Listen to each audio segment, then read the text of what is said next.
No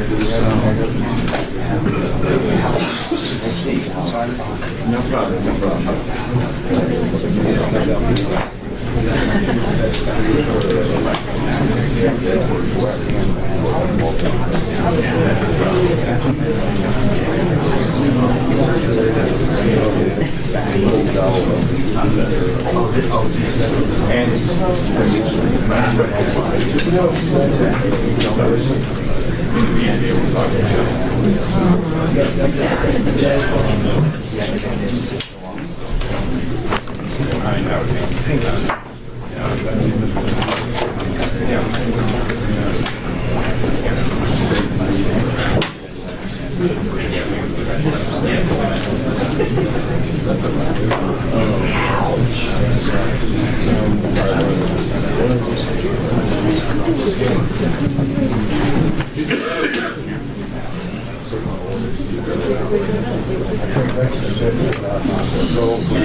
Thank you.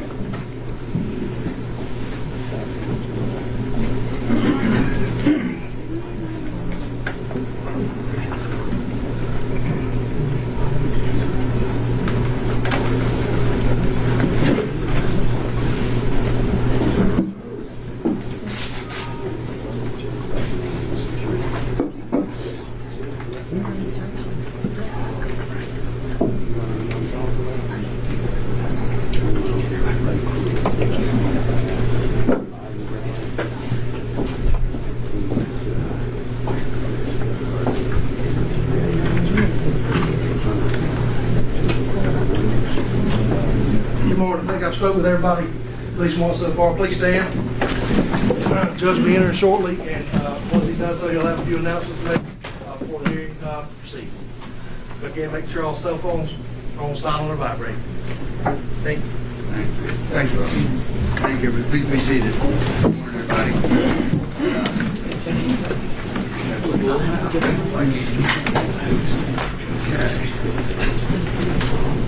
Good morning. I'm Judge Chuck Boudreau with the Office of State Administrative Hearings. Let me just go over a couple of things.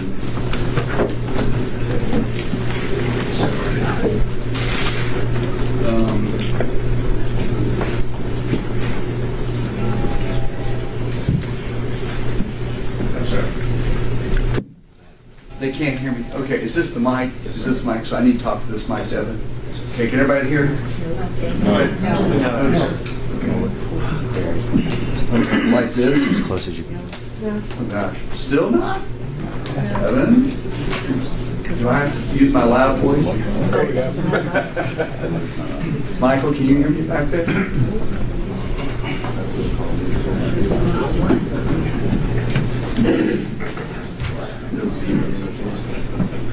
We're testing 1, 2, 3. That sounds a lot louder. Everybody's good. Okay, thank you. Thank you. Again, I know I'm overdo it. You hear me okay? Good. Thank you. Okay. All right. We don't normally have this many people in this courtroom. Okay, let's see here. Some obvious things, but they bear repeating. This is an important hearing. These are important things. We need to ask everybody to respect the proceeding. This is our big courtroom, but it's quite full, so please be quiet. And again, you have phones and computers and the like. Just be very careful with them. Please turn off your any alarms or anything like that. This is not federal court. Where of course you wouldn't have it in federal court. I would lock you up if you did. Computers and phones, noise to minimum. Moving around to minimum. Just don't be disruptive. No comments. This is not a public forum. No comments. Let's talk about the schedule for the day so everybody will be sort of prepared. I plan to go until 10:45 for the first break. We'll take 15 minutes. Then we plan to go until from 11 to 12:30 with a 30-minute lunch break. We'll begin resume at 1 o'clock and a structured break at 2:30, and then reconvene at 2:45. Obviously, if something needs to be done or council need the opportunity for whatever reason, just let me know and we will consider that. Yesterday, we had, this case has been proceeding at a very rapid rate. It has to because it's an election case, and we had a conference on evidentiary matters, and I have reached a number of preliminary conclusions about documents that have been proffered. And I'm going to, it's going to be rather tedious, but I need to read these into the record. And then I want to hear from counsel if you have any specific questions, if you want to discuss anything in particular. And I'm only going to read the documents which I'm admitting at this point. Yes, sir. Sorry, I had a preliminary matter. I'd like to look at separation. Oh, we only have, who do we have with? Representative Greene, Professor. Mr. Magno, Dr. Magno. The professor, if you can step out. Right. Certainly, thank you, Bob. Okay. All right, here's what's in at this point. Exhibit P, 2 G's and George, the video. P21, the video only. P2N is in Nancy, the video. P6, the video. P10 from the congressional record is in. P11 is in. P12, which is a video.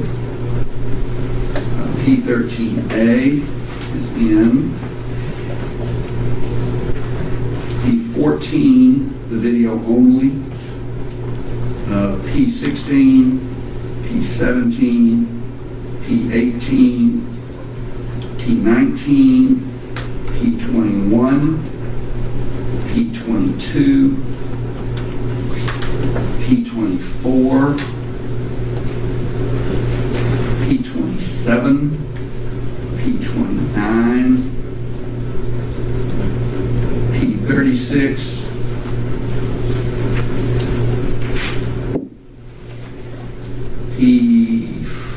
P41, P44, P45, P48, P49, P51, P52, P53, P54, P55, P57,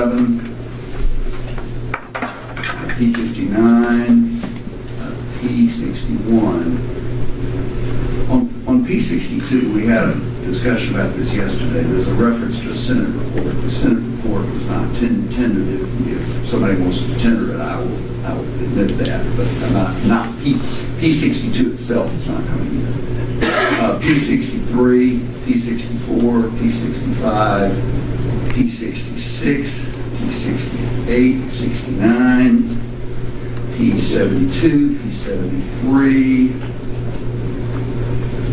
P74 and P75, P76, P80 and P81.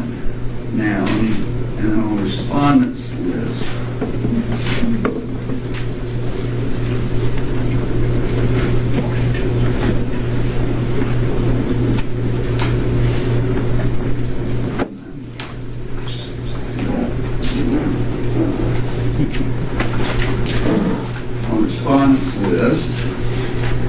the following are admitted: R1, R2, R3, R4, R5, R6, and R14. Those are all in. I will, if the council want to perfect objections at this point or raise them for record. I'll start with Mr. Shelley. Do y'all have any objections that you want to raise this time? Your Honor, I don't have my list handy, but are these the preliminary rulings that you gave yesterday? Yeah, I mean, I believe this is what I went through yesterday. There were a couple of items that I did not have a chance to review until today. 1 second, Your Honor. Sure. Your Honor, if actually. Okay, I'll stay with our Judge Malley, can you hear me? Not well. Not well. Okay. Okay, I'll try to speak to it more directly. Thank you. Thank you, officer. Go ahead. Sorry, Your Honor. I thought yesterday you admitted P15 as well. I didn't hear that on the list. Let me look at you. Hold on.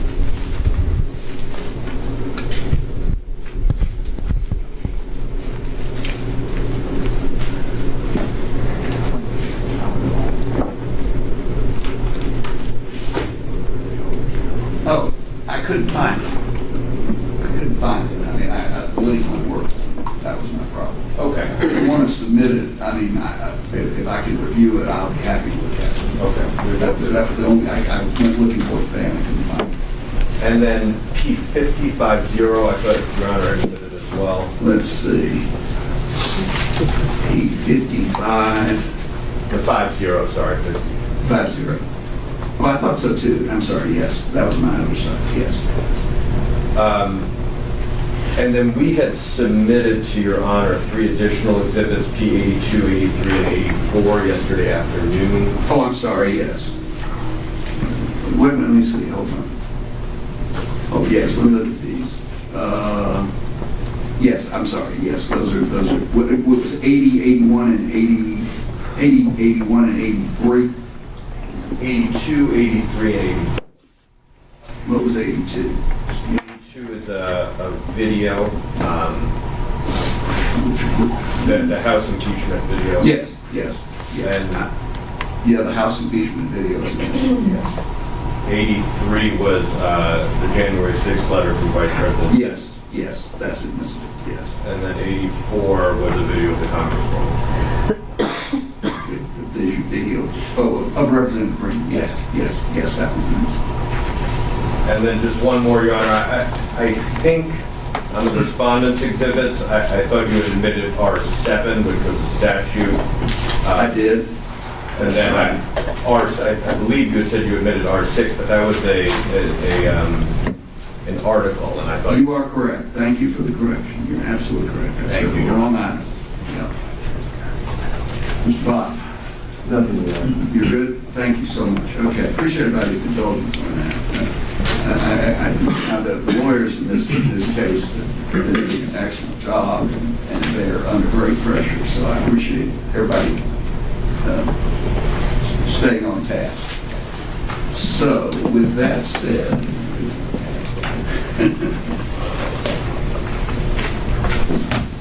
just had it's a black hole sometimes in the stairs.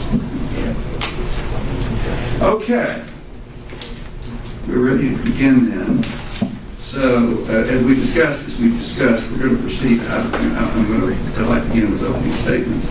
Well, before we begin, anything, Ms. Bob, anything that you want to discuss before we start with opening statements? No, Your Honor, I'm prepared for it. Great. Shelley? We're ready. All right, good. So what we're going to do is we'll start with opening statements. I'd like to have both of them at the same time. The burden in this case is on the petition by preponderance of the evidence, so they will get to go first. We will, and then we'll proceed with their case in chief. Who's going to present? Mr. Fine?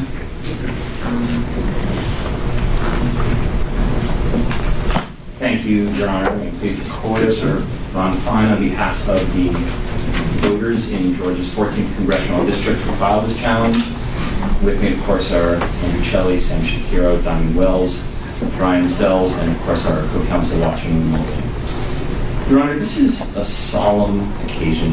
This is not politics. This is not theater. This is a serious case that the voters who we represent have brought in order to offer proof that their United States representative seeking re-election, Marjorie Taylor Greene, having taken the oath to support the Constitution, then broke that oath and engaged in insurrection. And in order to understand that case, it's important to set the stage with some history. There have been past insurrections in this country, and we're going to hear about some of them. The most important of which was the Civil War, or as it was called at the time, the Insurrection. And Professor Gerard Magliocca, who is one of the nation's foremost constitutional historians of that era, specializing in Reconstruction and the 14th Amendment, will talk about some of that history. What was interesting about some of the differences between these past insurrections is that the Civil War involved states raising armies. They equipped them with uniforms, insignia, state-of-the-art military equipment. They marched in columns. They occupied huge tracts of land. That is not the only type of insurrection that this country has seen. Professor Magliocca will also talk about some of the previous insurrections that were on the minds of 19th century Americans. Those include Shae's Rebellion, also known as Shae's Insurrection, and the Whiskey Rebellion. These insurrections were of a different character. They were not quite as organized as the Civil War. The foot soldiers of those insurrections didn't march in armies. They didn't conquer vast swaths of territory, and they certainly didn't wear uniforms. That is the kind of insurrection that occurred on January 6th. The evidence will show a violent assault on the United States Capitol that the law enforcement and ordinary authorities were unable to control. That this violent assault had multiple purposes. Those included capturing and executing the Speaker of the House of the United States Representatives, the Vice President of the United States, other members of Congress. Those purposes also included, and for a time achieved, preventing the certification of the electoral votes for the president incoming, Joseph R. Biden, and the disruption of the peaceful transfer of power. This attack on the sacred temple of our democracy, the United States Capitol, was unprecedented. And to be sure, it was less organized than some of those past insurrections. This was not a case where the leaders were on horseback leading the charge. This was not the type of insurrection where the leaders were standing in Richmond, Virginia, giving long-winded speeches to justify the mayhem. Rather, the leaders of this insurrection, of whom there were a number, were among us on Facebook, on Twitter, on corners of social media that would make your stomach hurt. The evidence will show that Marjorie Taylor Greene was one of them. In order to understand that, January 6th has to be set in context. It didn't arise out of nowhere. Even before January 6th, as December 2020 turned into January of 2021, there were multiple shifting tactics used by different groups, some violent extremist groups, some non-violent groups, all loosely coordinating, all with a shared central aim of preventing the certification of Joseph Biden as president. The tactics shifted. The different leaders jockeyed for position. Some were in violent extremist groups, some were elected officials, some were influencers of various types. You'll hear about them. You'll hear about these different figures, some of whom isolated themselves from some of the action with layers of deniability, some more plausible than others. There'll be direct evidence. There'll also be inferential evidence. And that inferential evidence includes coded language. And let me explain what I mean by that. The evidence today does not include surveillance tapes purporting to show that Marjorie Taylor Greene was directing the plotting of the attack. That's not going to happen today. The witness list today does not include a turncoat witness who's going to come and risk their own exposure by testifying that he or she was ordered by Marjorie Taylor Greene to take certain actions in secret. That's not the type of evidence that we are going to present today. Rather, the way that insurrections are organized nowadays is less in uniforms with military hierarchies and chains of command, less with detailed military plans of battle, and more through social media and the mass media. That's the era that we're living in. In many cases, the communications have multiple layers. And anyone who knows a teenager, is a teenager, or knows anyone in their 20s knows that hashtags and memes and ways of communicating among internet subcultures can mean that words that could have one meaning, a benign meaning or even a baffling meaning to large portions of the American public, can carry a very different significance to the people swimming in that particular subculture. So the most important witness today, after Professor Magliocca testifies, the most powerful witness against Marjorie Taylor Greene's candidacy, the most powerful witness in establishing that she crossed the line into engagement of insurrection, is Marjorie Taylor Greene herself. You'll hear her words, of course, on the stand, what she says and what she doesn't say. You'll also hear what she said in the past. Again, some of that will be in somewhat coded or veiled language, but you'll also hear, in some cases, the mask falls, and she shows us exactly what she intended.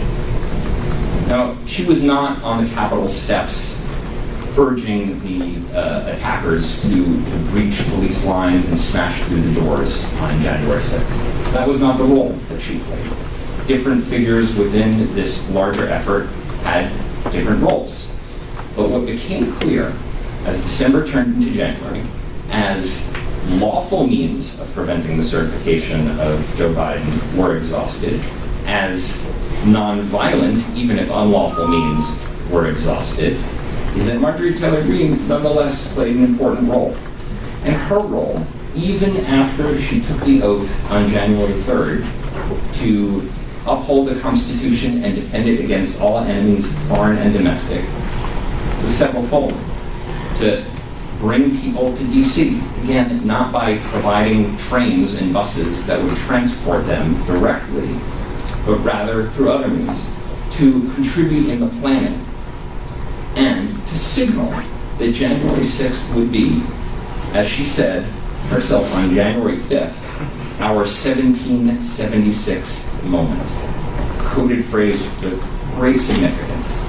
In fact, it turned out to be an 1861 moment. Instead of violence against a foreign empire, as we saw in 1776, she urged and encouraged and helped facilitate violent resistance to our own government, our democracy, and our Constitution.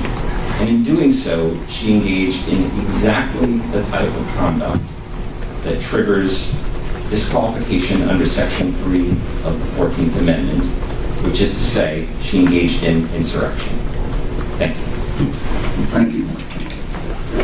Ms. Bach?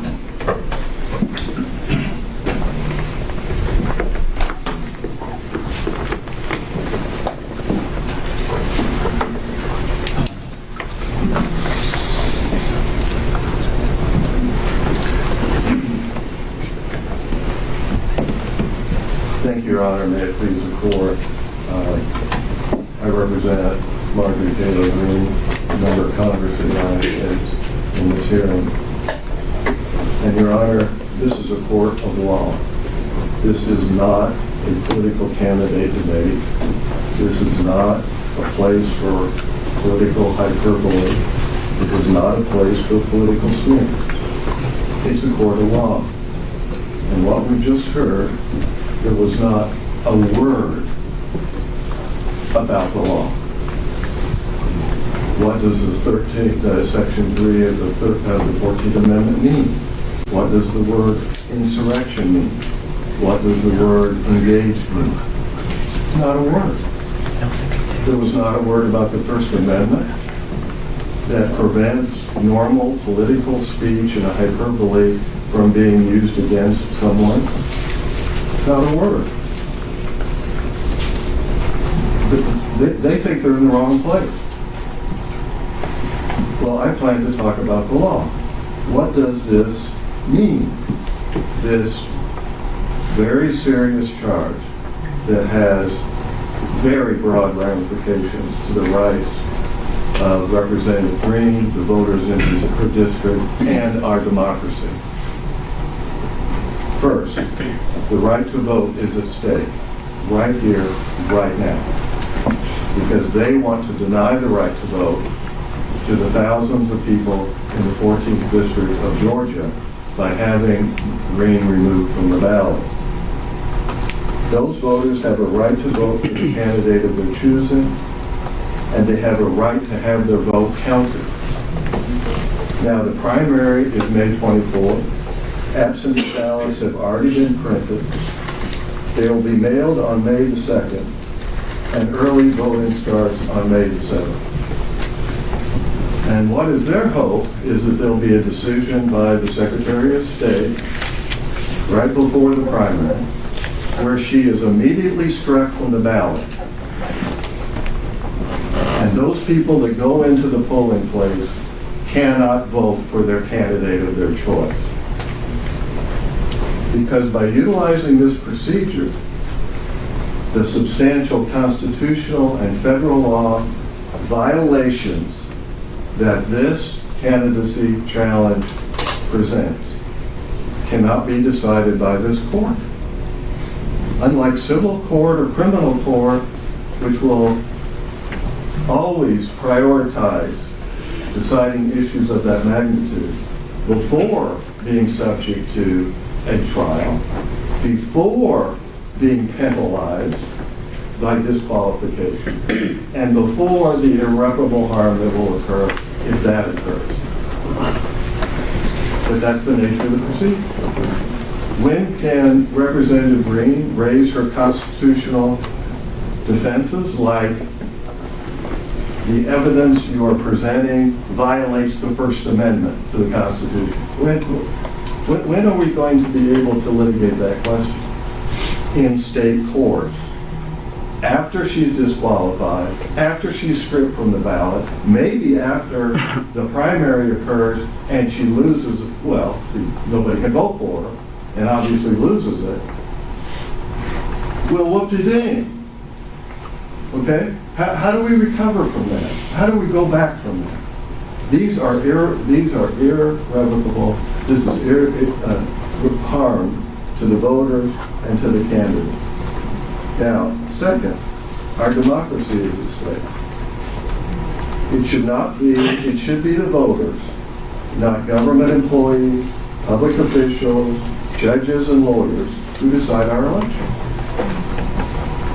Voters have a right to vote for the candidate of their choice, unless there is very compelling legal, not rhetorical, justification for that.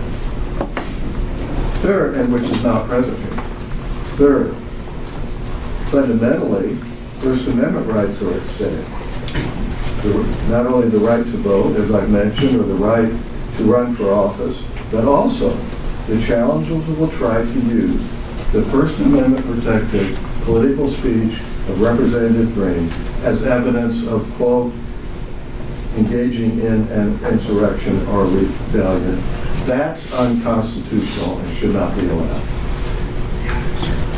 And finally, the charge not only triggers disqualification, but is a serious federal criminal offense that she is being charged with.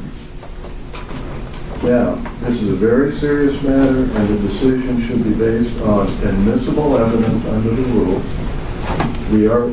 We recognize that you have greater latitude than that, but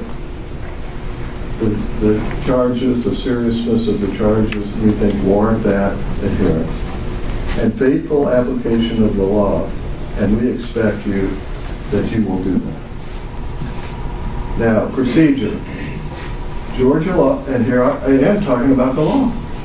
Georgia law 21-2-5 permits a candidate challenge under two circumstances. One, a candidate is not qualified to be a candidate. All right? And number two is a candidate is not qualified to take office. Of course, these are different conceptually and different in their application. So, a claim under Section 3 of the 14th Amendment has to do with your ability to take office. because it doesn't address candidacy in any way. It's the ability of a representative in this case to take office because she has sworn the oath of office, engaged in insurrection or rebellion. Congress has not given her amnesty. And finally, when she presents herself to take the oath of office, she could be challenged, which we think is the exclusive constitutional right of Congress, not state officials, to decide whether or not she is eligible at that time to take office. So we're not dealing with a candidacy disqualification, we're dealing with a alleged take office qualification. Now,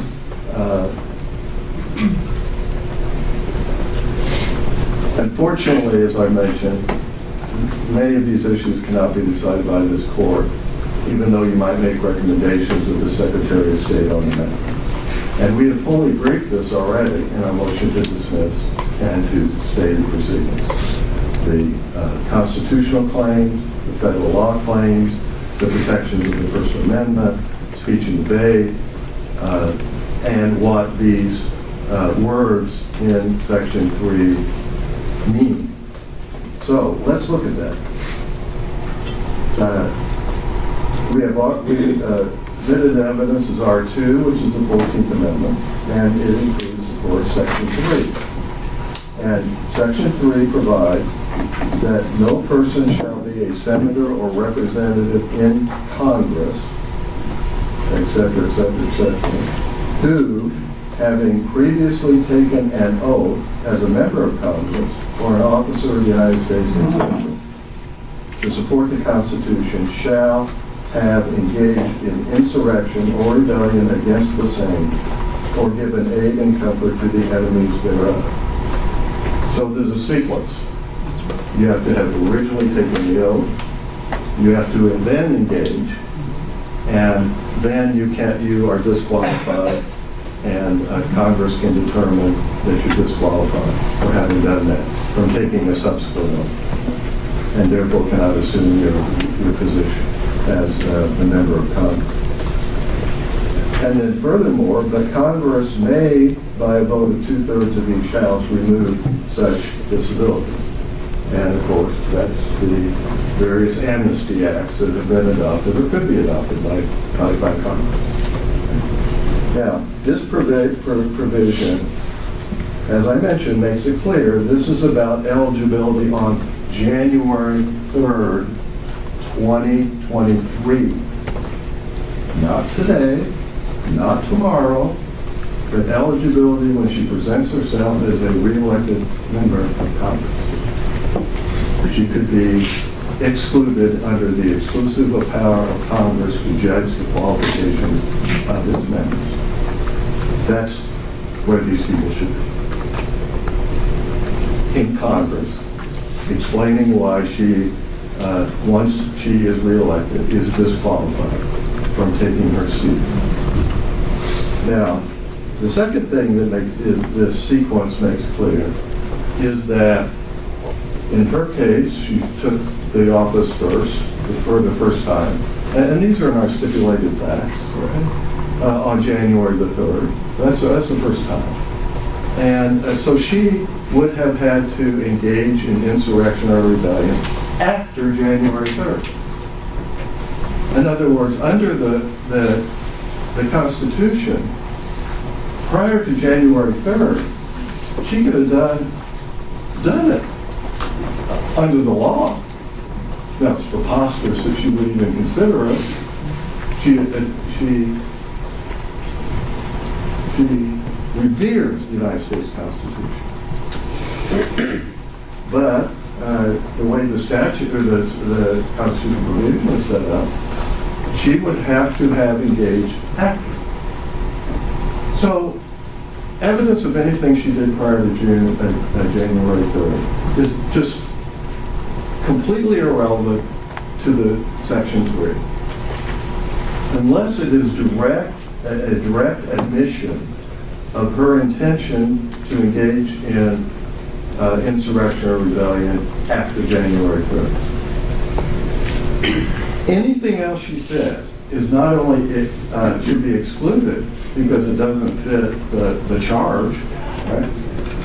But as I will soon demonstrate, it is protected by the First Amendment. Now here, words matter. And at every turn, the challengers mistake what the law is in their complaint. Obviously, they didn't discuss it here, but in their complaint. And calling something something doesn't make it something. Calling an orange an apple does not make the orange an apple. An orange has characteristics that are pre-established and are applied to determine whether the word apple applies. Here, the key phrases in Section 3 are themselves defined by the law. Now, they start off in misstating the law by saying that Representative Greene should be disqualified under Section 3. This is also called, by the way, the disqualification clause. Because she is someone who, quote, aided and engaged in an insurrection, end of quote. Complaint, page 1. Aided and engaged. Where is that in Section 3? It says engaged in insurrection or rebellion or gave aid or comfort to the enemies thereof. There's no aided and engaged in this.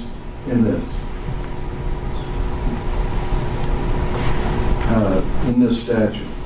Now, each of those phrases, engaged in insurrection or rebellion, that phrase, and its or accompanying phrase, gives aid or comfort to the enemies thereof.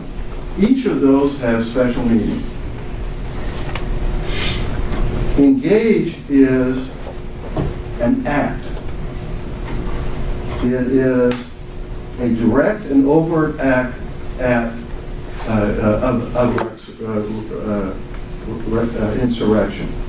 It is about, as one commentator said, domestic war. That's what engaged in insurrection or rebellion is about. The or, giving aid or comfort to the enemies thereof, as the same commentator said, is about foreign wars. Each of these phrases have been used several times in federal law and have come to gain particular meaning. They're words of art. So you can't take aid out of the second part about foreign wars and add it to the first part that is about domestic wars. That defies the rules of construction, it flaunts the technical and meaning of those phrases, of those words. So what is engage and what does it mean? Well, engage connotes conduct, a direct overt act of insurrection to overthrow the United States government. It is about things like, which the people who drafted this well understood, many of them were part of the victorious, thank the Lord, Union Army, and they knew what an insurrection or rebellion was. So it was taking up arms and voluntarily joining the Confederate Army. It was about working in the War Department for the Confederate government. It was about providing supplies and equipment and material for the people who were conducting the war. So these were direct overt acts of insurrection. Now, instead of looking to that, what we have already heard described as their evidence, and of course is well revealed in their complaint. They want to hold against her First Amendment protected speech. And here's a few examples. On page 19, quote, "The people will remember the patriots who stood for election integrity," end of quote. That is supposed to be about an insurrection, or engaging in an insurrection. Or they said, she's alleged to have said, quote, "Congress is the last line of defense from a stolen election," end of quote, on page 21. Isn't that quintessential political speech? Isn't that recognizing the role of Congress in certifying the electors? How could that be interpreted as an overt act to engage in insurrection or rebellion? Well, it can't be.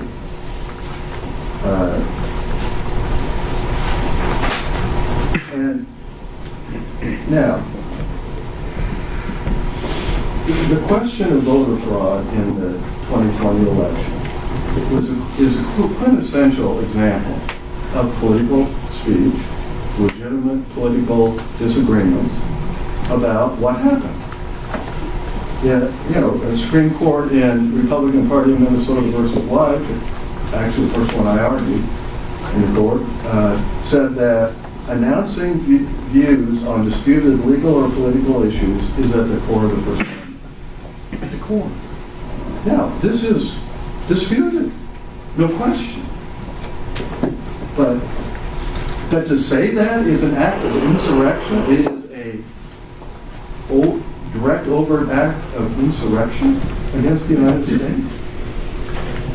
When Representative Greene was an elected member of Congress who on January 6th had a constitutional duty and responsibility to be on the floor where she was to determine whether or not electoral votes from the states would be certified. Now, the First Amendment demands a very narrow test.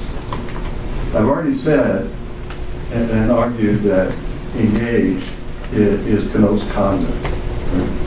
But we can look to a much broader term that actually allows speech to be considered.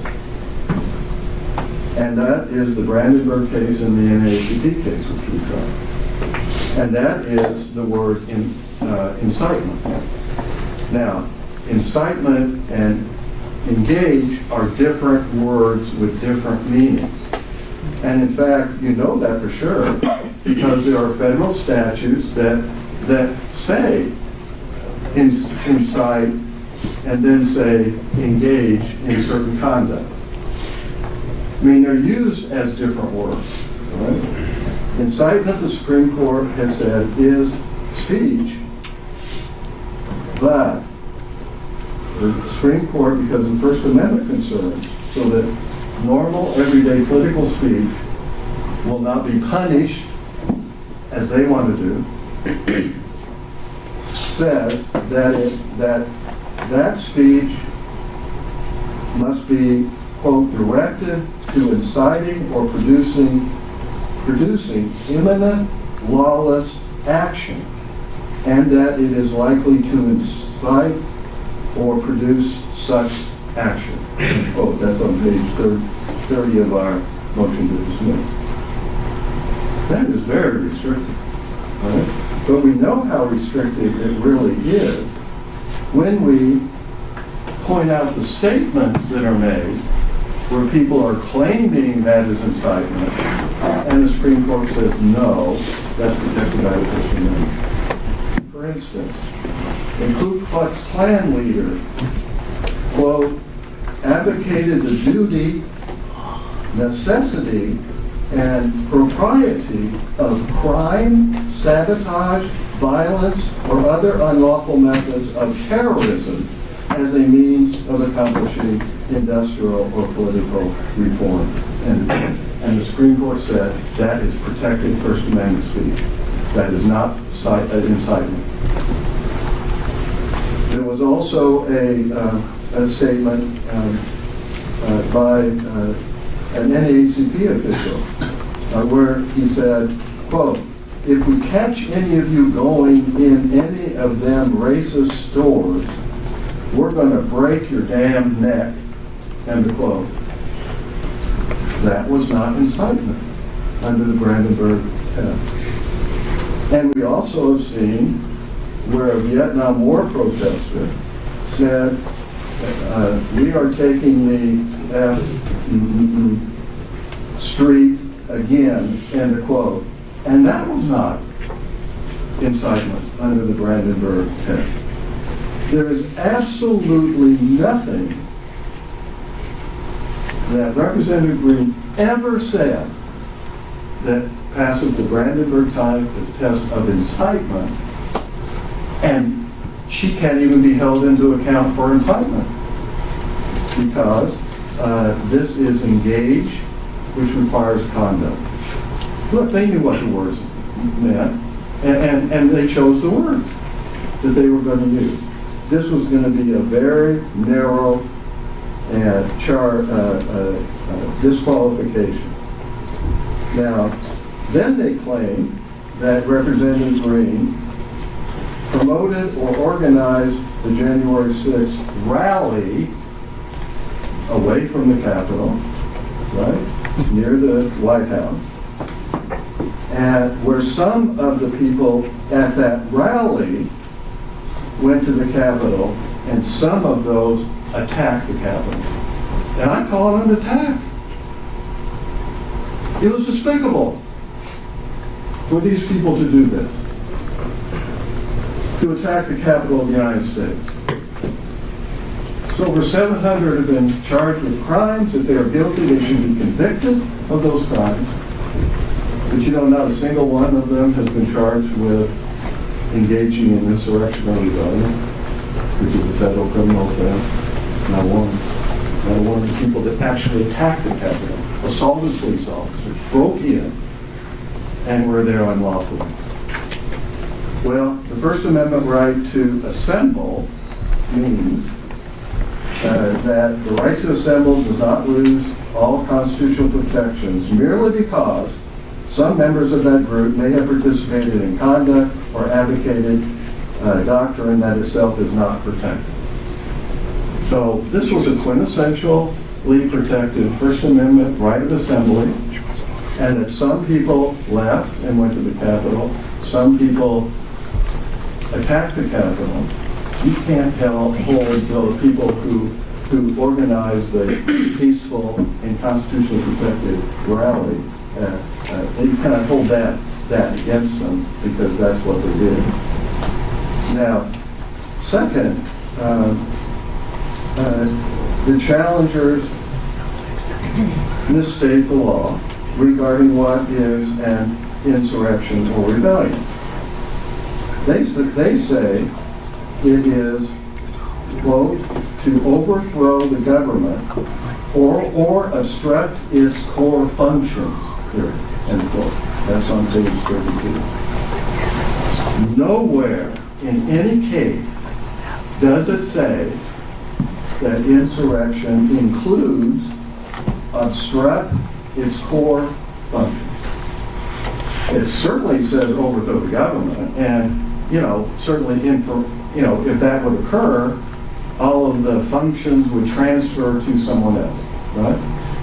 But they want to expand this so that, for instance, when a heckler in the House gallery stands up and heckles the Congress, the House, and they have to suspend that person is guilty of insurrection or rebellion because a core function has been obstructed.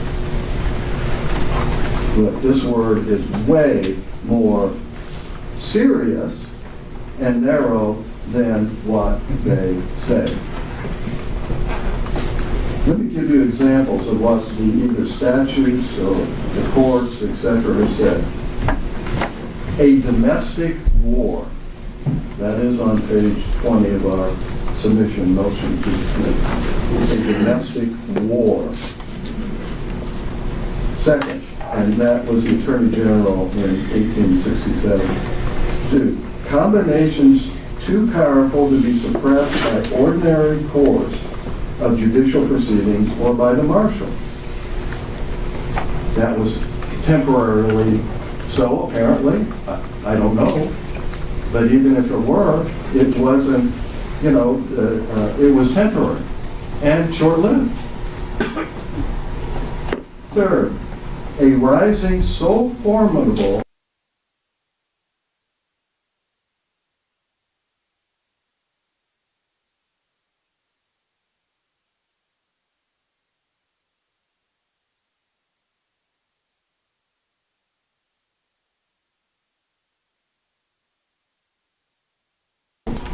when the U.S. military showed up.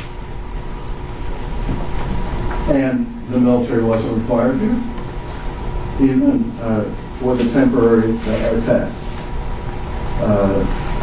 An armed insurrection too strong to be controlled by civil authorities. And then finally, the court in Allegheny City juxtaposed what an insurrection is and what an insurrection isn't. It says an insurrection is an organized and armed uprising against authority or operation of government. It is not, while crimes growing out of mob violence, which we certainly had on January 6th, however serious they may be or however numerous the participants, are simply unlawful acts in disturbance of the peace which do not threaten the stability of the government or the existence of political society. They're different, dramatically different. Now, we have stipulated that a group of people that did not include Representative Greene unlawfully entered the United States Capitol on January 6th. And they did. I mean, I say more than that about what happened.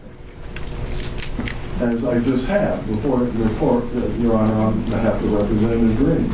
Excuse me, Justice. I apologize, Rob. Sorry? That's my guy. Just a second. Hope you don't.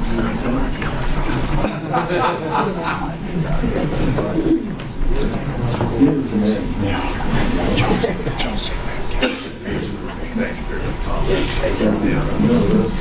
You're not under. We're far too old. Far. And so we have willingly stipulated that people entered the Capitol unlawfully, and I say that more than just unlawfully. But significantly, they are willing to agree that those people that entered unlawfully did not include Representative Greene. So she did not engage in the attack on the Capitol. That, if there is conduct that meets the term engage, that if there is conduct that would ever meet the term engage, it would be breaking into the Capitol. That would be an engagement, certainly, an direct overt act.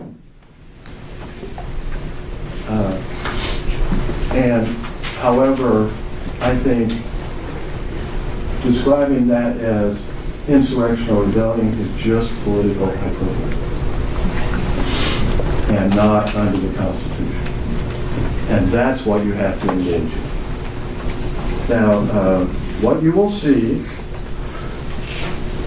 is pertinent evidence about what you did from us from January 3rd until the end of the day on January 6th. And, you will see that on January 3rd, and we stipulate she was sworn in, she met with President Trump about making objections to certain states' electoral votes based upon evidence that she believed and others believed constituted sufficient voter fraud to overturn the election in those particular state. You will see that on January 6th, and of all the tweets and all the videos, we are presenting this footage. This is during the moment when the attack on the Capitol was occurring. And she is in the Capitol in a dark hallway, and she says, first in the tweet accompanying the video, which they do quote in their complaint, "Be safe, be smart, stay peaceful, obey the laws. This is not a time for violence. This is a time to support President Trump and support election integrity," which they believe they were doing on the floor of the United States. And then the video, so I urge you to remain calm. I urge you to have a peaceful protest. Make sure that everyone is safe and protected. And let's do this in a peaceful manner. This is not a time for violence. This is a time to support President Trump, support election integrity, and support this important process that we're going through in Congress where we're allowed to object. So this is very important. So I urge you to stay calm. Be the great American people that I know you are. And just know that we're in the fight for you. God bless everyone. Be careful. Be safe. Be smart. And obey the law. A few days later, after the attack occurred, she said, "We," meaning members of Congress, "did not plan, cause, and denounce the January 6th attack." And then FBI Director Wray testified before a committee of Congress, this is R5. "I was appalled, like you," he's addressing members of Congress, "at the violence and destruction that we saw that day. I was appalled that you," members of Congress, "our country's elected leaders, were victimized right here in the very halls of Congress." Representative Greene was a victim of this attack. Her life was in danger, she thought. She was scared and confused. Her children were frantic about what was going on. And here's what her said. "That is not what a person who planned the attack would react." And you will see her react. And you will then hear her testimony. So, the attack on the U.S. Capitol, as despicable as it was not an insurrection or rebellion, and she certainly did not engage in it as understood under the law. That is what the evidence will prove, and why she should remain, among multiple other reasons, remain on the guy. Thank you. Thank you, Mr. Fox. We'll start with Professor McLeod. What pronounce his name again? I'm sorry. I apologize. I'm struggling. Your Honor, I want to start just by reading into the record the stipulated facts. It'll take a moment. If you want to read them, that's fine. There you go. I did it. Since you can read them. The parties to the above captioned proceedings through their undersigned counsel stipulate that the following facts are true. That the respondent is over the age of 25. The respondent has been a United States citizen for more than 7 years. The respondent is an inhabitant of Georgia. Petitioners are all registered voters in Georgia's 14th Congressional District. On January 3, 2021, the respondent took the oath of office to be a member of the U.S. House of Representatives for the first time. A joint session of Congress was called to order at or around 1 p.m. on January 6, 2021, for the purposes of opening, counting, and resolving any objections to the Electoral College vote of the 2020 U.S. presidential election and certifying the results of the Electoral College vote. A group of people that did not include the respondent unlawfully entered the United States Capitol on January 6, 2021. On On January 26, 2021, joint session of Congress was suspended while people were unlawfully inside the U.S. Capitol. Congress certified the results of the Electoral College vote at or about 3:40 a.m. on January 7, 2021, and respondent filed her candidacy for the upcoming midterm elections for Georgia's 14th Congressional District on March 7, 2022, and filed an amended notice of candidacy on March 10, 2022. We'd like to call Professor Magliocco. Okay. Professor, get going here. Good morning. You solemnly swear or affirm the testimony I'm giving this hearing is the truth, the whole truth, and nothing but the truth, so help God. I do. Okay, please proceed. Good morning, Professor Magliocco. Could you just repeat your full name for the record? Gerard Magliocco. And what's your profession? I am the Samuel R. Rosen Professor at the Indiana University Robert H. McKinney School of Law. What's your educational background? I received my college degree at Stanford and my law degree from Yale. And can you summarize your professional experience since then? Yes, I was a law clerk for 1 year, and then I was an associate at a law firm for 2 years, and I've been a teacher for the past 21 years. And, Your Honor, I believe it's P61, his resume has already been admitted to evidence, That's correct. so we don't need to retread it. Professor Magliocco, what are your areas of research? My main area of research is American constitutional history. And you don't have a PhD in history, though, do you? I do not. So what is your experience working with historical materials? Well, I do work at archives around the United States on books that I write. So, for example, I've worked at the Library of Congress, Mount Vernon, the Chicago History Museum, the National Archives, and as well as other facilities that hold documents. And how much of your work has been original historical research using original historical materials? Well, more than half. I mean, obviously, I use secondary sources, read other books and articles to do my research. Give me just a second. I think they have difficulty hearing you. Oh, sorry. Yes, you have to unfortunately have to talk to the student. Did you need to finish that question? Would you like me to repeat my question? Yes, I'd say I do more than half of my work on primary sources, and then the remainder consists of reading the other books or articles written about the subjects that I'm studying. And what methods do you use when you're conducting this original historical research? Well, I use the same methods that a historian would use. So, for example, I try to identify documents and make sure they are authentic. I try to understand the documents based on what was going on at the time, and also to make sure that I'm quoting them in context rather than out of context, for example. Have you ever heard the phrase law office history? Yes, I have. What do you understand that phrase to mean? It means reaching a conclusion and then trying to find historical materials to justify the conclusion that you've already reached. And how does your research the same or different from law office history? Well, I don't have any particular conclusion when I begin a project. I do the research with the materials, and then I gradually reach a conclusion based on what I read and what I see. Now, I'm not going to ask you to repeat your entire bibliography, but specifically with respect to your historical research on the 19th century, how many, if any, books have you published? 5. And what subjects were they about?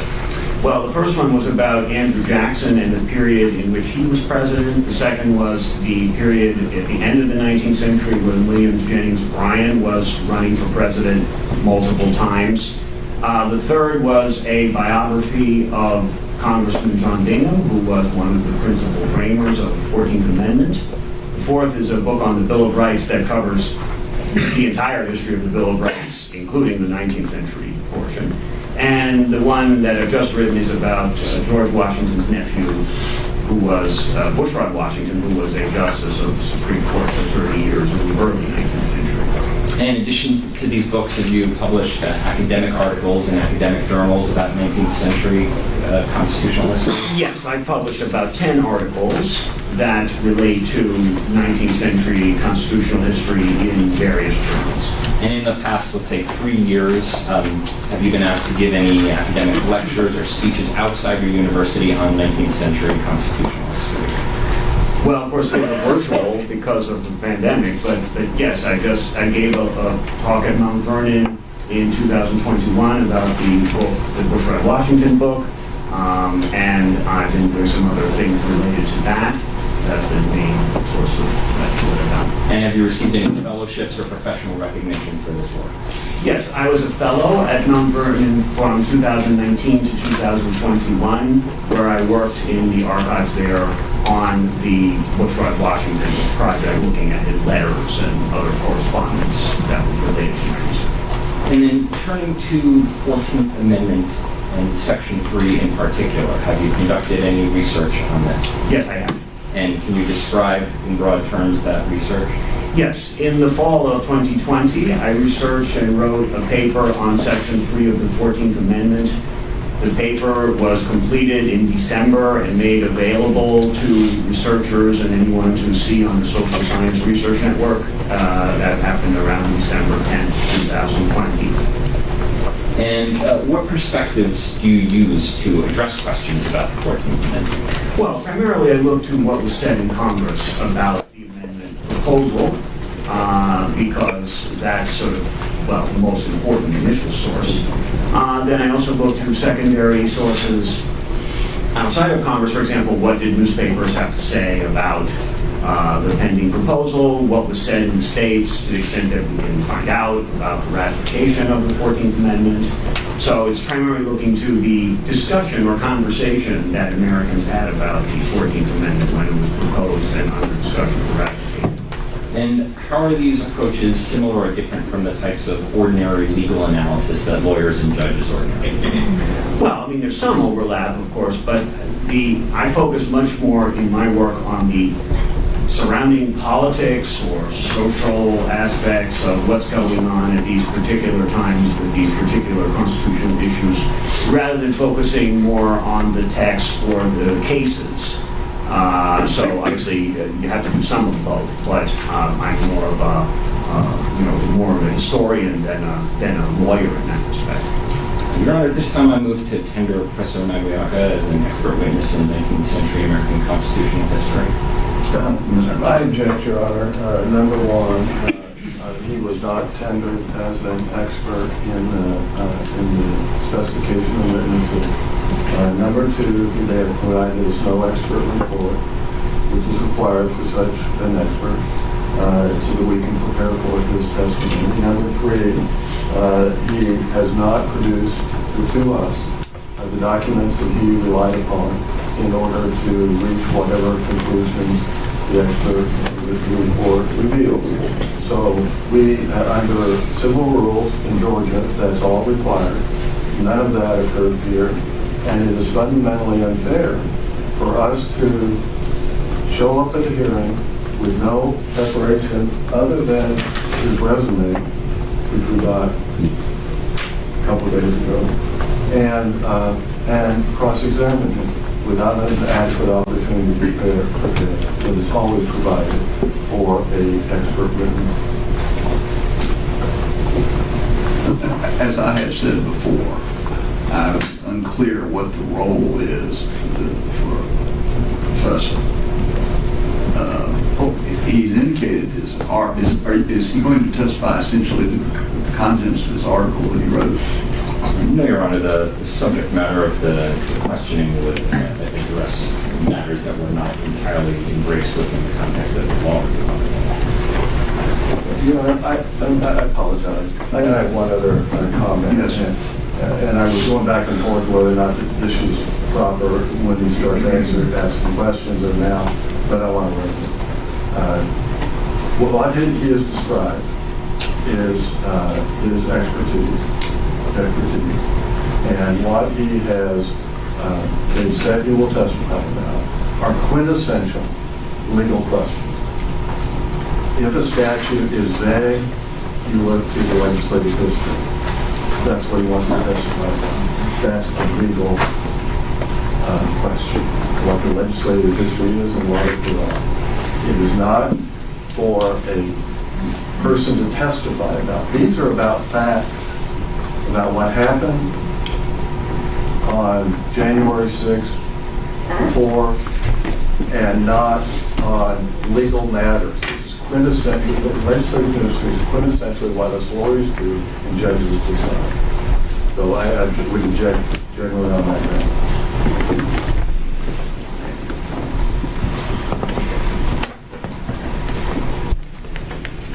I'm struggling because I'm trying to, I don't know what the testimony is going to be. I mean, it's certainly a question. But the issue of the history of the 14th Amendment, if petitioners want to spend their time with a history of the enactment of the 14th Amendment, I will listen. But I concur with you that I will not permit and will not entertain testimony regarding the meaning of statutes or anything that would be properly the subject of briefing. So what I will let you start, and I would also suggest, I mean, to me, this all sounds like the sort of stuff that would be coming in appropriately in the briefing. And if you have articles and authorities and original documents that you wish to sign, I'm happy to read them. But I don't know that it makes sense for us to be dealing with a series of objections on things which are historical in nature. So I will let you start, but I may stop you. Okay? And I will entertain objections when and as appropriate. Go ahead, Mr. Klein. Thank you, Your Honor. Professor, can you just briefly summarize the historical context for Section 3 of the 14th Amendment? Yes, so after the Civil War, elections were held across the South for Congress and for the Senate, and some of the people who won had been leaders in the Confederacy. They arrived in Washington seeking to take their seats. Northern public opinion was outraged at this because these were some of the same people who had led secession. So those members were excluded from Congress, and then consideration was given to some formal proposal that would exclude them for some period of time afterwards. And who were the primary framers of this? So Section 3 of the 14th Amendment was drafted by Senator Jacob Howard of Michigan, and it was narrower than the original proposal that had been put forward in the House of Representatives. So the House proposal for Section 3 would have prohibited all former Confederates from voting in federal elections until 1870. So the senators considered that too broad and unfair. So the substitute drafted by Senator Howard focused instead on office holding rather than voting, and did not apply to anyone who had been engaged in insurrection. Instead, it applied only to officials, either current or former, and civil or military, on the thought that it was the leaders of the insurrection who should be held accountable rather than ordinary followers. And in developing Section 3 of the 14th Amendment, did the framers look to any historical examples of insurrections other than the Civil War? There were other examples, but there was nothing cited specifically in the debates in Congress about that provision. What, if any, historical insurrections were well known to reasonably educated mid-19th century Americans? Well, there were two. One was Shae's Rebellion, which was also referred to as Shae's Insurrection, and the other was the Whiskey Rebellion, which was also referred to as the Whiskey Insurrection. So let's start with Shae's Insurrection, or Shae's Rebellion. When and where did that occur? So Shae's Rebellion occurred in Massachusetts at the end of 1786 and early 1787. It was a tax protest by farmers who were upset about high land taxes, and that had led to many foreclosures of farms. So what started happening was that groups of farmers would arm themselves and go to local courts to basically stop the courts from operating so that foreclosure sales would not happen. This built up to a point where the state militia was called in to sort of deal with this suspension of the normal operation of the courts by armed people. And that led to a clash at an armory when some of the sort of insurrectionists decided to try to take some weapons. 4 people were killed, and after that, the rebellion or insurrection ended. You said that their goal was to stop the courts from operating. That's correct, to prevent foreclosure sales on farms. And from a historical perspective, what were the key features of Shae's rebellion that would be remembered in the mid-19th century by reasonably educated? Well, that it was an effort by armed people to suspend the civil authority of government for a period of time, and it was considered a significant event because it seemed to have an influence on the framers when they gathered in Philadelphia for the Constitutional Convention, because they saw it as an example of why we needed to replace the Articles of Confederation with a new Constitution. And was it considered an insurrection or rebellion or both? Well, so in Federalist number 10, James Madison, the subtitle of Federalist number 10 was "The Union as a Safeguard Against Domestic Faction and Insurrection." So, and he was referring to Shae's insurrection as well as some other upheavals that had happened in the States prior to that. And then in the 19th century, a well-known book by Justice Joseph Story referred to the insurrection in Massachusetts. Story was from Massachusetts, so probably explains why he emphasized that point in his book. Thank you. Let's talk about the other one you mentioned, the Whiskey Rebellion or Whiskey Insurrection. What was that? So the whiskey insurrection was another tax protest by farmers, this time on a federal tax on whiskey and other spirits. So farmers in Pennsylvania were upset about this, and they decided to start getting armed and trying to prevent tax collection. They did this in various ways. Sometimes they would, well, in one case they tarred and feathered a tax collector. Also, they would basically attack places where the tax collectors were known to be, and they also shut down courts because, again, to some degree, the courts were necessary to further the collection of the taxes, because sometimes there were foreclosures that were required to, pay the taxes that were owed. How many casualties were there in the Whiskey Rebellion? There were 4 or 5 people were killed in some skirmishes. Eventually, George Washington called in a large force, more than 10,000 troops, to go into that portion of Pennsylvania, and basically, for the most part, the insurrection was ended because of the sight of this large force led by George Washington, but 4 or 5 people were killed. How well organized was the Whiskey Rebellion? Well, it was a loosely organized thing.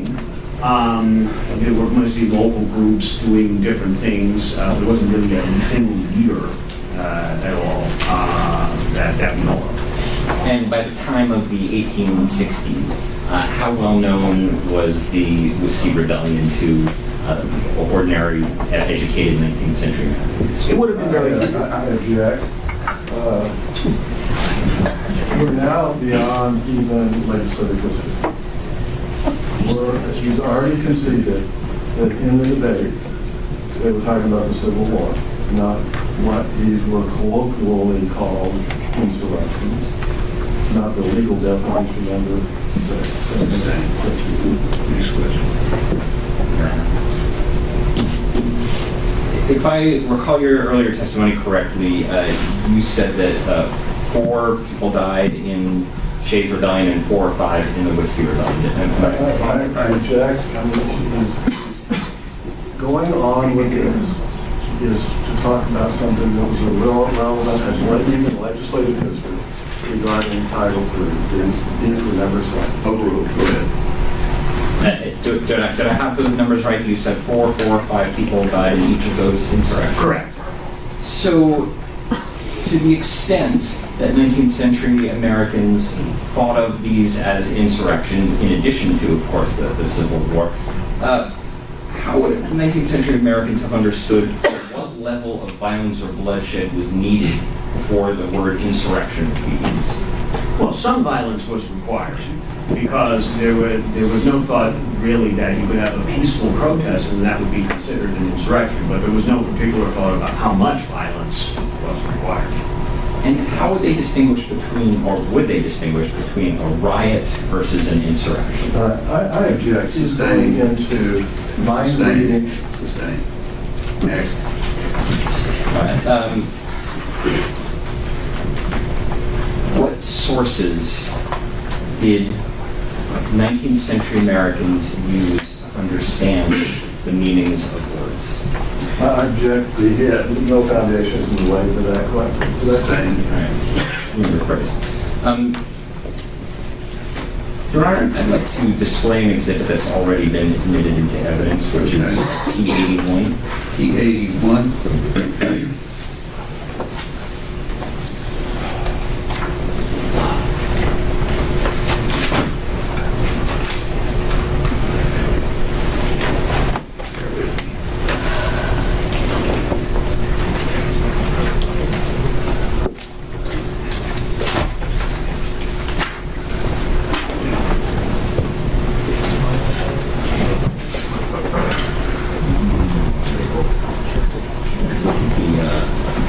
One more page after that. Can you see that, Professor Maglioc? Yes, I can. What are we looking at? We're looking at an 1830 edition of Webster's Dictionary. How is that dictionary used in 1830 and afterwards? Well, it was the leading dictionary in the United States during this period. Well, excuse me, what period are we talking about? 1830. Okay, 1830. Okay. Was the dictionary updated on a semi-regular or regular basis after that? Yes, much like modern dictionaries, they would do a new edition every so many years. This is the 1830 edition. Yes. And you're familiar with this dictionary, you've seen it before. Yes, I am. To what extent does it inform, if at all, your understanding of how words were used in the mid-19th century? I object. Study.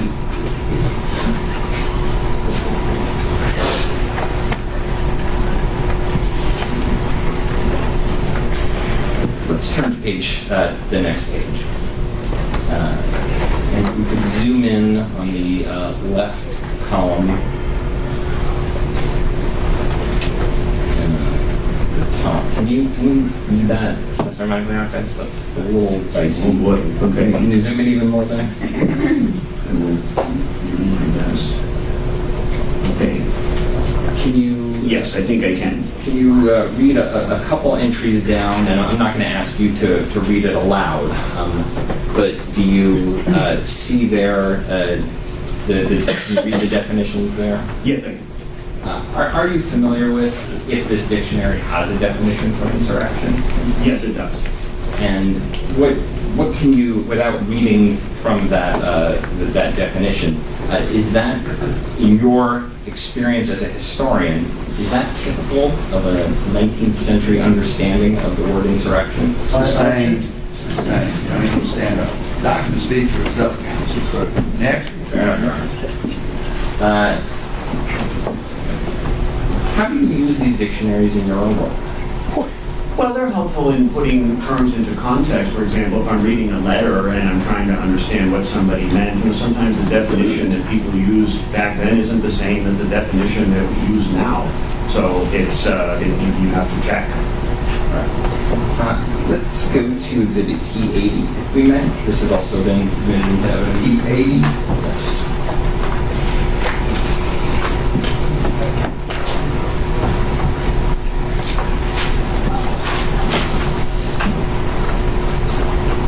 And what are we looking at here?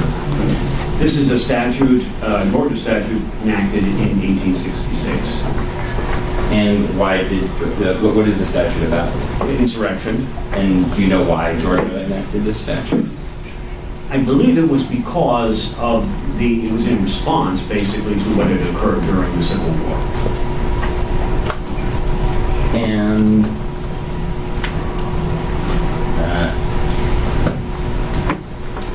Your Honor, I haven't asked the question. I haven't objected to it. Maybe I should just stand. I'm sorry, this is very serious stuff, but what concerns me, Mr. Fine, is this is what I would expect to be reading in briefs. This is not what I expect to hear testimony on. This is historical data that can be reviewed and commented on and proffered and so forth. I'm indulging you because of the importance of this hearing, but you may ask the question, and if I hear an objection, I'll rule. Thank you, Your Honor.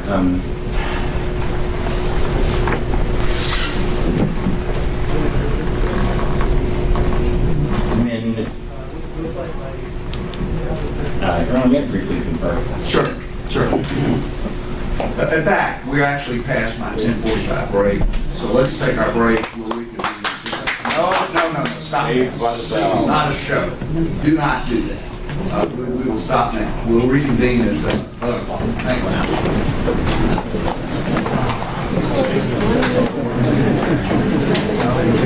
Yes, I know. Just something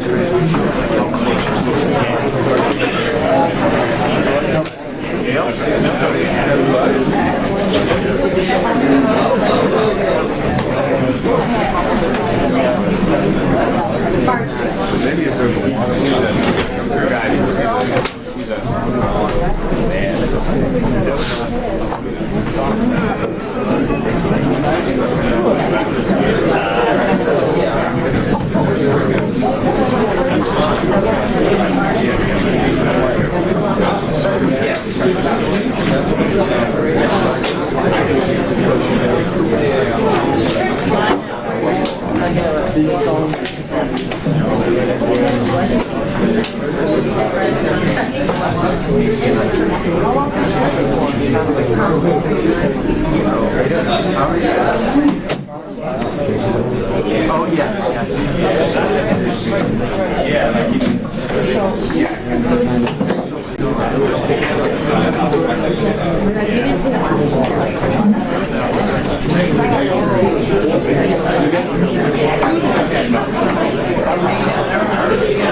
they're so nervous.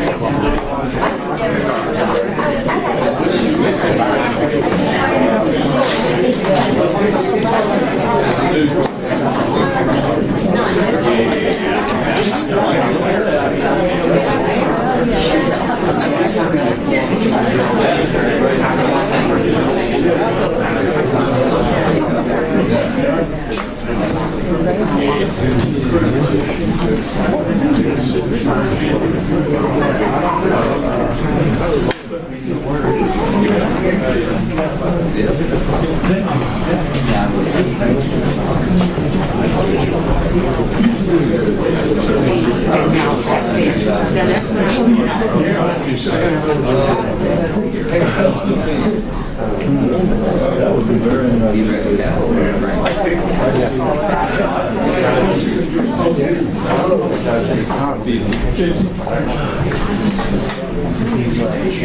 He's on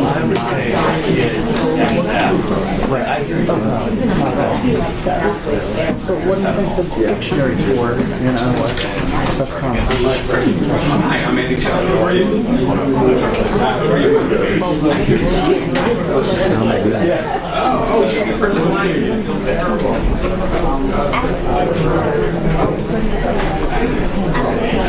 Oh, but you go by. Oh, okay.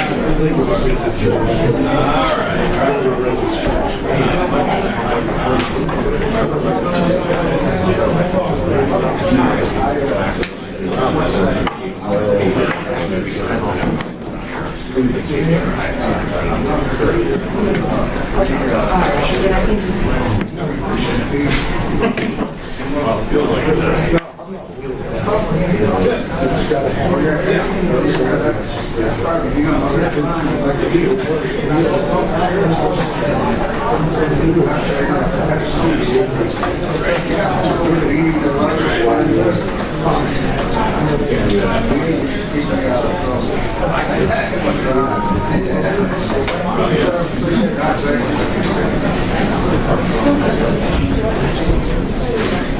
No, I understand.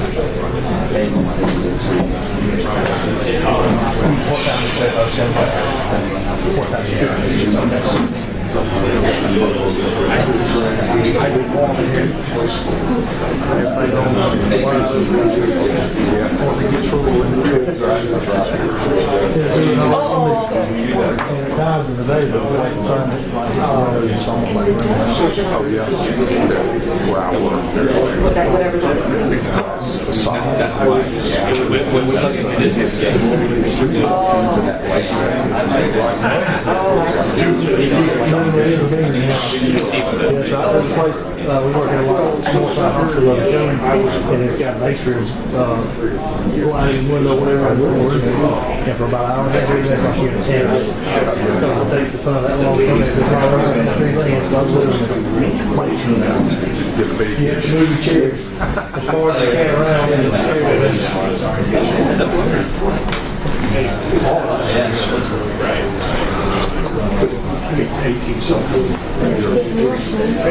It's coming. The time's coming. The whole process. I got a new message like last night. I just want to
and I can string around and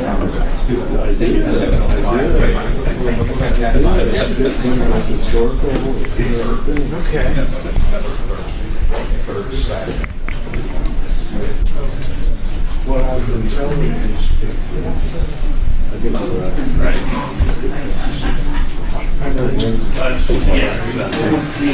Yeah, he's not good. That's right behind on that. So we should still be fine on that with that direct line. Were you picking it up when that left out? So let's get this in channel 2.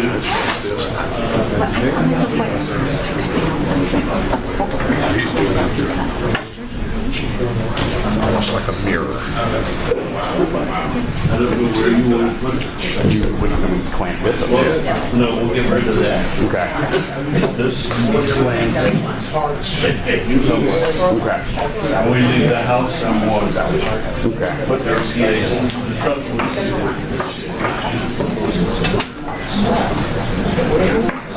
You want to leave your own pitch. Right. You don't you slip right on the, but where do you want it? No, that's okay. So we can hear your lawyer. No, it's in this clear podium right here up front. Do you want to spike the stand for the hand mic? What do we want to do? I would want to change your battery, say, and we can. No hardwire that's up there. Okay, we got that. Yeah, I just didn't want to turn up there and have to switch out batteries. How long do you think that'll last? The next break? Yeah. Okay, then that's fine. Wherever you want to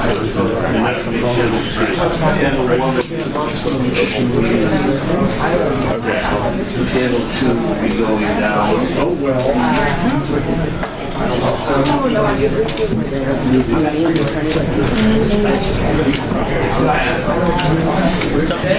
Still good.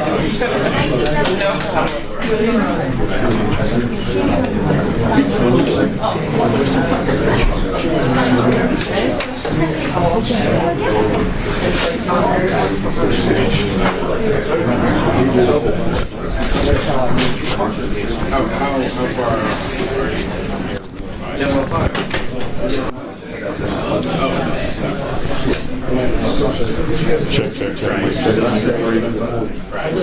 Check. Mic check. 1, 2, 3.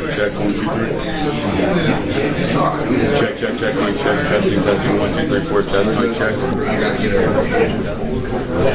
Okay. Check. Got me. You're not hot, right? Just a little. Is that going to go louder? Is that going to pick up the speakers more? Oh, I got you. If you want your Jackson, you can, yeah, I mean, if you, I mean, if you want, I mean, I'm okay. What was that? Is that that's a mic? Okay.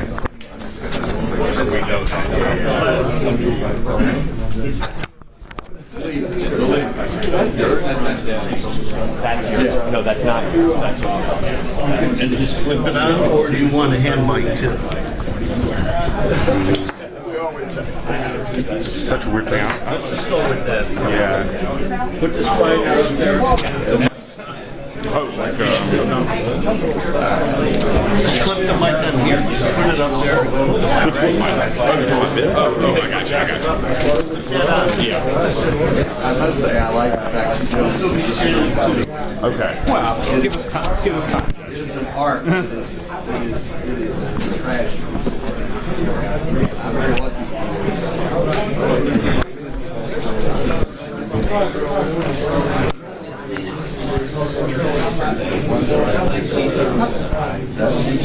Correct. Reasonable people disagree.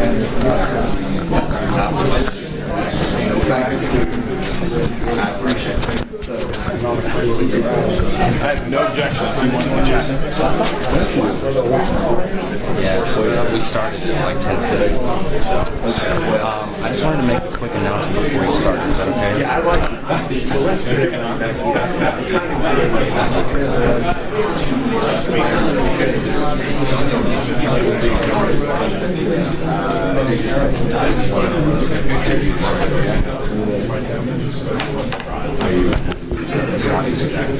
Well, I'm trying to drive. Yeah, come on back up. It's going to take a while.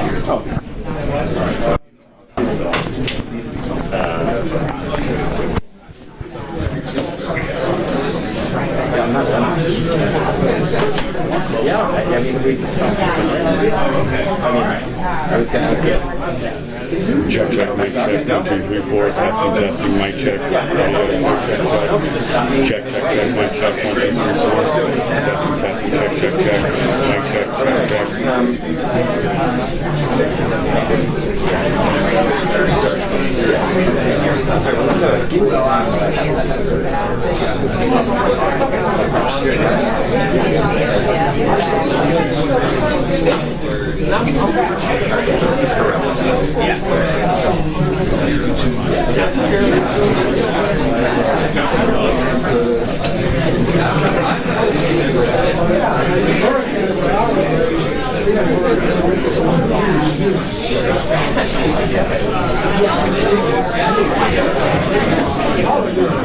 Yeah.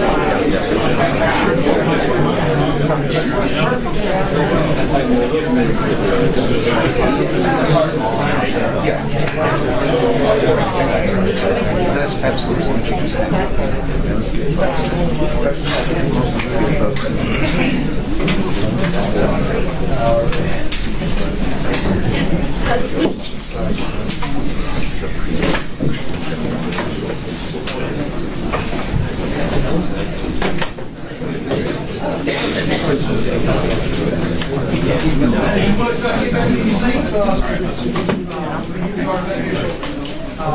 ask the question a little more while you're running. You see it on the floor. He's in work. Working very hard. Okay, I think Mr. Hamilton has something to say. What's up, Jeff? Yeah, I just wanted to give a gentle reminder about photography. All the individual media equipment, they requested special permission to have their equipment and take pictures and video. So if you weren't granted that permission, we just ask that you not please take pictures. And secondly, please try to refrain from clapping and shouting. Thank you so much. And that second, that will not happen again. If that happens again, you will be escorted out of court. This is not a performance. This is deadly serious stuff. So I appreciate everybody treating me appropriately. So. All right, Mr. Fine, we're back on the record now. Thank you, Your Honor. Just a few more minutes, Professor Magliocca. Professor Magliocca, how are the southern states governed after Lee's surrender? Well, there were temporary civil governments put in place by President Johnson, but then in 1867, Congress passed the Military Reconstruction Acts to impose essentially martial law on almost the entire former Confederacy. So, for example, who was governing Virginia during that period? A Union Army general. And when was the 14th Amendment, Section 3, first implemented? So it was first implemented in the Military Reconstruction Acts because those acts said that there had to be new elections throughout the South to elect conventions that could ratify the 14th Amendment and write new state constitutions. And so the acts provided that people who were covered by what is described as Section 3 of the pending amendment were not going to be able to vote in the elections for those conventions. And then there had to be some means of determining whether people could or could not vote under that standard. Okay. Can we please put up Exhibit P48, which has been admitted into evidence already? And you can zoom into the upper left so we can see it. Professor Magliocca, I know this is a small print, but can you see what that is? Yes. This is an opinion of Attorney General Stanberry interpreting the First and Second Military Reconstruction Acts. And when was that issued? This opinion is May 1867. When was the 14th Amendment ratified? In 1868. And where was this printed? This was in the New York Times. It would have been widely reprinted in newspapers across the country. Okay, great. We can put that down. How widely was Section 3 applied in the years after the ratification of the 14th Amendment? Well, between 1868 and 1872, it was implemented many times, mostly to remove state and local officials who had been part of the Confederacy, but also, in a couple instances, to exclude people from office. And what led to it not being implemented as much? So in 1872, Congress exercised its power under Section 3 to grant an amnesty to many of the former Confederates. Basically, in part, that was because there had been private bills that had been giving amnesty to individuals, but largely that was simply, did you know a member of Congress? And then, if you did, they would pass a bill for you. Your Honor, I moved to strike his first statement. It was a legal opinion. And that is whether the Amnesty Act of 1872 gave amnesty to former only, if you will, former officers. It's a legal question. I understand you raised the issue. I'm going to let it stand. But thank you. I mean, I understand the point. Believe me, I understand the point. What did the debates around amnesty in public and in the streets or in Congress center on? Well, largely the question was, wait a minute. There's a lack of foundation. Fair enough. Okay. All right. We've got to have a little foundation. Right. How familiar are you with the debates that led to the 1872 Amnesty Act? I'm quite familiar with them. I read all of them. And what did they focus on? Well, they focused on whether people deserved amnesty, first of all, and second, if so, who should be excluded from that. And basically, would it be good for sectional reconciliation or not? Those are the big questions. And how much of those debates centered around ex-Confederates as compared to anyone else who might become subject to Section 3? Well, it was basically about ex-Confederates because those were the people who were petitioning Congress for amnesty. Great. Just a few more questions. During the Civil War itself, how did Washington, D.C. fare?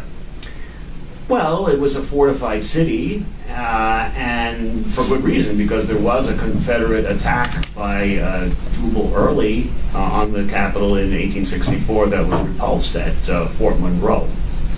And were there, or how many, if any, presidential elections occurred during the Civil War? One in 1864. How orderly was that, if you know? It was very orderly. And how did the counting of the electoral votes proceed? There was no problem with it at all. When, if ever, did the Confederate insurrectionists seize control of the United States Capitol? They did not. And in your opinion, if in 1864 or 1868 a violent mass of people had seized control of the U.S. Capitol during certification of presidential electoral votes and disrupted the peaceful transfer of power, wouldn't 19th century Americans have understood that? Sustained. You stop that question. Next. Thank you, Your Honor. I have no further questions. Okay. Anything, Mr. Bob?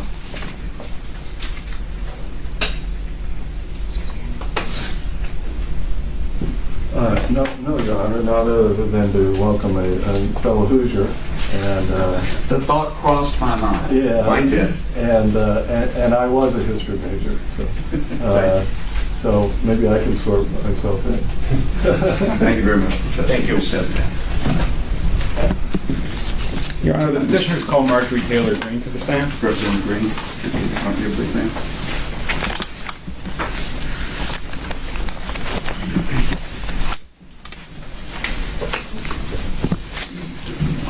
Raise your right hand, please. You solemnly swear to affirm the testimony being given this hearing is the truth, the whole truth, and nothing but the truth, so help you God. Please be seated. Mr. Shelley, go ahead. May I proceed? Thank you. Good morning, Representative Greene. I'm Andy Shelley. I represent the plaintiffs in this matter. Ms. Greene, you were elected to Congress in November of 2020, right? Yes. And you became a member of Congress on January 3rd, 2021. Is that correct? Yes. And when you became a member of Congress, you became a member of Congress by virtue of having taken an oath of office, right? I became a member of Congress by being elected by the people of the 14th District. Okay, but you actually were permitted to take your seat in the House of Representatives because you took an oath of office. Isn't that correct? I swore an oath on January 3rd. And that oath required you to swear that you would support and defend the Constitution of the United States, right? Yes. And it required you to swear an oath that you would support and defend the Constitution of the United States against all enemies, right? Yes. And part of the oath that you took says that you were going to undertake that obligation to defend the Constitution against all enemies freely, without any mental reservation or purpose of evasion. Do you recall that part? I think so. Okay, well, let's have a look at it. This will be Plaintiff's Exhibit 63. I just want to make sure you get the chance to see it.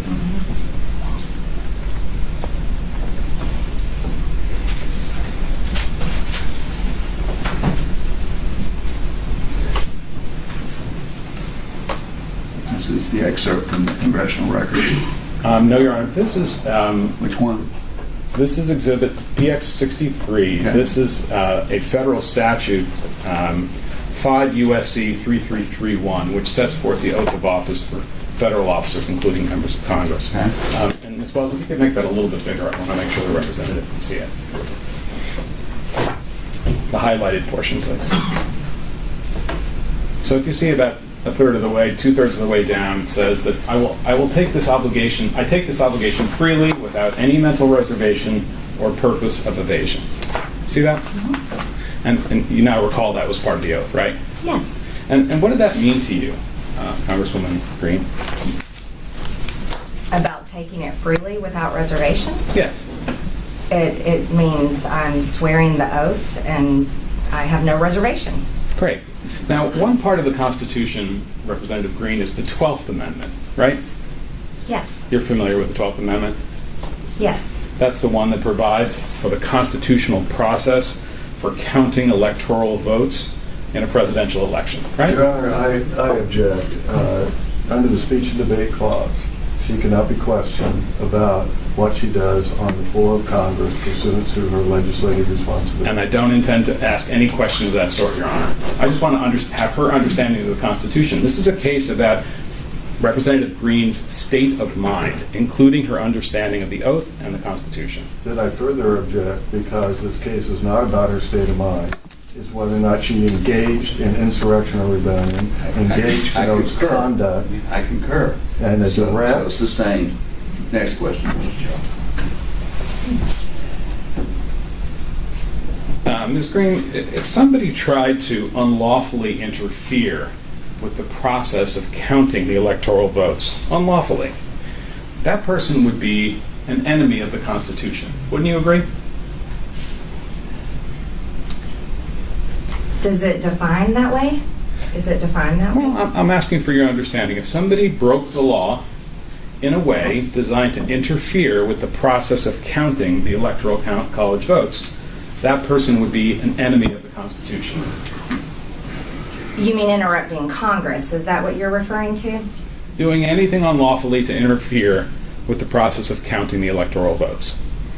Interrupting Congress, like when the Democrats interrupted Congress and had a sit-in on the House floor and stopped Congress? Excuse me, Representative Greene. Yes.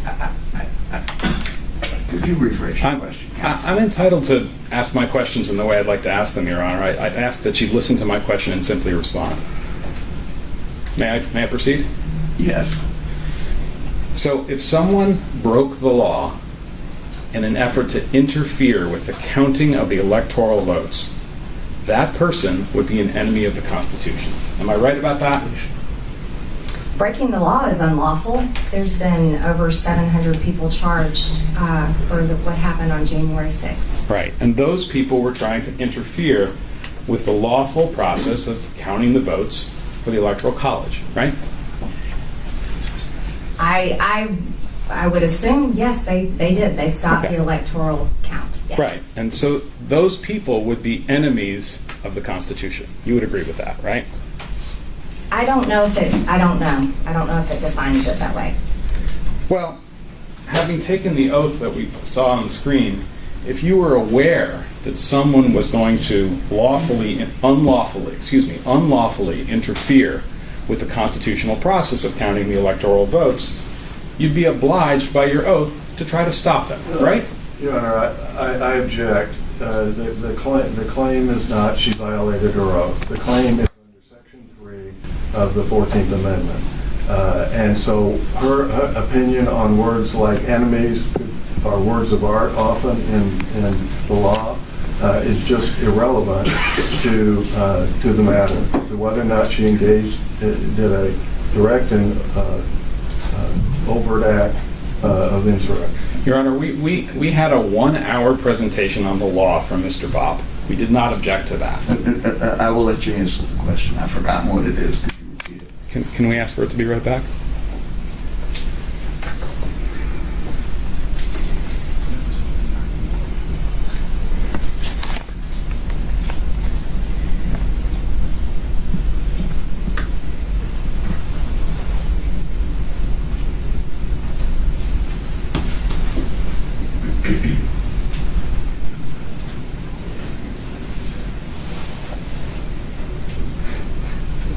Question: if you were aware that somebody was going to unlawfully interfere with the constitutional process of counting electoral votes, you would be obliged to have them arrested or stopped, right?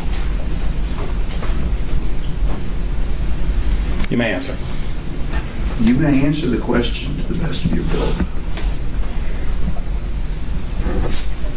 I had no knowledge of any attempt, and so that's a question that I can't answer. Well, I can't answer that question. I take your representation that you had no knowledge for the time being. I'm asking it as a hypothetical question, just to understand. I can't answer a hypothetical question. Well, I'm permitted to ask you one, so I'm going to ask you again. If you had knowledge in advance that someone was going to unlawfully interfere with the counting of the electoral votes in a presidential election, under your oath, you'd be obliged to do something to stop that, right? I object. She's not being charged for violating her oath. There is no foundation laid that she had any knowledge about anything like that. We'll come to that. And so these hypothetical... Sustained.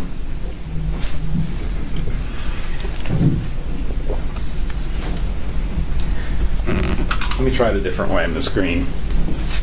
You remember the part in the oath where you talked about taking on the obligations of the oath freely and without mental reservation or purpose of evasion? You recall that from a few minutes ago, right? Yes. Okay. If you knew that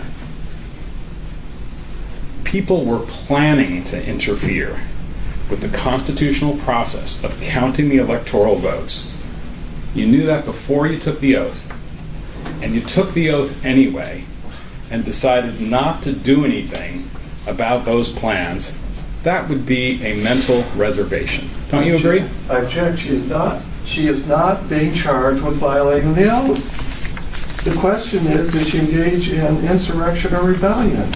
Her state of mind is relevant, Your Honor. We think it's very important to have her understanding. What, Mr. Chair? It's relevant to whether she engaged in insurrection during the time period from January 3rd to January 6th. And we're going to be talking about her state of mind all day. You may come back to that question after you have laid a foundation for why it ties into her activities from and after the administration of the oath. Fair enough, Your Honor. Ms. Greene, you're familiar with social media, right? Yes. And that's a form of communication, right?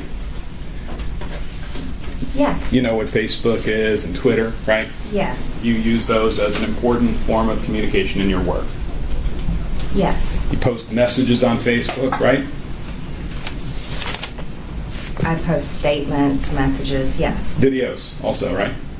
Yes. And you also respond and react to other people's comments when they're posted on Facebook or Twitter, right? Yes. And you do that as a way to get your political views out into the world.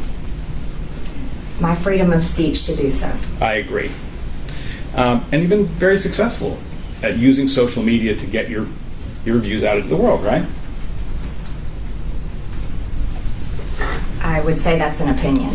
Well, I'm asking your opinion. You've got hundreds of thousands of people who follow you on Twitter and Facebook, right? No, not really, because my personal Twitter account doesn't exist anymore. Before it was suspended by Twitter, you had hundreds of thousands of people following you on Facebook and Twitter, right? Yes. And by the way, the way Facebook and Twitter work, is my understanding, is they don't have to necessarily follow you to read what you have to say, right? I guess so. So it could be millions of people who have read the things that you have said on Facebook and Twitter over the years. I don't know that. But it could be. You would agree with that, right? No, I don't know that. Okay. I don't know how many people read or see what I post on social media. But what you post on social media is what you want people to know about your political beliefs, correct? Sure. Okay. You're not putting stuff up there as a joke, are you? Sometimes, yes. Well, we'll come back to that. And you use Facebook and Twitter to communicate with your constituents in the 14th Congressional District here in Georgia, right? Yes. So, immediately after the 2020 election, and through January 6th, and even beyond that, you issued a number of tweets and made statements on Twitter and Facebook about the election, right? Yes. You tweeted a whole lot of material about your views of what happened in the 2020 election. Yes. And the thrust of those tweets were that you felt that the election was stolen from the sitting president. I object. That is... You can ask the question, what is your opinion? Well, I also want to ask whether she communicated that opinion through... Well, let's do it that way, Your Honor. I take your point. Where are you going with this, counsel? I'm going to show the witness a number of her tweets, and I wanted to make sure that I understand the context of them, that's all. Well, she said she posts on Twitter. Right. And my question is whether she posts material that reflect the opinion that you have, strike that. Ms. Greene, you had the opinion between November 2020 when the election happened and January 6th, 2021, that the election was stolen from President Trump. I object. Am I right about that? Ask you if you've got questions about specific documents or specific things. Go ahead. Let's not bandy around. Let's go to PX 2A, Ms. Wells, please.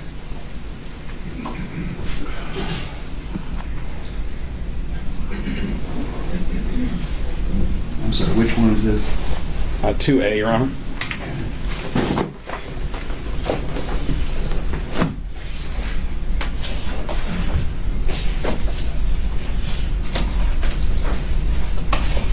Can you see that, Ms. Greene? Mm-hmm. And what we have here in 2A is a document. Well, I'll ask you, can you tell us, is this a statement that you posted on Twitter on December 3rd, 2020? Go ahead. Sure. I'm sorry. Yes, ma'am? Yes. Yeah. And this is a statement where you talk about that you were looking for a senator to join yourself and Representative Mo Brooks to reject the fraudulent votes for Joe Biden and to keep the real Donald Trump in the White House, right? I object, Your Honor, to the... You can hear my objection. I'm waiting. I'm waiting with bated breath, Jim. All right. This violates her right of free speech. There's nothing in this statement that meets the Brandenburg test, even if speech could be considered, since it can't when we're dealing with engages, which is conduct, not speech. And it does not even meet the incitement test, which requires directed to inciting or producing imminent lawless action. Your Honor, we heard an hour of argument this morning on this. Hold on. Go ahead, Mr. Bob. Thank you, Your Honor. That is likely to incite or produce action, end of quote. So it's objectionable. And to call her into account for her First Amendment free speech is unconstitutional. Well, Mr. Bob, irrelevant. I appreciate your argument, but that's argument. I'm going to allow the question. Go ahead, Mr. Shelley. When you sent out this, strike that, did you send out this tweet, Ms. Greene? Ms. Wells, could you put it back up? Yes. Okay. And when you sent out this tweet, you wanted the people who read the tweet to know that it was your view that the votes for Mr. Biden for president were fraudulent, or some of them were, right? That really wasn't the purpose of that tweet. I'm just asking whether when you sent this, you were communicating to the people who read your Twitter account that you believed that there were fraudulent votes for Mr. Biden and that your goal was to keep President Trump in the White House. I was communicating that we were looking for a senator to join our objection, which is very much part of the responsibilities and duties that I can do as a member of Congress. I agree with that, but the purpose of that was because you believed that the votes for Mr. Biden were fraudulent, right? Or at least some of them. We had been spending a vast amount of time reading and researching and talking to people, and had seen tremendous evidence of voter fraud. I don't know if you're aware, because I know you're not from Georgia. We currently have, our Secretary of State has an investigation I would going look to strike on this. into I'm election entitled to fraud get answers to my questions, Your Honor. Thank you. Thank you, Representative Greene. All right, let's back up. By the way, Your Honor, I'm sorry to interrupt. We missed something very important. Can the representative be sworn? Oh, thank you. No, I swore in. Oh, you did? Oh, okay, I didn't see that. I'm sorry. I thought I forgot. Sorry. Thank you. All right. And can I ask the court to acknowledge that this is an adverse witness, a hostile witness? Yes, that she's an adverse witness, and you may therefore cross-examine. Right. Even though it's only your case in chief. Yes, I acknowledge that. And I would ask the court to remind the witness that in this posture, she has to answer my questions. She can't give speeches. Is that fair? You're entitled to an answer to the question that is asked. She's not entitled to make her answer. You're not entitled to answers that are, to require her to answer when the question is objectionable, violates her First Amendment rights, is irrelevant to the charges that are being made, just to what? Fishing expedition, political theater, what is this? This is cross-examination. No, this is cross-examination. I'm entitled to a yes, no, or I can't answer response. Let's go ahead. Unless this is objectionable. You have a standing objection, Mr. Bob, to everything in the world. I want to question your witness. Let her Okay, question gentlemen, Bob. wait a minute, She's wait a doing minute, fine. wait a minute. That's enough. Stop. Mr. Bob, please sit down. Next question, Mr. Chairman. This is not theater. This is not an argument from the Supreme Court. This is an evidentiary hearing. So let's get going. Go ahead, Mr. Shelley. Ms. Wells, can you pull up Plaintiff's Exhibit 2C, please? So which number? 2C. Ms. Greene, is this a tweet that you sent out from your account on December 19th, 2020? Yes. And in this tweet, let me go back a second. Your Honor, I would just ask that the previous exhibit, which I think was 2D, be admitted into evidence. What was the number? 2B. 2A. I'm sorry, 2A. All right, so 2A is in. Yes, I'll admit it. I'd ask that 2C be admitted into evidence. 2C. All right. Say that again. I was distracted. Go through it again. Sure. I asked the witness if this was her tweet. She said it was. This is your tweet. Okay. And I ask that it be admitted into evidence. I object. It is not probative. It violates her First Amendment rights. Well, it has nothing to do with engage. It doesn't. Before January 3rd. It's in for what it's worth, Mr. Bob. Okay. I mean, I don't know it's worth anything, but it's in. Go ahead. And I apologize, Your Honor. It's okay. I do think it's my responsibility to make pertinent issues. I respect it for you, Mr. Bob. I respect it. Go ahead. Go ahead, Mr. Shelley. Thank you. Representative Greene, in your tweet on December 19, 2020 that we've marked as Plaintiff's Exhibit 2C, one of the things you're communicating to the people who would read this tweet was that you want them to come to Washington on January 6th for a demonstration. Is that right? For a march for Trump. Right. Fight for Trump. The phrase that you use there is #fight for Trump, right? That's what the words say. That's what it says on my tweet. Okay. And you posted that because you, in fact, wanted people to show up on January 6th, 2021 in D.C. in order to help you stop the theft of the 2020 election from your point of view. No. Okay. Well, I'm not sure we got a clear answer on this. You did believe at this time that the 2020 election had been stolen by the Democrats from Mr. Trump, right? I was asking people to come for a peaceful march, which is what everyone is entitled to do under their First Amendment, but I was not asking them to actively engage in violence or any type of action. My question is really simple. It's about your opinion. When this tweet came out, and in this period, it was your opinion that the election had been stolen from Mr. Trump or was about to be stolen, right? Under my opinion, there was a tremendous amount of fraudulent things that happened in the election, and under my opinion, I want to do anything I can to protect election integrity and to protect the people of my district in Georgia, people's votes. They should count. Is it fair to say, Representative Greene, that from election night of 2020 until January 6, 2021, your personal opinion and your wish was that Congress not certify Joe Biden as the winner of the 2020 election? No, that's not accurate. You believed that Joe Biden had lost the election to Mr. Trump, right? Well, yes, we saw a tremendous amount of voter fraud. have investigations going on right now in the state of Georgia. There's investigations going on in multiple states.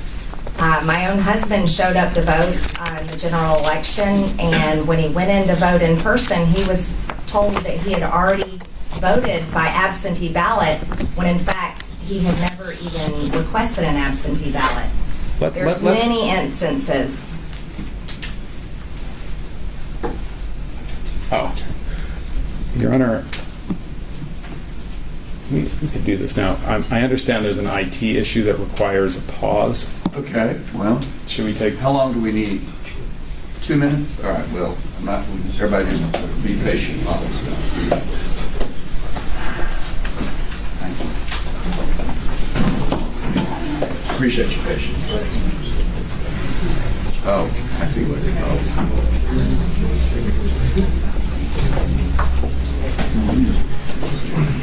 Representative Greene, your camera, that's why, your camera was off, that's why we wanted to stop and make sure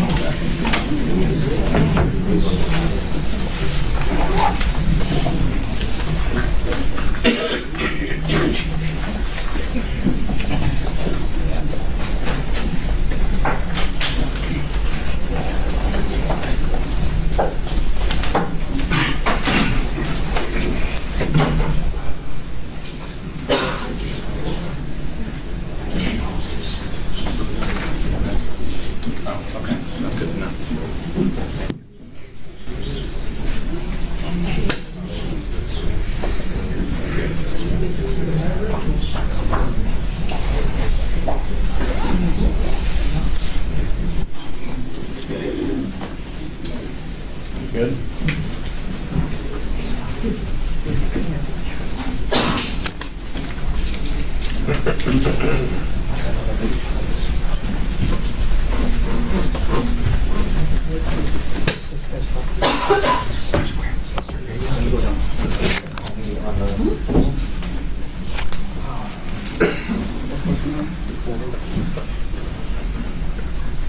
you want to, I mean, I hate to make everybody just sit around.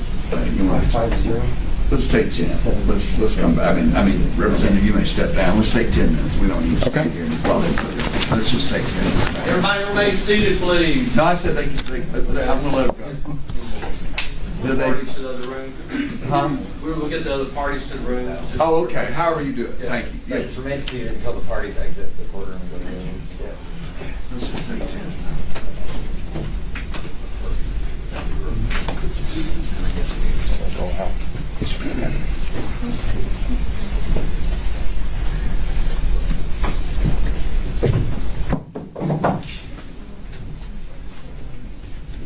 Come back in. Take 10 time. Let's come back at 12. It's just enough time to get out and get in. Come back and get up. Everybody come back in. Let the parties out. We'll come back at 12.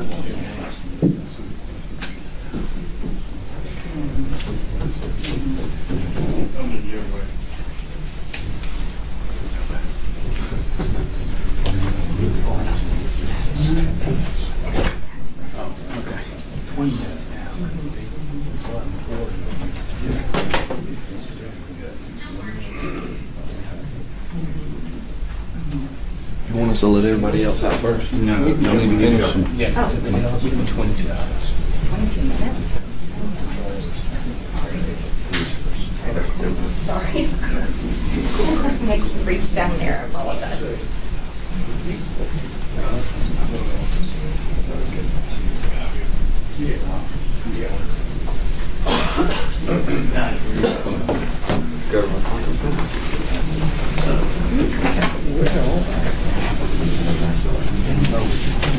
Y'all may leave. If you want to.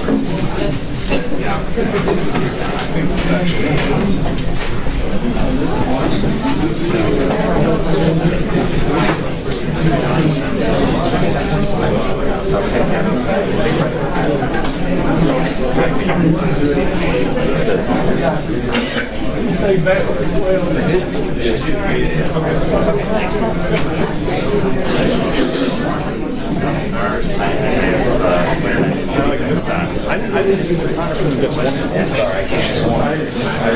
He saw it. Right?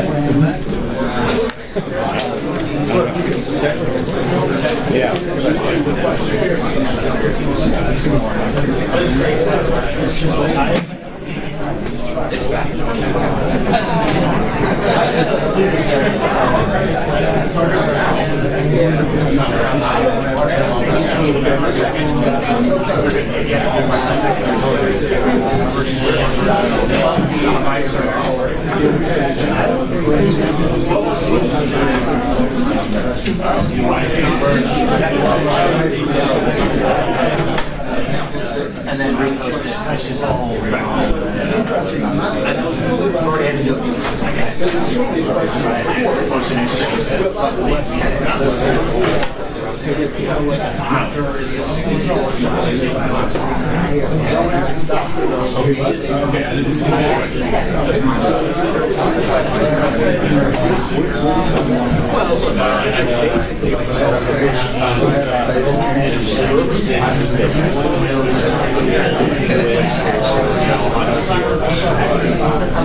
Therefore,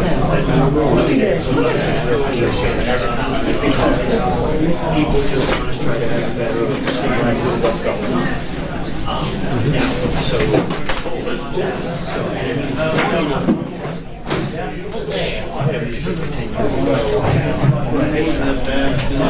I think that's, you're right, but I think it's really hard to all this now. I do think there might be examples where, like, I think a long time ago there was this fight between New York and New Jersey about who had, I think it was kind of like a obsession over the okay? And I had to go look at these kind of agreements from the about, you know, how they cleaned up all the violence. So then you kind of needed some story to come in and basically say, okay, you know, because it's just so high. Yeah, it was, you know, okay. There's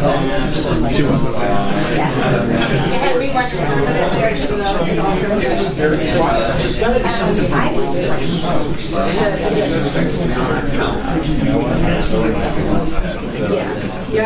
ordinary constitutional provision that people know about. I got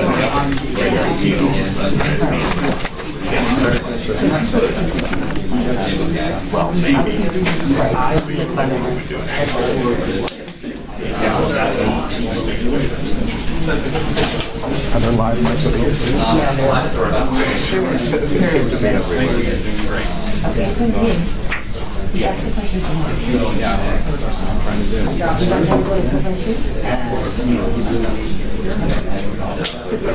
We're out for a while for 18 minutes. Oh, really? Okay, so let's do it.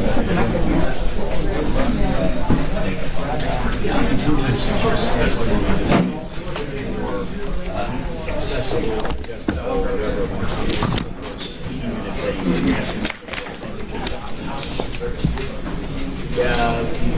The person who's going to figure documents.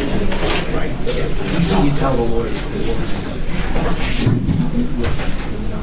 Right. You were with me, and I think I think this is a little more. Is that those the questions?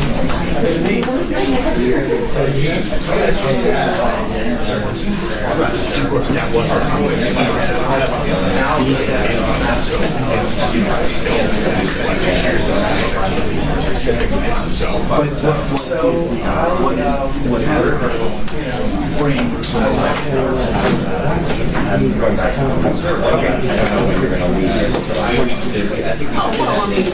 These are all 30, right? I know. Lunchtime, I have less at some point, I gotta get sugar because the flight's until 5:30. So I could probably take over. All right.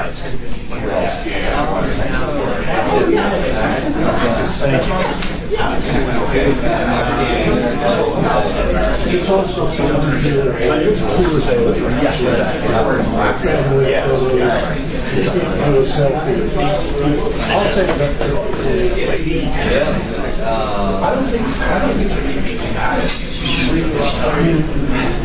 But I do think, it was just one of the things where a lot of us were speaking, but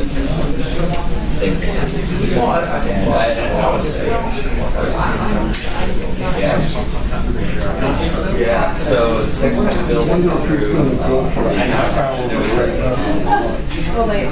the protest were legally going through, their cafeteria downstairs, They're little places. Yeah, okay. This is Beach Street strictly. Right, see, I've never been downtown before. I've been in the arena, but always kind of in other parts, because I've been visiting with family, somebody that, there was, you know, so, yeah. Within a block, that direction of that street, probably 30 restaurants. Yeah, okay.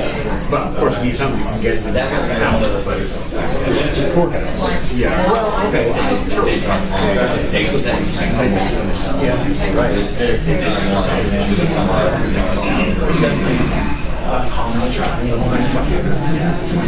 No, we did that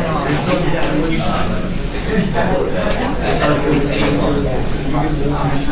There were three that got there was two that I think there might be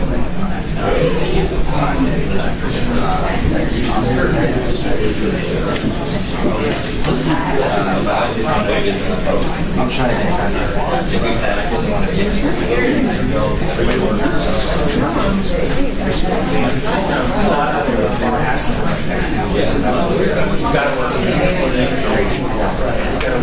yeah, we're live.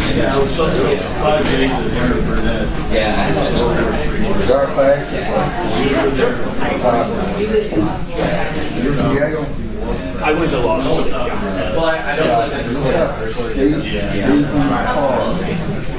Yes, I remember him. He wasn't in the same year as me, but he was there, like, sure, yeah.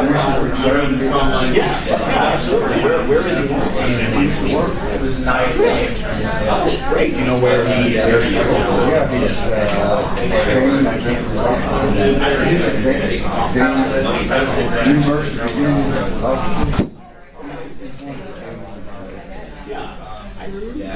I saw him like at some point. That's the only place in 15 years ago, probably. Yeah,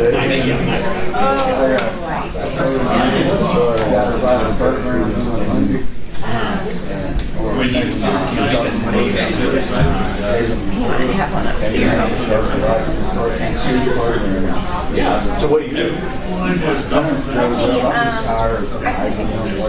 Oh,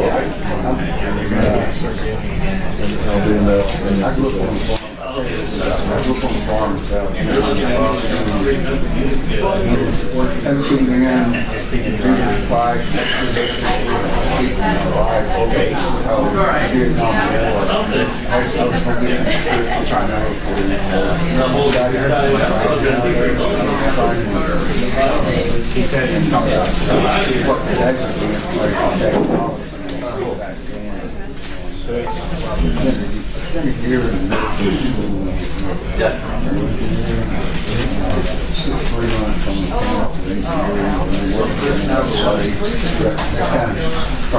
trying the rest of my life.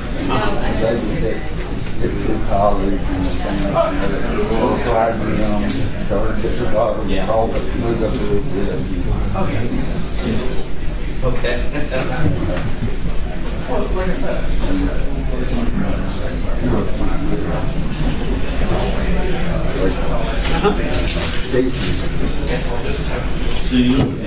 oh, that's great. Yeah, well, please tell them hi if you when you're in touch with them. Yeah. Gerard.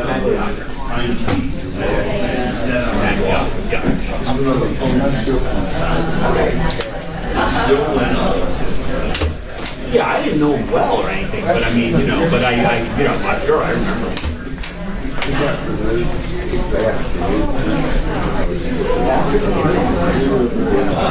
that right?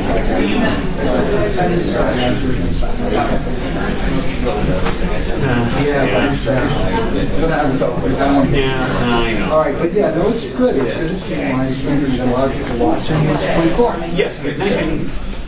Yes. All right, I'll give you a full LIOCCA.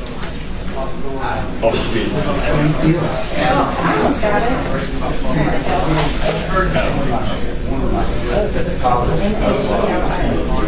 right. Thank you.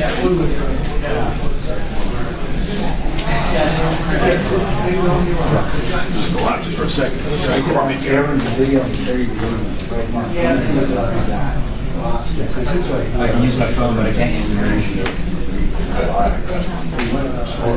Yeah, let's do that right now. Yeah, let's see. Yeah, that's a great idea. Let me try. Let me go now. I want to try to do it right now. Good idea, Chris. What's up? Can you do a quick interview of the two of us right now? We're on our interview again. Sure. Just live on Free Speech Radio. Yeah, if that's right with your people. You better ask them. I have to ask That's them. right. Otherwise, we will. I can do a Facebook Live with my phone. I have our revolutions. Yeah, you can do it just in our revolution. It's fine. Yeah, You can just do that. Well, unless you want to do, because it'll just get buried into the main live feed. Yeah, we'll be better to do it. I think it'd be better to do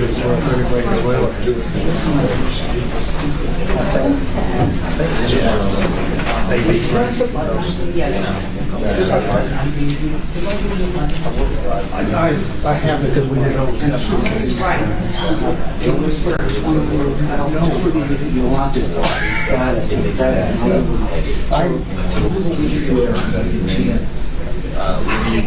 I put it on a separate video with our revolution Facebook page. And that, you know, oh, that's fine. Because this is all hooked up to Free Speech. That's awesome. The only thing is, will it go on? Right down, good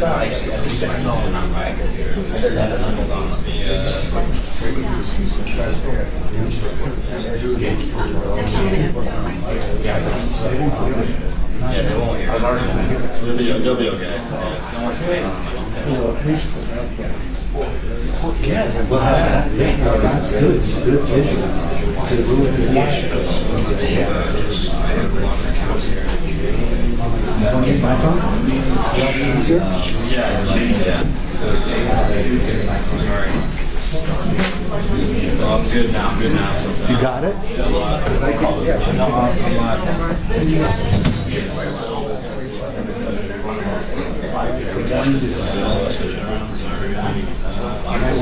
I was on myself. This is how we go. Actually,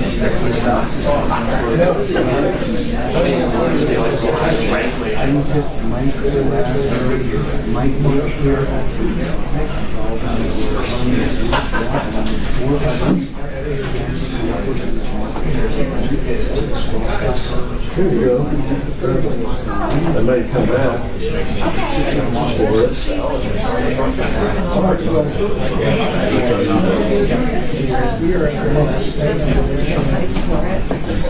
right,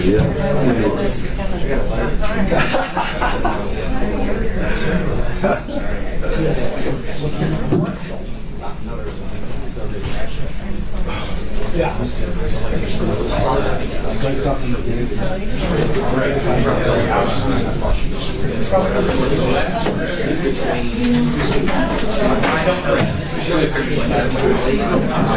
It's not like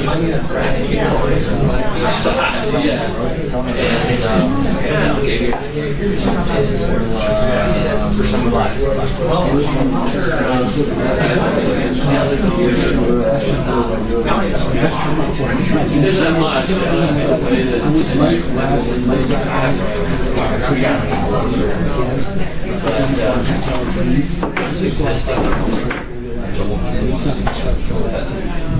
sense of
He said just get it out on what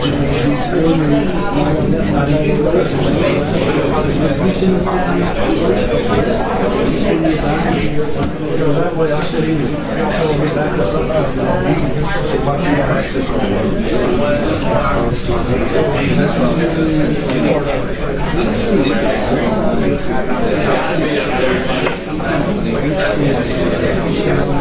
do you know that one doesn't have now?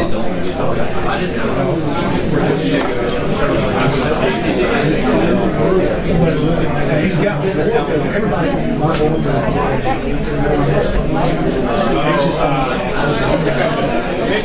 Maybe during lunch. I think the cards in our ladies and gentlemen,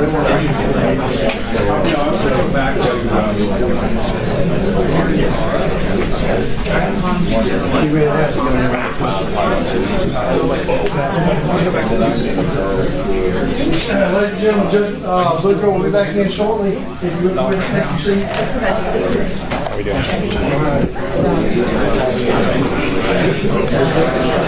Oh, God.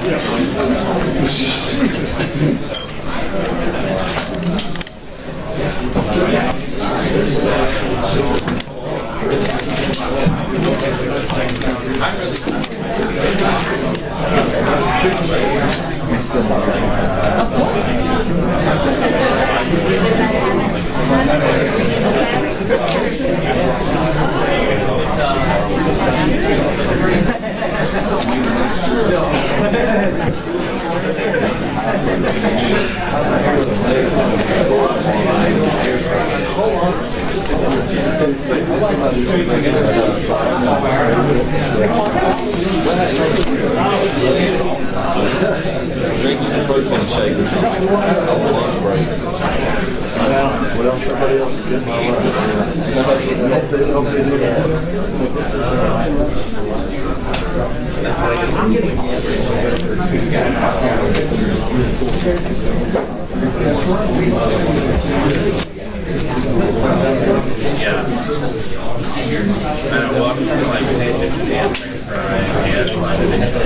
I'll see you later.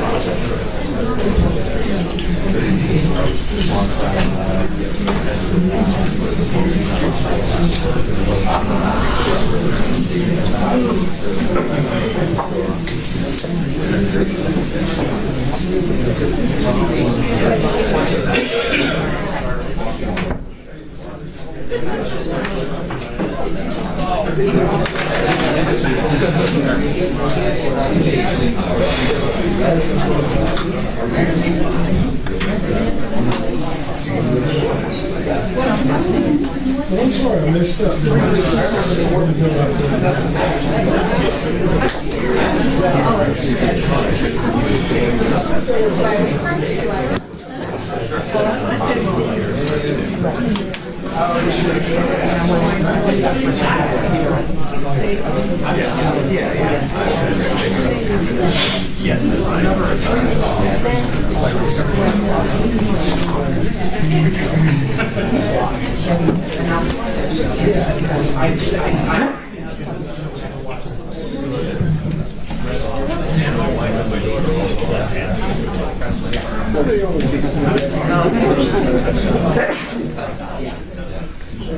Back in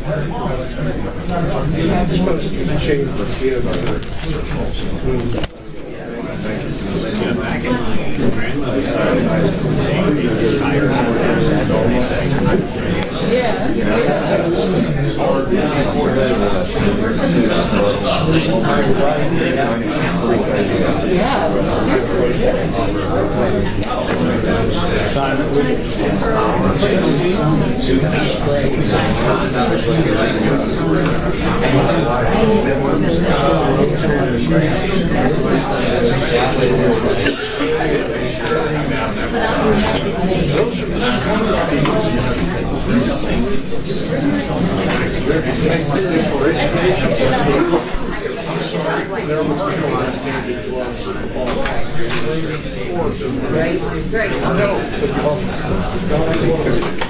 Yeah, it looks like it's running. Thanks very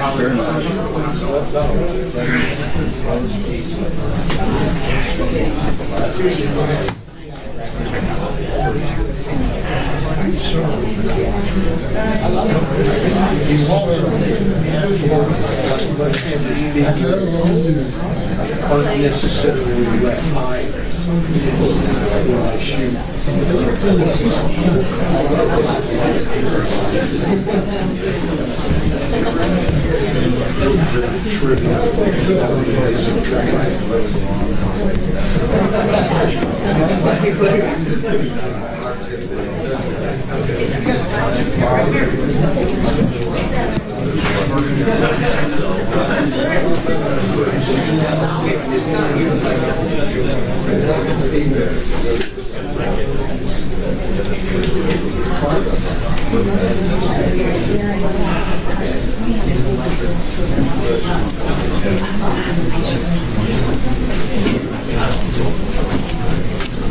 Representative Greene, I think we're ready.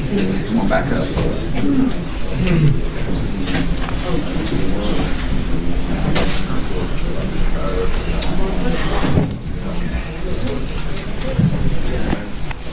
Everybody ready? We good?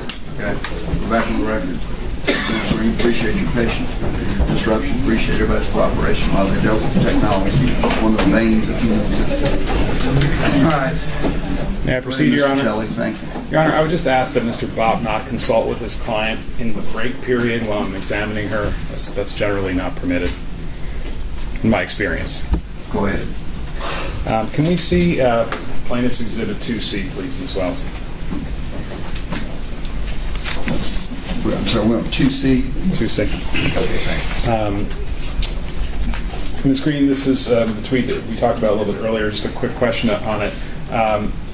You issued this on December 19th, 2020, correct? I can't see real well, but I think that's the date. Maybe we can make it a little larger.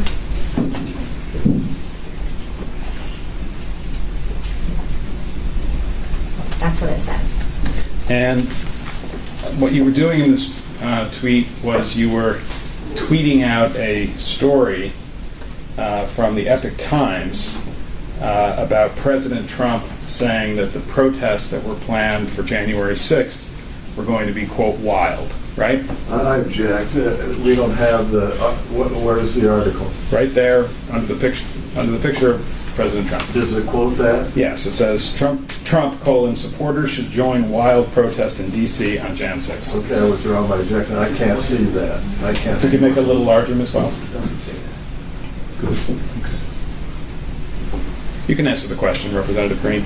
What was your question? My question is, what you were doing in this tweet is you were tweeting out a story from the Epoch Times about President Trump making a statement that the protests on January 6th would be wild, right? I tweeted an article that had the details of the dates and times. Right, and also included President Trump's statements that he expected the demonstrations on January 6th to be wild, right? I don't think that's what my tweet was about. Okay, well, but you see that the article says Trump, supporters should join, quote, wild protests in D.C. on Jan 6th. I don't remember tweeting that specifically for what you're saying. Those are your words. No, Those aren't mine. I'm actually reading from what's on the... You're speculating on why I tweeted that, but I don't remember tweeting it for that specific reason. Ms. Greene, I'm just asking questions. I'm just answering. And in your tweet, you mentioned earlier that your words, join hashtag March for Trump in D.C. on January 6th to fight for Trump, that you were urging people to come to Washington for a peaceful demonstration, right? Peaceful demonstration, Right. absolutely. Yeah, that word peaceful is nowhere in this tweet, right? Have a look. That word peaceful is I not in can't this read tweet. it. There's only half of it there. Let's give the representative a paper copy of that one. Just want to make sure I'm No, not I missing. can see it now. It was scrolled up just a second ago. Okay, peaceful's not in there, is it? Well, you know, like, Is the word peaceful in there, Ms. Greene? it does not say peaceful right That's my there. question. But Thank you're you. asking me, and I said for peaceful demonstration, just like people have the right to do in their First Amendment. I'm asking, there's not a secret code in there that it's supposed to be peaceful, right? Well, I never mean anything for violence. I don't support violence of any kind, and I've said it over and over again. So I'm telling you. You just that didn't say it on this occasion, did you? I never mean anything for violence. All of my words never, ever mean anything for violence. We'll examine that question. Go to Plaintiff's Exhibit 2F, please. 2F. F is in Frank. Yes. And I'm looking at this top half of the exhibit. Ms. Greene, this is a tweet that you sent out on January 2nd, 2021, correct? I'm not sure. Okay. You don't recall this? I don't recall tweeting that, no. Okay. You can set that to one side. Well, let me ask this question. Does anybody tweet things on your Twitter account? Strike that. Did anybody in January of 2021 tweet things on your Twitter account without your permission? On what day? Any time from November of 2020 to January 6th. I don't remember. That's difficult to answer. Okay. You'd be surprised if somebody got into your Twitter account and tweeted something without your permission, wouldn't you? Well, no one tweeted anything without my permission. I just don't remember who tweeted what. Fair enough. Now, would you agree, Ms. Greene, that this tweet from January 2nd, 2021 is something that we can fairly attribute to you, being that it was tweeted on your Twitter account? I'm sorry, I don't know. Okay. You take that down. Ms. Greene, you've had your disagreements with Speaker Pelosi, isn't that right? I'm not sure what you mean. You've had political disagreements with her. You don't agree with some of the things she's done in her career, right? Politically speaking, that would be correct. Right. You don't agree with a lot of things she's done, right? Politically speaking, that would be correct. In fact, you think that Speaker Pelosi is a traitor to the country, right? I'm not answering that question. It's speculation. It's hypothetical. You've said that, haven't you, Ms. Greene, that she's a traitor to the country? No, I haven't said that. Okay. Put up Plaintiff's Exhibit 5, please. Oh, no, wait. Hold on now. I believe by not upholding the securing the border, that violates her oath of office. Fair enough. I'm not interested in her oath of office. I'm interested in that you said that she's a traitor to our country, right? I object, Your Honor. She is not. This is. I don't see the relevance of that, Mr. Shelley. Next. Your Honor, can we give Mr. Bopp a standing objection on the First Amendment grounds? No. Because this is an effort to interrupt my examination of the witness. I am attempting to establish the witness's desire to engage in insurrection during the period January 3rd to January 6th. Now, it's true that some of the things that she said are relevant even though they occurred before January 3rd. But there's no First Amendment objection to evidence, Your Honor. She said what she said. There is First Amendment objections. We don't agree. Well, But I get to make my objection. you can make the objection. You can have a standing objection. I don't want a standing objection. Because he wants to interrupt my flow, Your Honor. That's not appropriate. I don't object to everything. Okay. Okay, I have specific things that I think I object to, and I should be extended the courtesy to do that. You may object. But, Plaintiff's Exhibit 5, please. well, 5 now. 5, okay.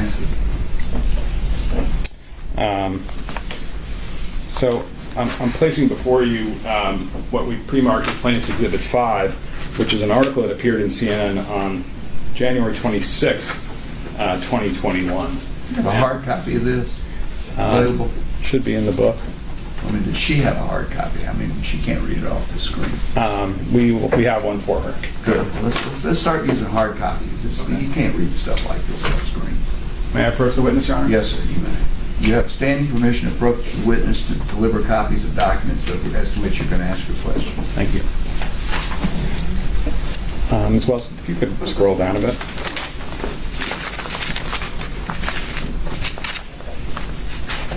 One second.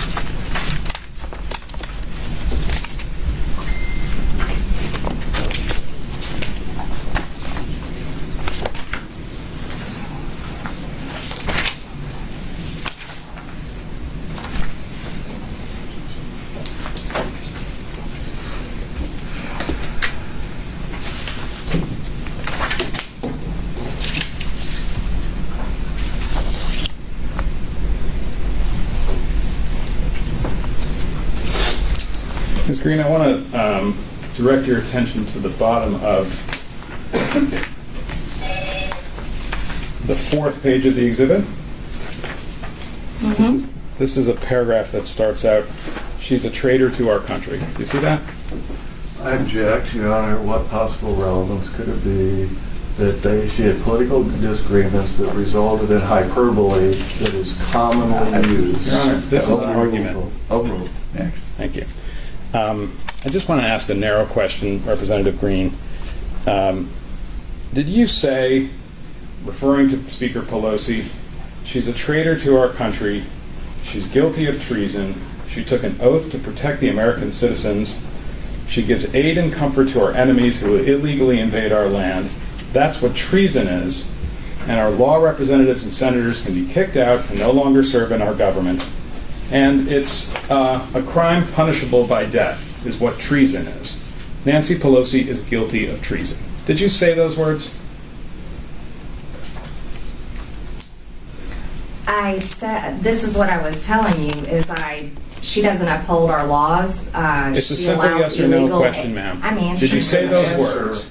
without being instructed by him to say yes or no. I don't agree, Your Honor. This is cross-examination. This is She's so entitled what? to an answer to my question, not a Representative speech. Greene, did you say these words that are quoted on the bottom of it? Did you say that? According to the CNN article I did, I don't Do remember. you recall saying? I don't recall saying all of this, but I do recall having said this about I totally disagree with the border issues. Okay, and I ask and believe- answer. Next question. Okay.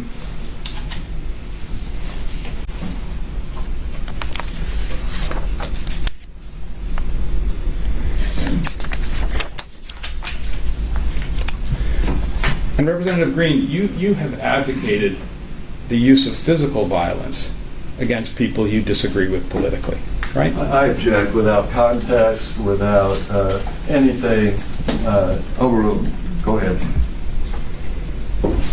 What's the question again, Mr. You've advocated the use of physical violence against people that you disagree with politically. That's a question. Yes. Is that true? I don't think so. I don't know how to answer that. Next question. Well, have a look at what we've marked as Plaintiff's Exhibit 5. T5. T5. Thank you. That's the same one. Same Is that one. correct? Yeah, okay, thank you. You've got a copy of this, Representative. Oh, is it the Yes, same the one? same thing. Okay. And, well, let me ask a foundational question. You understand that on social media posts like Facebook and Twitter, one of the things, well, I guess on Facebook, one of the things you can do is you can like someone's post, right? You can like people's post. Right. And when you like someone's post, that's a way of signifying that you agree with or admire or think it's correct, that the post is correct, right? I don't know. I don't agree with your phrase of questioning. Well, I'm asking you. Isn't it true that when you personally, Ms. Greene, like someone's post, you're signifying your approval for what the post said?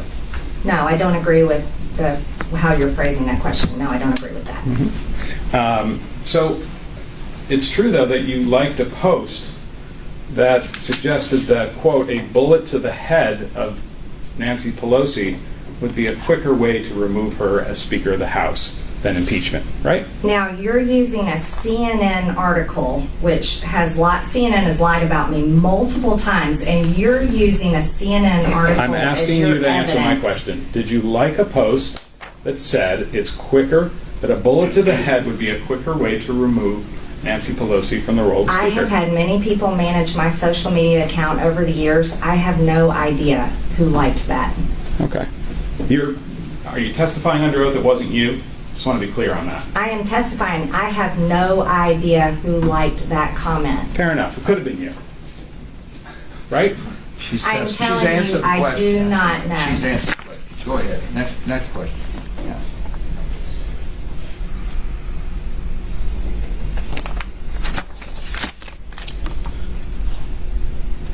Okay.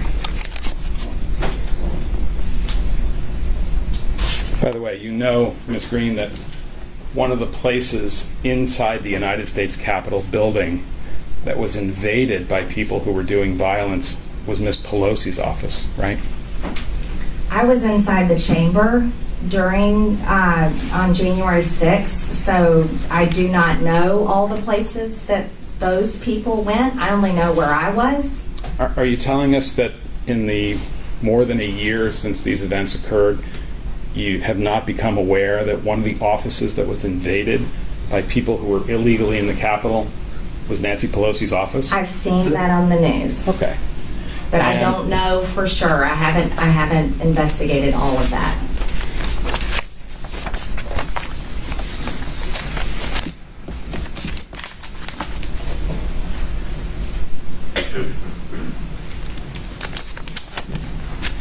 Now, you mentioned earlier in response to some of my questions that there was a demonstration that was being planned for January 6, 2021 called the March for Trump, right?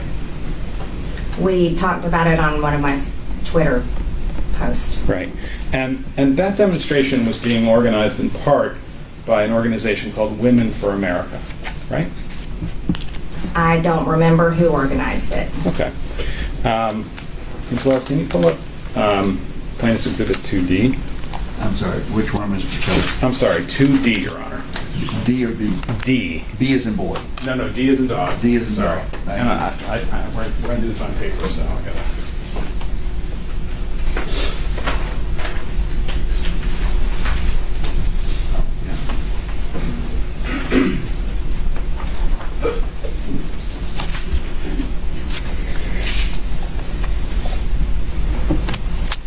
I placed in front of you what's a document that's been pre-marked as Plaintiff's Exhibit 2D. Let me just begin by asking, one of the things that you can do on Twitter, Ms. Greene, is you can retweet or send out again somebody else's tweet, right? Yes. Okay. And on Plaintiff's 2D, which I placed in front of you, you are retweeting a tweet sent by Kylie Jane Kremer on December 19, 2020, right? I don't know if I retweeted it. Well, if you look carefully, it says Marjorie Taylor Greene. There's an American flag, and it says retweeted. As I you don't know testimony, if I retweeted it. You don't recall one way or the other. I don't recall. Mm-hmm. And it's your testimony that if this got retweeted from your account, that would have been done with your permission, right? I don't recall retweeting it. That's not my question. You don't deny that Kylie Jane Kremer's message was retweeted from your account in the form set forth as Plaintiff's 2D on December 20th, 2020. I'm sorry, December 19th. You don't deny that, do you? This is what your picture has, this paper has. I don't have this Twitter account anymore. So I don't remember retweeting this. Okay, but you do remember that there was this thing called the March for Trump. It was going to be on January 6th, right? Yes. And that Women for America were one of the organizers, right? I don't remember, but that's what this says. Okay.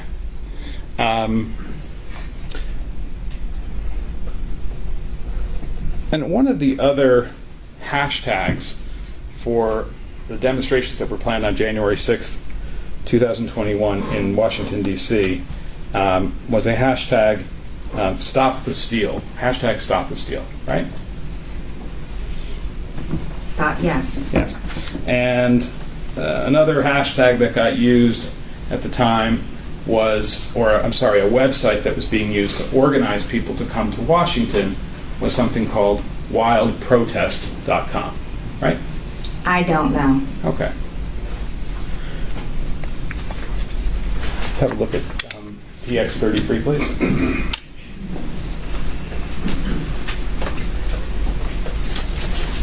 I'm sorry again. Mr. Shelley, PX33. X, PX. I call it PX. P33, Your Honor. P33. Plaintiff's exhibit. Oh, I got you. Sorry.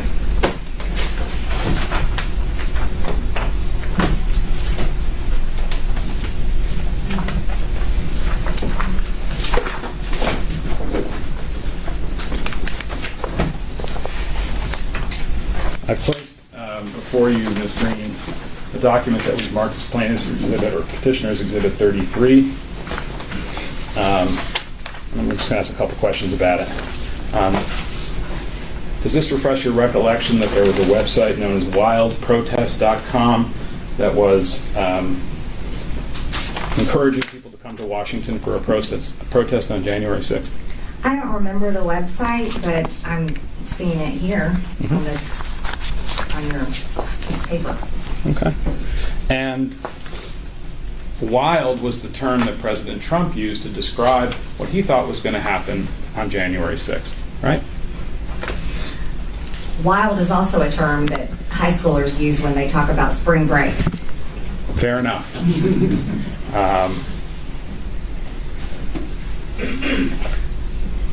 But whatever the title of the demonstration or the name or the hashtag that was used, you would agree that you were aware after the election and before January 6th that people were being asked to come to D.C. for a large demonstration to object to the certification of Joe Biden as President of the United States, right? I was aware people were coming to support our objection in Congress, and on January 6th, the only thing I was preparing for was objecting. When did you first become aware that there were going to be large demonstrations in D.C. on the 6th? I don't recall. Did you consider at any point participating in any of those demonstrations? It was put on my calendar, but then I never went. We were too busy. We were, looking at all the evidence and preparing for our debates and preparing to object. And who put it on your calendar? I don't know. Somebody on your staff, I take it? I have no idea. Well, it wasn't a complete stranger, right? It was somebody from your congressional staff, right? Probably so, but I have no idea. And as you sit here, can you tell us why it is that an appearance for you at that demonstration was placed on your calendar?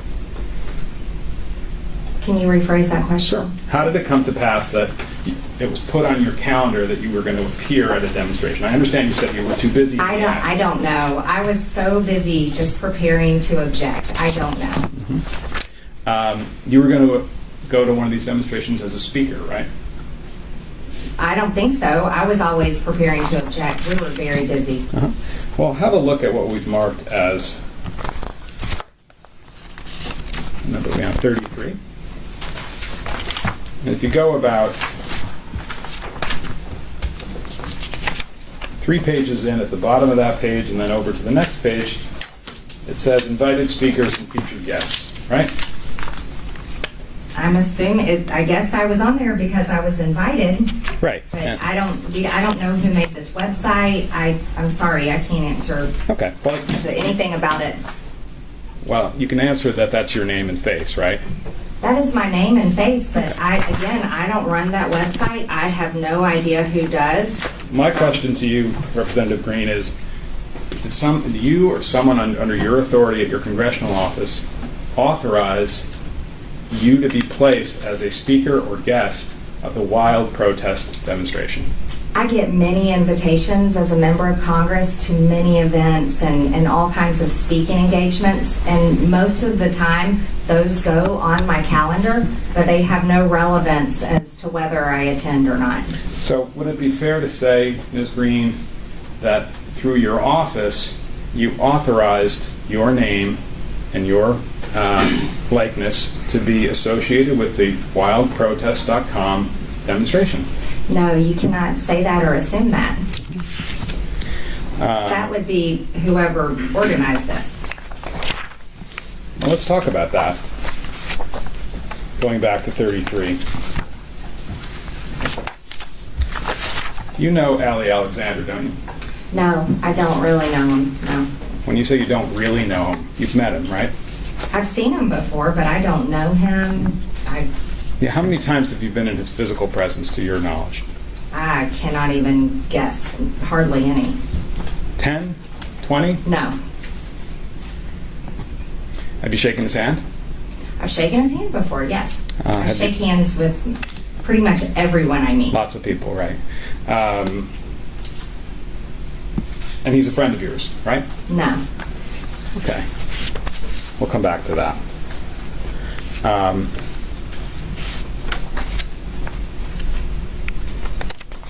Did you discuss with Mr. Alexander the idea of you coming to appear at a demonstration on January 6th? I do not recall that, no. You're not denying that happened, you just don't recall one way or the other? I do not recall that, no.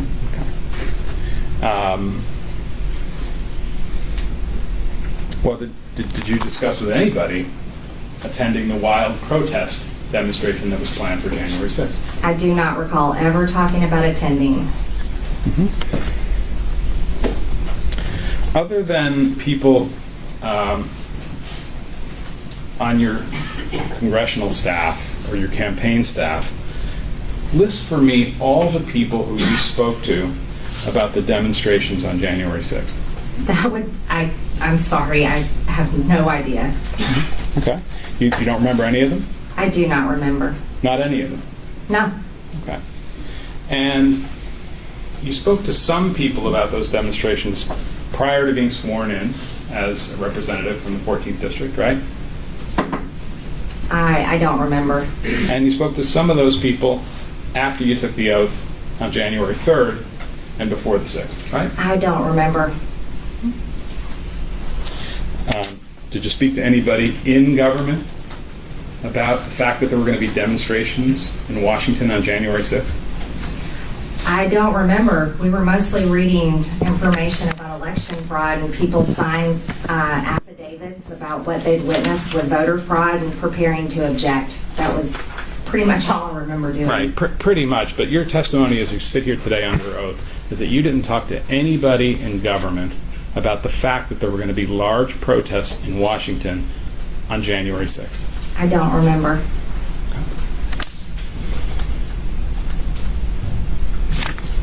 You spoke to Representative Biggs or his staff about that fact, didn't you? I do not remember. How about Representative Gosar? Sorry, I don't remember.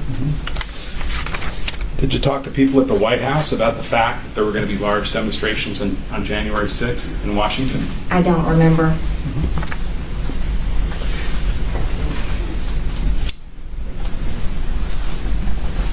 Prior to January 6th, Representative Greene, did anyone ever mention to you the possibility that there might be violence in Washington on January 6th, 2021? I don't remember. So it's possible that folks told you things could get violent in Washington on January 6th, right? I was a brand new member of Congress. I don't remember those conversations, but I would hope Nancy Pelosi and those in charge of the Capitol were taking the Capitol security very seriously. My question is just about whether anybody at all ever mentioned to you the possibility of violence. I don't remember. Okay, so you're not denying it, you're just saying you don't recall. I don't recall. And you don't recall that people said, you know, we're having these big demonstrations in Washington, and some of the people who come to those demonstrations might become violent. That never happened. The only violence I'd ever seen was Antifa and BLM riots, and I've been to so many Trump rallies, have never once seen violence out of Trump people. Right. I don't recall any talk of violence. And you knew that the people who were coming for the demonstrations on January 6th, those were Trump people, right? I knew there were many people coming to support President Trump and our objection on January 6th. Right, and at least some of them were coming because you asked them to come, right? I don't recall personally asking people to come, but evidently I tweeted about January 6th. Did anybody, strike that, did you have any conversations with anybody in government, representatives, senators, White House staff, the President of the United States at the time, any government official or government employee about the fact, this is now prior to January 6th, about the fact that there was a risk that people coming to Washington for January 6th demonstrations might become violent? I object. That's the fourth time he's asked the same question. She's repeatedly It's not the same question. This is the last time. It really is the same question. I will let it, well, you can ask questions last time. I don't recall.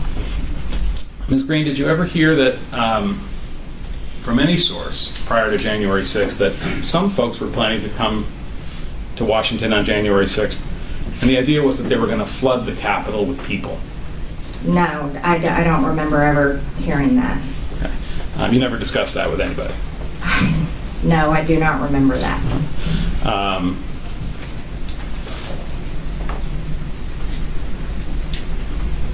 But you supported the idea of people coming to Washington on January 6th and flooding the Capitol, right? No, I support people's First Amendment to have a peaceful protest, use their freedom of speech. Well, previously you've publicly said that one way for people to express their displeasure with their government would be to flood the Capitol building with people, right? The Capitol belongs to the people. That's where you come and speak to your senators, your representatives. You come to express your views. You come to talk about how you want your tax dollars spent. You come to talk about how you want senators or representatives to vote. My question is a bit more narrow than that. You publicly expressed support for the idea that people should come to Washington to express their displeasure with their government by flooding the Capitol. I don't remember. She's answered the question. Next, move on. Can we have PX 23, please?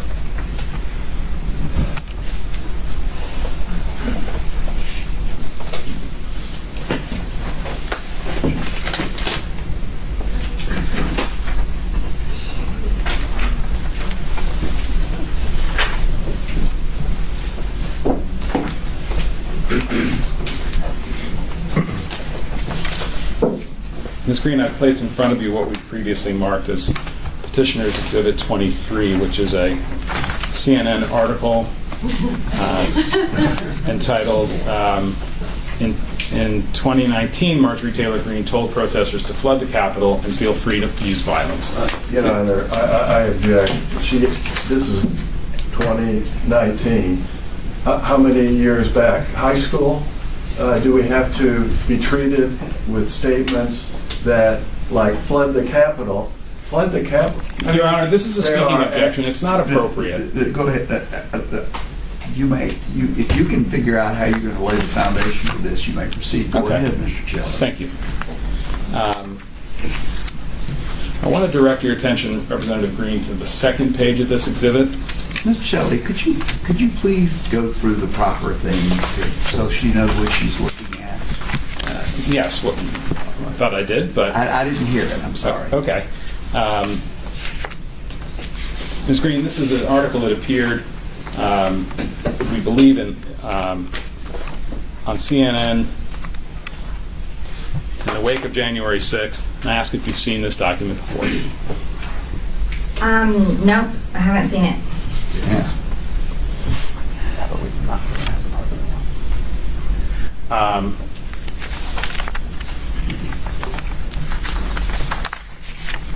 Well, I'm going to ask some questions about statements that are attributed to you in this article, and you can tell me whether you made them or not, okay? The second page of the document has a quotation that reads, quote, "All of us together, when we rise up, we can end all of this. We can end it. We can do it peacefully. We can. I hope we don't have to do it the other way. I hope not. But we should feel like we will if we have to, because we are the American people." Do you recall making that statement in 2019 in connection with a protest around Fund the Wall? No, I don't recall. That's fine. Go I ahead. object. Next. Are you denying that you made that statement? Objection noted. You denying that you made that statement? I'm saying I don't recall. Okay. You're not This denying is- it, you just don't recall. It's a CNN article. She said she does not recall. That is the answer. Let's move on.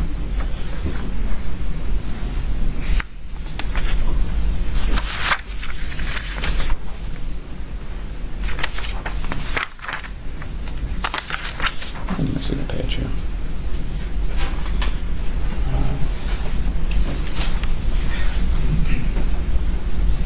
Can you scroll down?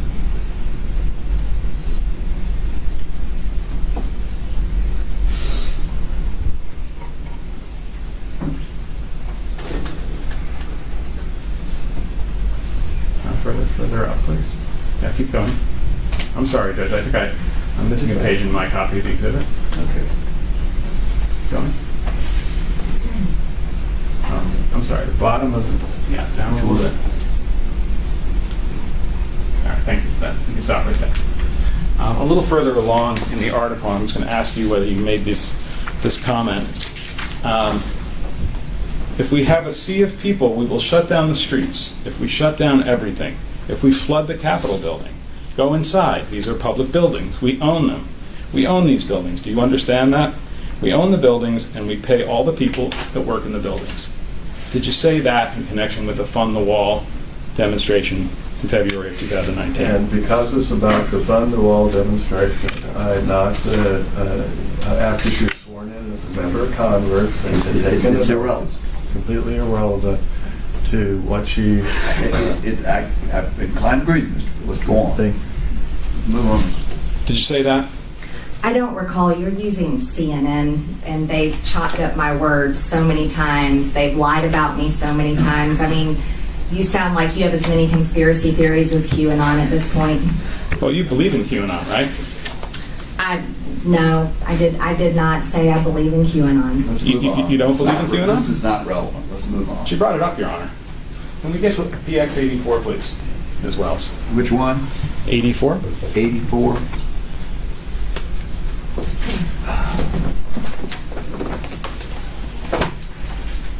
Is that your face, Ms. Greene? It appears to be. Okay. So this is a video clip. I'm going to ask that we play it. It's about 1 minute 50 seconds, and simply ask if that's you making those statements. Your Honor, before he starts running this, I object unless he assures us that this is the complete clip, not selected out pieces. It is the entire... We haven't touched it, Your Honor. Okay. I'm not saying you touched it. Right. Well, this is on... You're prepared to play this. I think your responsibility, and I'm asking the court to require this, or I object, is to make sure that this is not taken out of context. You want to present it as evidence.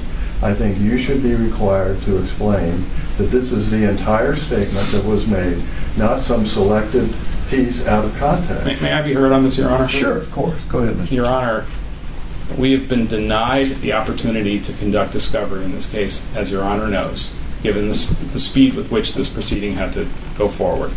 We have been denied the opportunity to issue subpoenas, to get records to do precisely what Mr. Bopp would like me to do. In fact, Mr. Bopp objected to all of those things and said, we don't want them to do those things.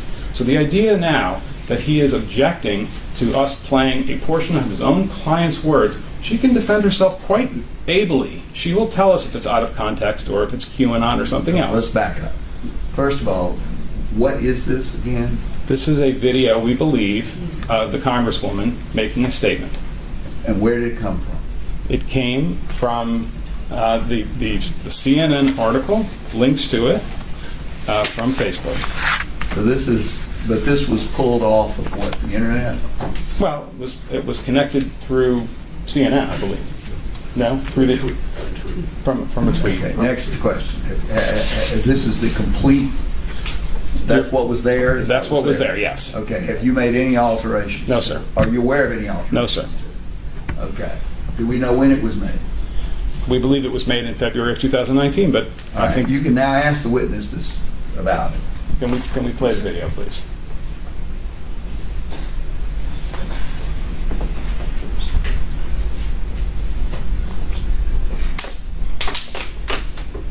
In Washington, D.C. on February 23rd and protest and march with me at 8 a.m. Really? Please, I'm begging you. If we have a sea of people, if we shut down the streets, if we shut down everything, if we flood the Capitol building, flood all the government buildings, go inside. These are public buildings. We own them. We own these buildings.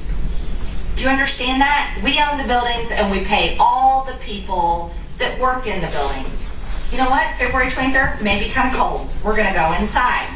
We're going to be warm. And then we're going to demand that our federal government serve we the people. Because we're sick and tired of their ways. We're sick and tired of the corruption. See, here's the issue. Here's the issue, America. They think that we're stupid, and they treat us like we're stupid, and we allow it. We allow it. Well, no more. We're not going to allow it anymore.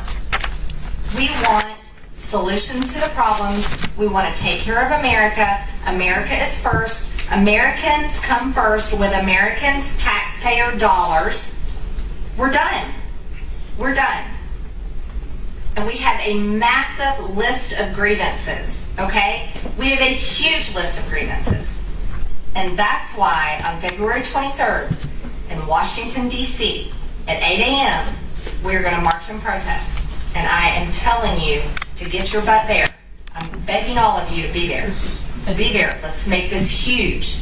There's a lot of really, really great people organizing this. You don't even know. Ms. Greene, that's you, right? That's me. And in that clip, you were urging people to come to Washington and flood the Capitol, right? What year was that? You tell me, Ms. Greene. I believe it was for February 23rd, 2019. Right. There was no violence that day. We peacefully protested. Fair enough. But my point is to ask you the question.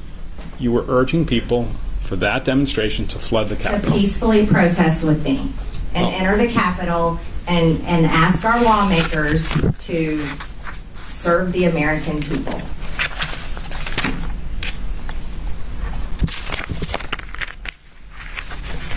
So now you remember giving that statement, right? Now that we've watched the video, I remember that. Now that your memory has been jogged a little bit, do you remember talking about that demonstration being done on a peaceful basis? That demonstration was peaceful. Right. And you remember that you said, we can do it peacefully, right? Of course, I only believe in peaceful demonstration. I do not support violence. In fact, what you said is, we can do it peacefully. We can. I hope we don't have to do it the other way. I hope not. But we should feel like we will if we have to, because we are the American people. That was another statement that you made in the same presentation, right? That was in your CNN article, and I don't trust CNN as a source. They've lied about me multiple times. Are you denying that under oath that you made that statement?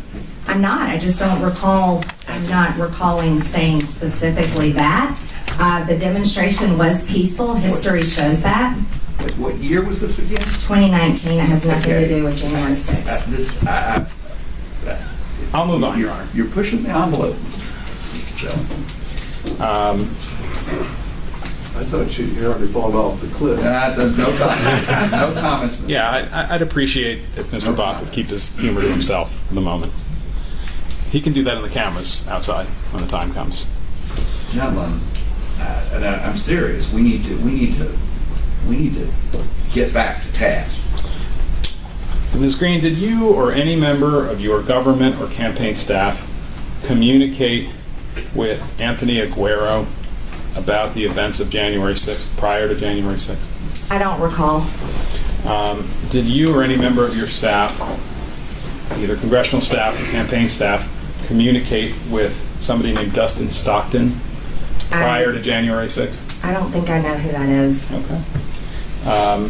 How about Jennifer Lawrence? Not the actress, but a Jennifer Lawrence who's involved in conservative politics. Did you or any member of your congressional or campaign staff communicate with Ms. Lawrence prior to January 6th about the demonstrations that were planned for that day?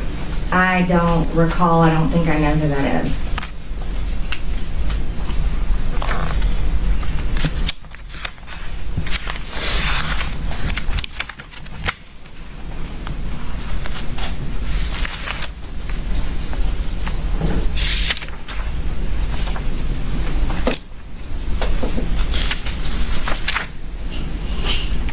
Did you or any member of your campaign or congressional staff, Ms. Greene, provide any support for any demonstrations that occurred on January 6, 2021? I have no idea. I don't think so. I don't recall. Did you or any member of your staff provide information, advice, funds, printed material, the promise of a public statement, to withhold a public statement, anything along those lines in connection with the demonstrations that were planned for January 6th? I don't remember. I don't think so. And if somebody were to come in here and say, oh yeah, she gave us support for our demonstrations, you'd say, I don't remember that. That didn't happen. I'm not sure what you're saying. I think you're speculating. That's hypothetical. Prior to January 6, 2021, you heard that people were planning to enter the Capitol on January 6th and engage in violence, right? No. I object that. I think that's the fifth time you said that. Well, no, she answered the question. No. Next. Never heard that from anybody. No. Yeah. And prior to January 6, 2021, you were aware that people were going to make noise outside the Capitol as a means to disrupt the proceedings inside the Capitol. Is that fair? No, I have no idea what you're talking about. Okay.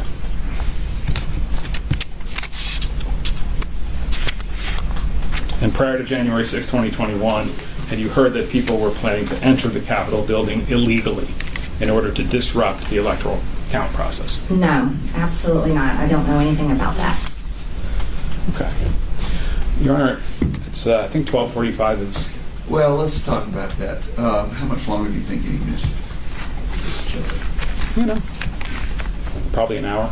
All right, well, why don't we take I'm going to change. Let's take an hour, and let's be back here at 12:45, so that's 1:45, right? Did I do that right? Could I respectfully ask to make it 45 minutes only? Well, 45 minutes. You want to make it 12:30? I mean, 1:30. I'm sorry, I'm challenged on the clock. 1:30, 45 minutes adequate for you, Mr. Bob. Is that okay with you, Congressman? To continue. I mean, we got 45 minutes for lunch. Is that okay? Oh, sure. Okay. All right. Well, we'll reconvene in 45 minutes, which will be 1:30. Thank you, sir. Your Honor, do we need to clear the table or do I? I believe it's secure, right? Courtroom. It should be secure. Yeah. We'll see everybody back at 1:30. Thank you.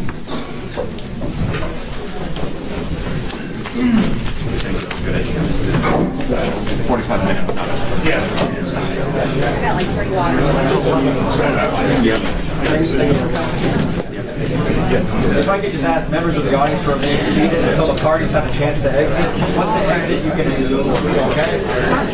Jim, you get to go have lunch after? Yeah. Okay, great. All right. I wanted to make sure.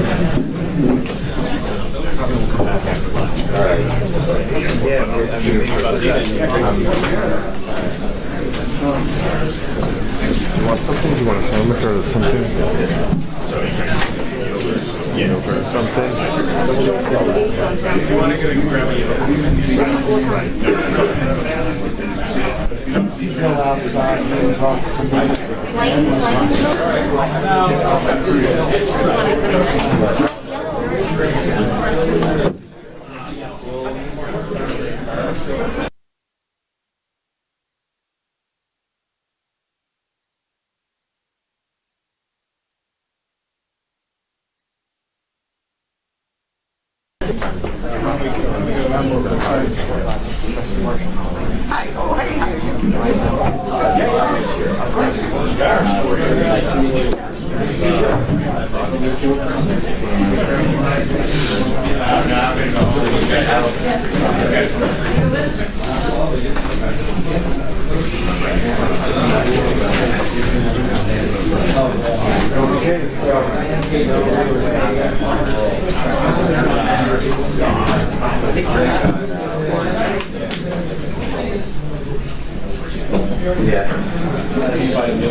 Oh, just sandwich? That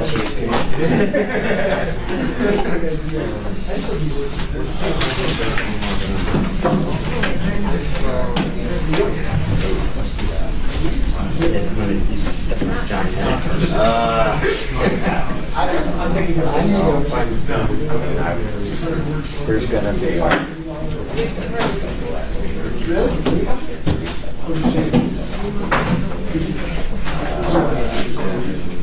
yeah, I think there's definitely gonna do that.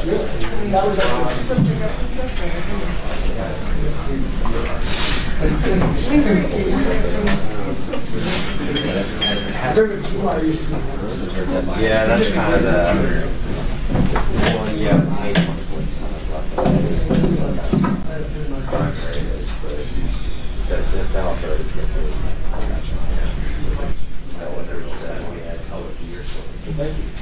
I wanted to kind of keep something in there so the stuff is secure. I have to do some stuff, so I'll stand. I'm just going to go use that. Okay, yeah, no problem. I'll sit there.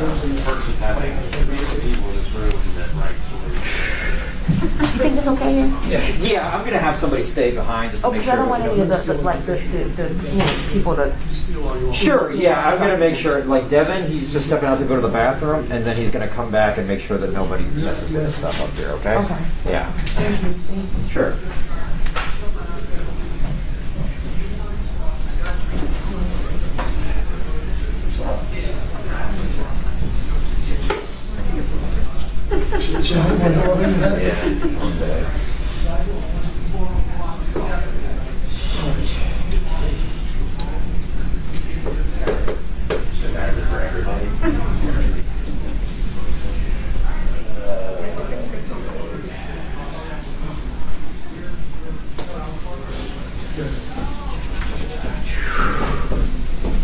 So the new ones, like, are they doing that by like casting for it?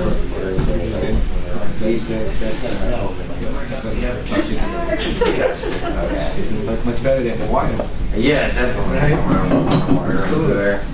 always hit my head on something. Oh, yeah, I already did it once today.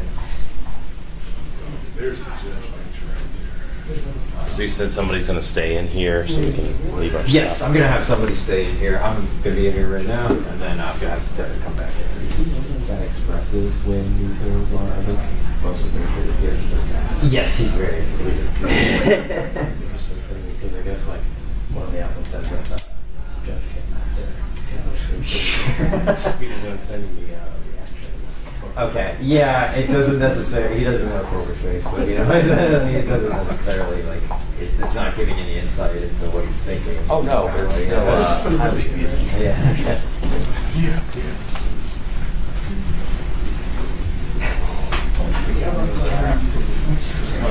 Just charging the microphone.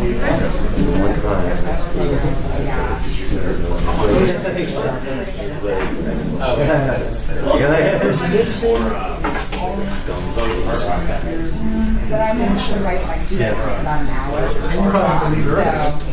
Yeah, it says it's not what I'm. Yeah, that's it. But I can go in an hour. Yeah, Oh, so I see. sent my husband to work on that. Oh, should be dragged out of here. Actually, Where's our taser? Right? Yeah, I was gonna wear my hat. Or you can- I'm gonna wear my fedora. Hey, do you want it? Yeah, give me a Chick-fil-A. Just bring it up here. I don't actually. Course before you guys sit down. Okay. Like straight ahead. Yeah. You want it? Yeah, if you don't mind. Just a Chick-fil-A sandwich? Yeah.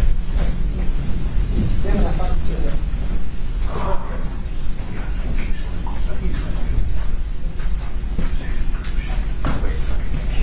You can go. I'll watch. It's okay. I was just wondering. I got nowhere to be, so I'll stay here till Devin gets back.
Yeah, I think we're trying to avoid eating in here. But you want to step? Why don't you step down and grab something? I'm okay. It's important too. Have you already done it? No, but I mean, I skip lunch all the time. I might. Try to skip like 7. Yeah, thanks.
do a quick report? I don't know if there's any ever got posted.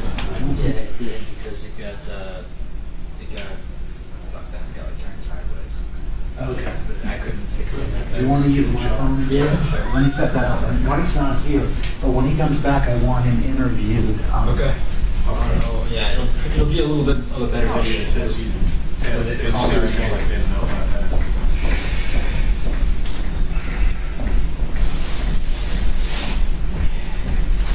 Do you think for the time being we can turn the fans on high just to air out the room?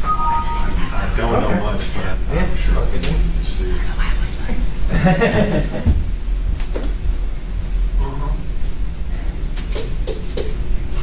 I want to give anyone false hope that it's going to stay that way. Yeah, I mean, I'm lucky I'm being sort of. I know. When they do, the kid does play ball, they're going to stand outside. Oh, and the pews, yeah, I'm glad I'm up here. See the tide. Yeah, if it's like a celebrity or something, that's what they do. If it's a kid, they do it time to time. Yeah, Al, I can do it now. Yeah, I'll just set it up actually, if that's all right. Do you want to step out into the Yeah, let's do it outside. lobby? That's fine. Well, let's I was like, Would you rather do it in here? and then above you is a microphone too, just a heads up. Either way, I don't, whichever you think makes more sense. Okay, yeah, I'm kind of making sure nobody's touches their Okay, stuff. Like, I'm like, Devin said he's gonna go grab some real quick and come back. Perfect, because I'm on the phone right now. Cool, Otherwise, yeah. I would stay here. Yeah, no problem. But once I get relief from the phone, I can come in here. No problem. Gotcha. Unless you want the phone, in which case I'm more. No, thanks. I will pass.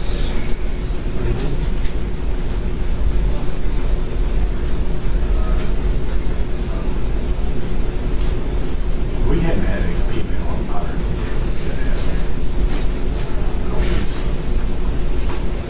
NFL, basketball.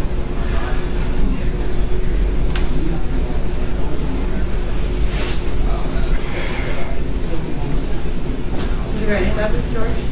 Yeah, I don't know, like, at this point.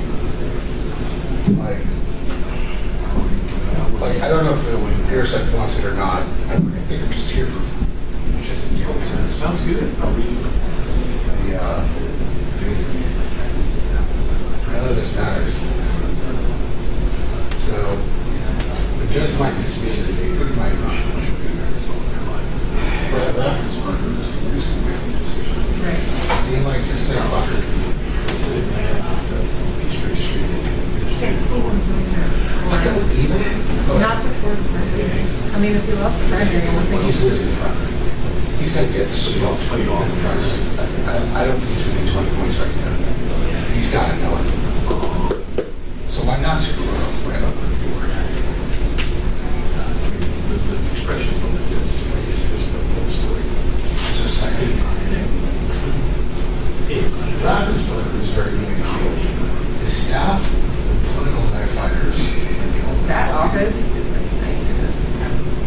like, and I wouldn't put a fastball over there, like, hiking past him.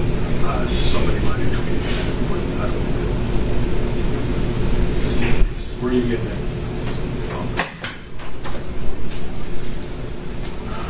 Okay, thank you so much. Yeah, I might go grab one if you want. Oh, there's plenty, yeah. Cool. Within 3? Yes, sir. Awesome. All right. Yeah, they just asked to like let people know stuff. Oh, yeah, of course. Looking out I'm going to grab my laptop. Okay. Okay, cool. All right, I got it.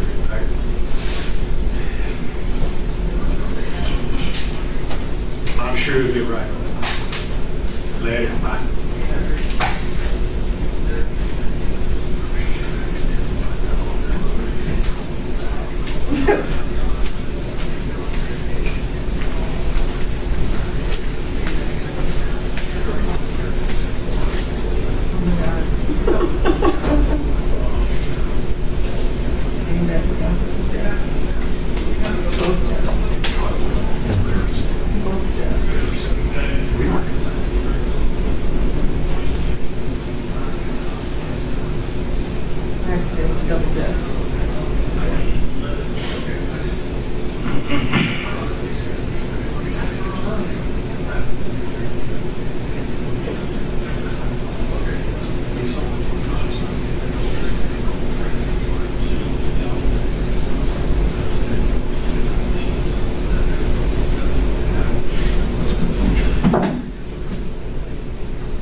Okay, I'll leave it.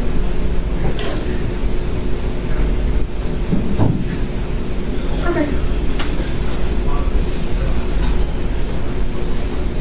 I am in the over anything else, so I'm gonna. Okay. Thanks. Bye. Okay. Thanks.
Well, he's eating real quick, he's gonna bring it up. He said he's got your sandwich.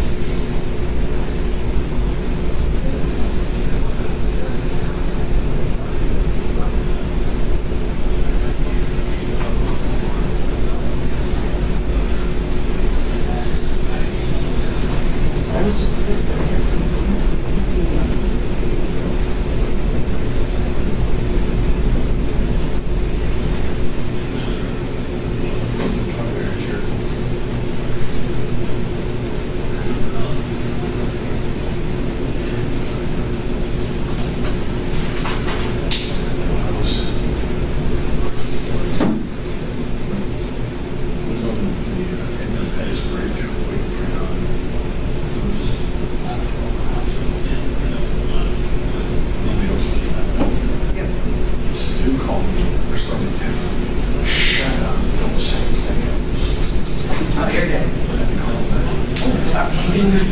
There's an open mic somewhere.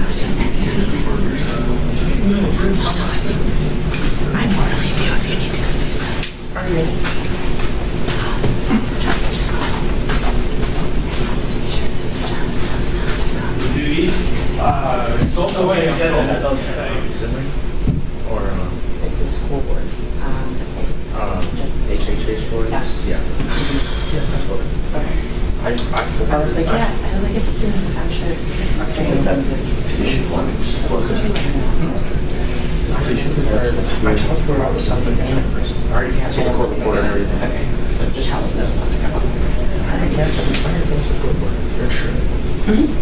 They are true.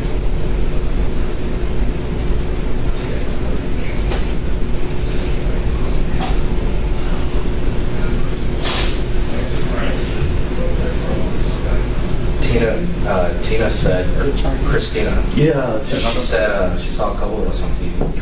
She's watching it on YouTube. Yeah.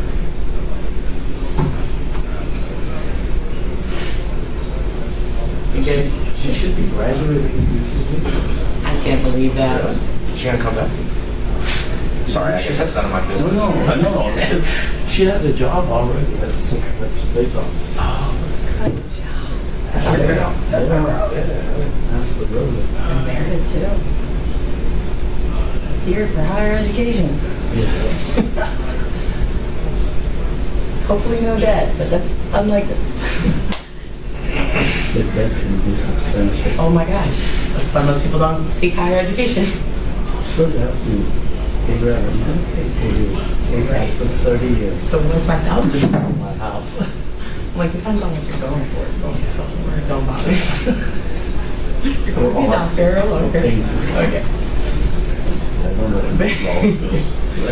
No. I could never. You went to the guy with president. These attorneys are definitely well paid for this.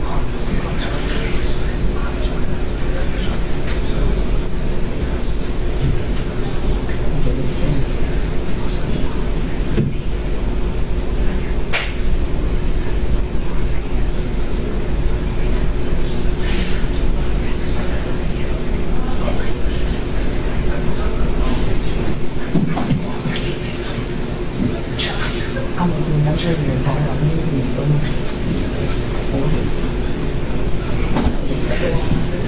because my short-term memory could never. Nice. That's what Never. we're doing.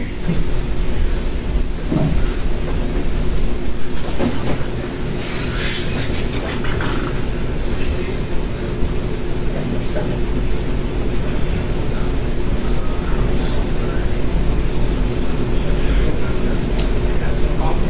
It's all good. The rating is dropping. The rating? Yeah, 77 people now. Well, because we're on intervention. But they're not going to be able to come back? Yeah, they're coming. It's not a cap anymore. Oh, we didn't close it. How many were on there? 100 something. There were 101 at one point. Or 108, I think, at one point. More than that. Yeah. But I think the highest number I saw was 108. I think it's gonna be like that. Lower. It's not going back up. When they leave, they leave. Did you forget to go on break? Nah, of course it did. It's actually cool in here with everybody gone, Yeah, right? it is.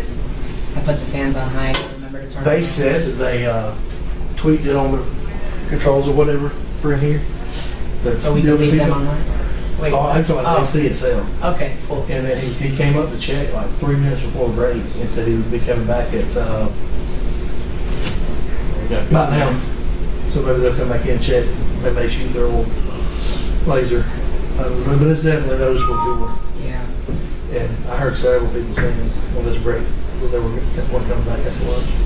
As they were going out the door, they were not. Oh, yeah. So.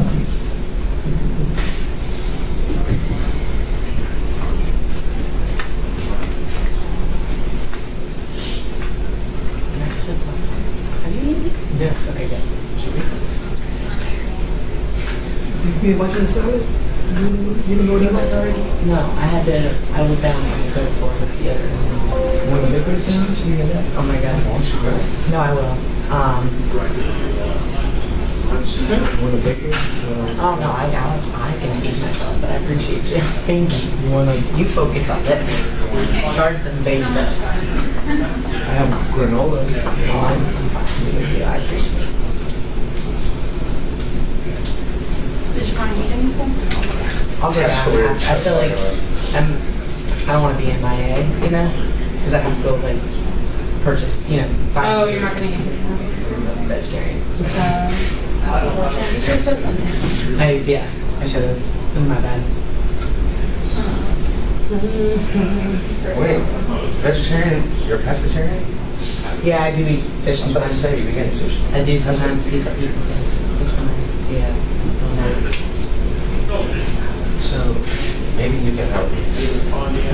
Help me. Maybe you can help me ask us the other day. What's the difference between eating to a pescatarian client? Sea critter now. Yeah, like wirefish, okay. Well, Yeah, essentially wirefish. So the running theme, I mean, I can't speak for what the answer to that is.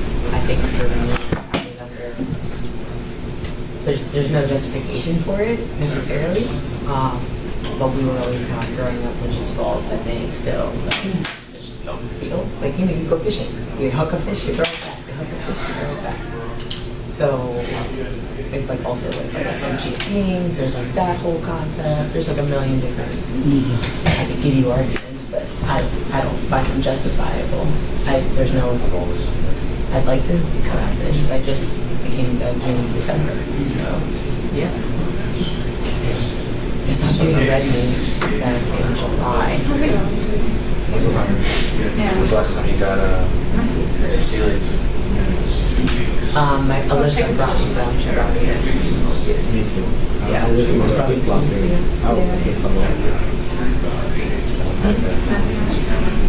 Mine too.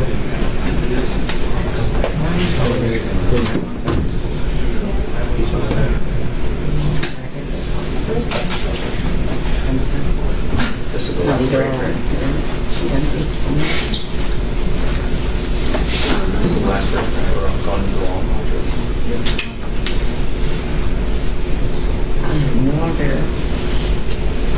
Well, everything's working.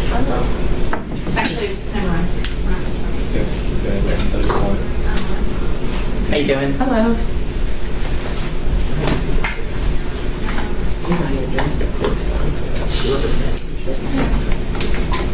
Some other things right now.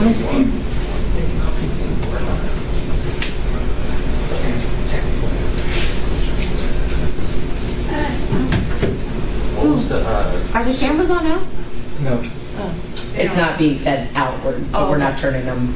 Okay. Yeah, That one is it's not a lot. It's on, I just checked. The C-SPAN camera?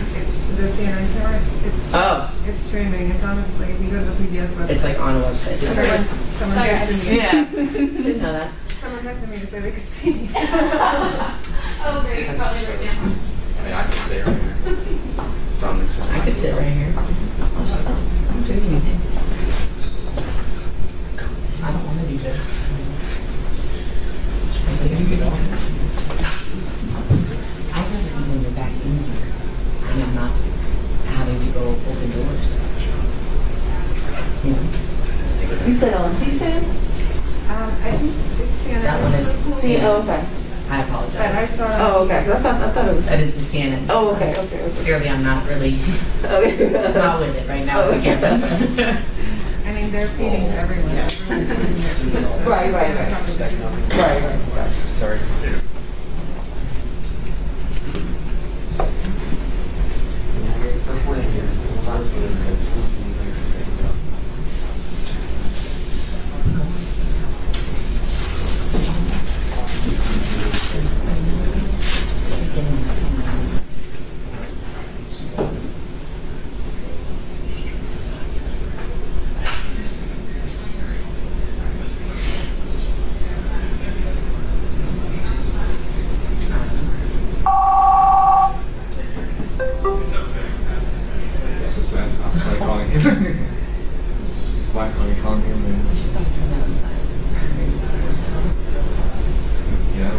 There's not going to be anything coming from his laptop for sound. Yeah. Just disappeared the sound.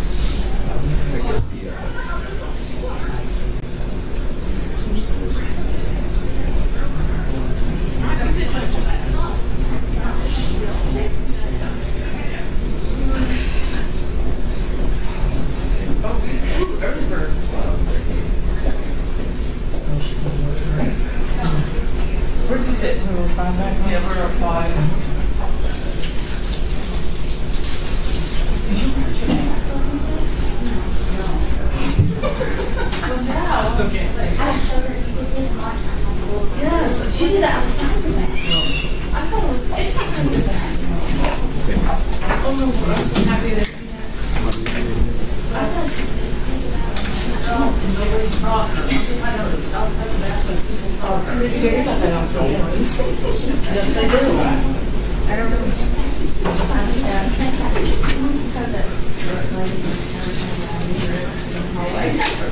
Carol? Yeah.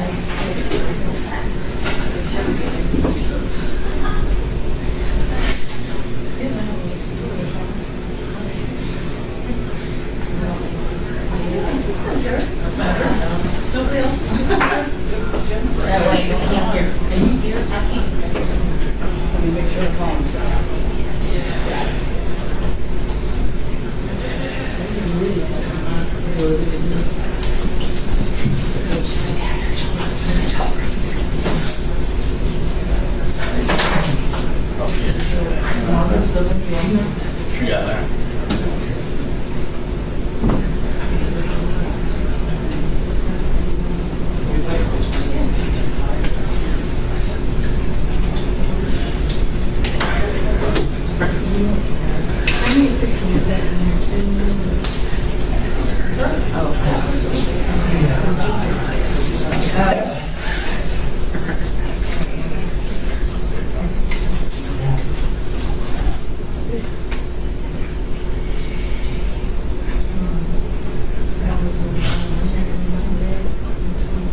this this morning.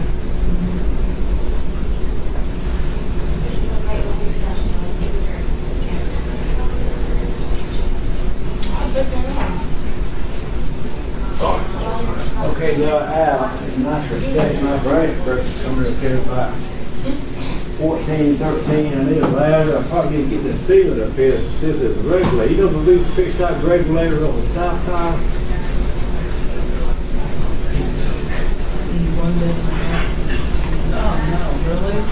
No, I haven't yet. But then I need to do something. Well, because every one of them is low pressure. I'm not thinking I'm thinking about I think that regulator is just above that TV set here. You gotta find that regulator. I gotta work out.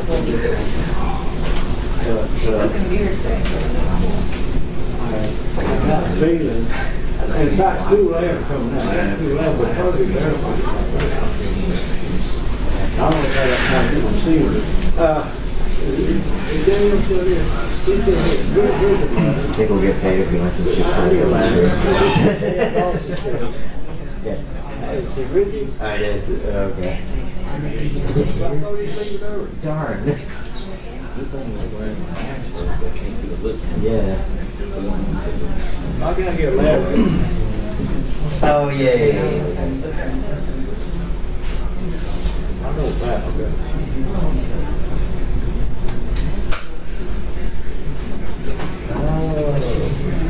Oh no!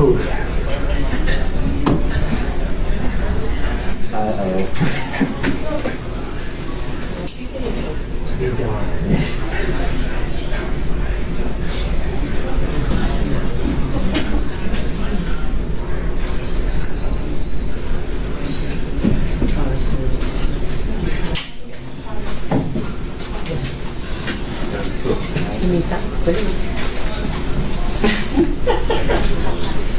It's not getting anywhere.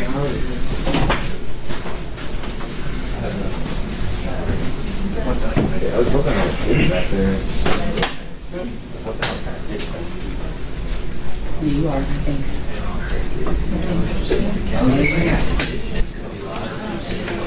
That's fine. I mean, until the... Yeah. I think it's cooled down over here a little bit. Boy, it has. Yeah. Wonderful. Yeah, you're more affordable than me. Pretty rough there for a while. Get your focus here. Yeah. I turn this off. No, of course. Okay, so we're here with on why don't you give us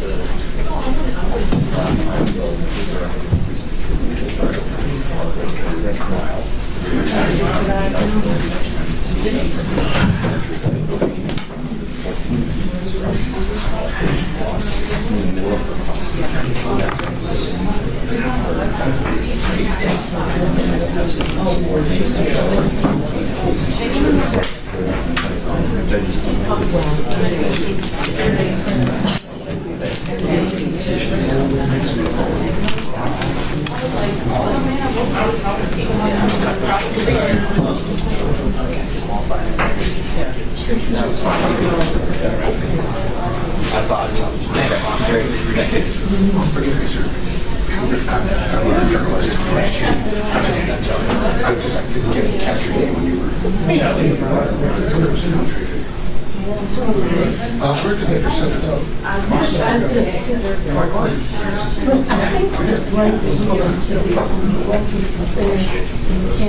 Let me see if I can give you one second. There's a bunch of weird stuff happening.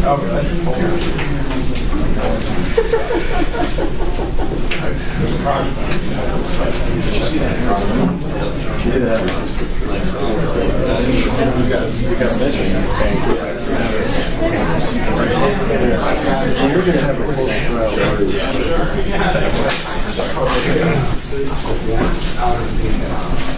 We're going to have a close trial.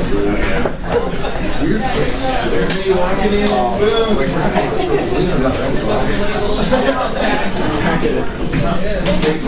Excited this matter.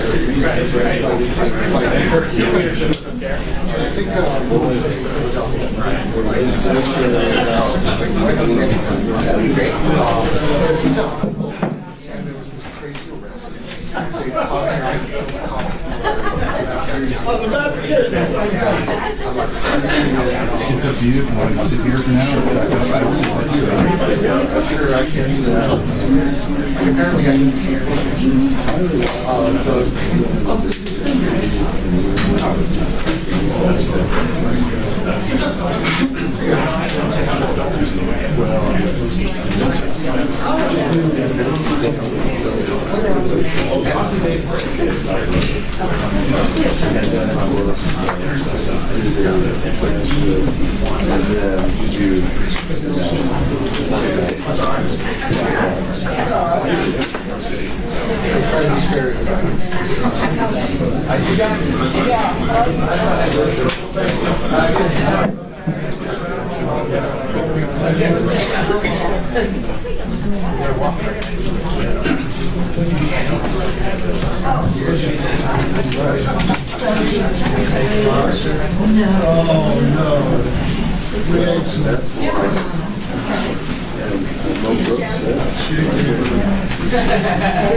Don't forget to look at the Yeah, right.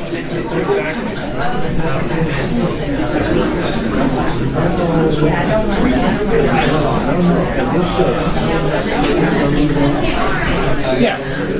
Ish.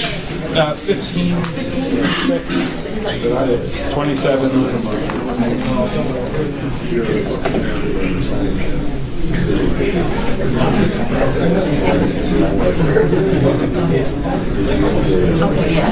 That's going to be fun. Yeah. I'm just saying.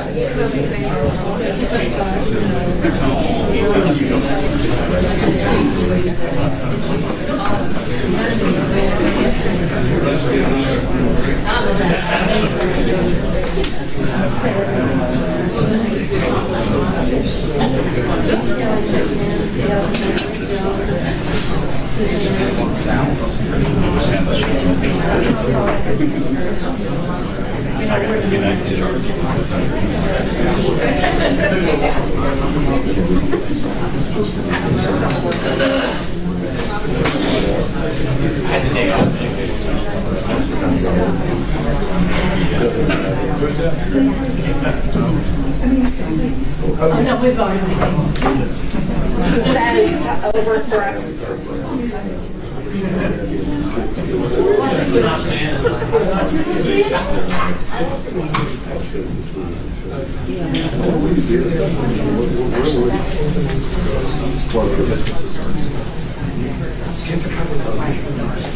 And then this was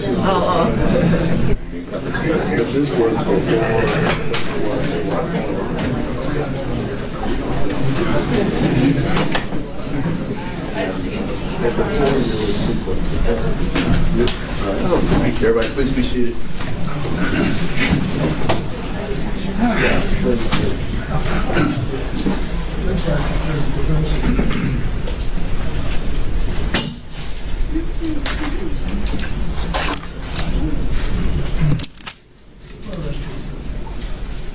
Representative. Thank you. Okay. Mr. Shelley? Thank you, sir. Representative Greene, good afternoon. I want to go back and ask just a couple narrow questions, and then we'll move to another topic. The Twitter handle @MTGreen, that's your Twitter handle, right? Or it was before your account was suspended? Before my account was permanently banned. Got it. And during the period from January 3rd to January 6th, did you or anybody in your office, your congressional office, provide tours, either formally or informally, to people of the U.S. Capitol? No, the only people that were with me was my husband and my children. That would be on the 3rd, is that right? They were, I don't recall the exact days. I believe they went back to Georgia on the 4th. Okay. I'm trying to capture the period from January 3rd when you were sworn in until January 6th. At any time during that period, did anybody in your office provide tours to anybody of the U.S. Capitol? No. Okay. And during that period, did anybody on your campaign staff, or did you authorize the provision of funds, of money, to people who were planning a demonstration on January 6th? I don't think so. I don't recall that at all. If you wanted to know the answer to that question, who would you ask? I would have to talk to people on my campaign, but I don't think we did anything. How would we have done that? We didn't do anything like that. During that same period of January 3rd to January 6th, did you or anybody on your campaign or congressional staff provide any information of any sort to anyone in connection with January 6th demonstrations? I don't think so. I have no idea. I don't think so. And did you have members of the public visit your congressional office between January 3rd and January 6th? No.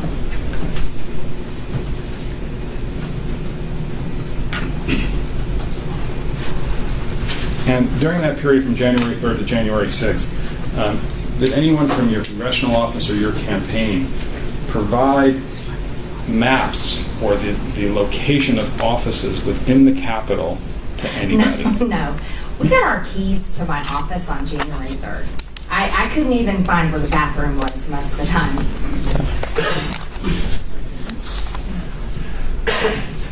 You know why I'm asking these questions, don't you, Representative Greene? I have no idea why you're asking these questions. Representative Greene, you're familiar with the significance of the year 1776 in U.S. history, right? Yes. 1776 is the year that the Declaration of Independence was signed, right? Mm-hmm. And that was a statement by representatives of the 13 colonies that they were no longer subject to the authority of the British Crown, right? They were declared, it was a Declaration of Independence from the British Crown. Right. And in fact, you may recall this from your studies, the Declaration of Independence refers to King George as a tyrant, right? I'm sure it may say that somewhere in the history books. I don't have the history books in front of me, and I don't know which one you're referring to, but... Well, I'm referring to the Declaration of Independence. That's the one that says that King George was a tyrant, unfit to be a ruler of a free people. Are you quoting the Declaration? Yes. Okay. Yeah, well, you'll accept that from me, won't you? If you're quoting it. Okay. And you would agree that when a government acts tyrannically, then it's unfit to be the ruler of a free people. We're typically against tyrannical governments here. Good. And the people who wrote the Declaration of Independence, they were working with other people in the colonies to express their independence from Britain, right?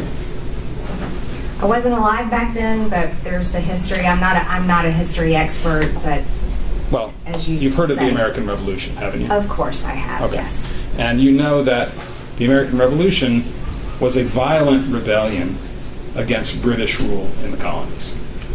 Yes. And they were trying to overthrow the government in Britain that was ruling the colonies, right? America was trying to start our own government. Right. And to do that, they had to get rid of the British colonial officials who were here in America and throw them out. Yes. And they viewed the British officials here and the Crown in Britain as a tyrannical government, right? Yes. Okay. And that was an insurrection. Wouldn't you agree? The American Revolution was an insurrection against the government? I don't believe it. I don't know where it said that. Well, I'm asking you whether or not you agree that the American Revolution was an insurrection against the British government? I believe it was the American Revolution is part of our history where we separated from the crown and started our own government here. Right. And the separation was brought about by violence, right? There was a Revolutionary War, yes. Yeah. And the violence, the colonists were justified in using violence to get rid of the tyrannical government of Britain, their officials in America. Right? Is that your opinion? I assume so. I'm asking you. It was a Revolutionary War. It was violent. Okay. Now, you've actually talked publicly about the Declaration of Independence calling for the overthrow of tyrannical governments, right? That's something you've discussed publicly. Are you referencing to something I've said somewhere? Well, do you recall talking about that topic? I've talked about the Declaration of Independence, but I don't know what occasion you're referring to. Okay.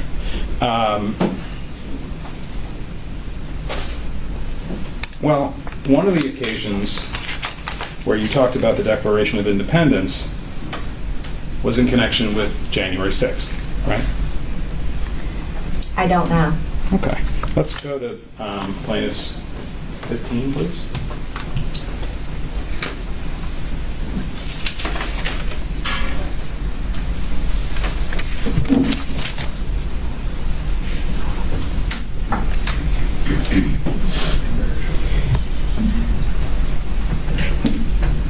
Which one is this one, Mr. Shell? Plaintiff's 15? P15. P15, yes.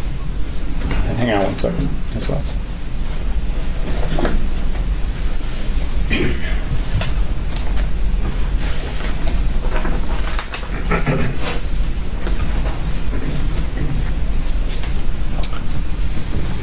Ms. Greene, I'm going to play the short clip and ask if that's you speaking on the video, okay? What's the date on this? I can't read it from here.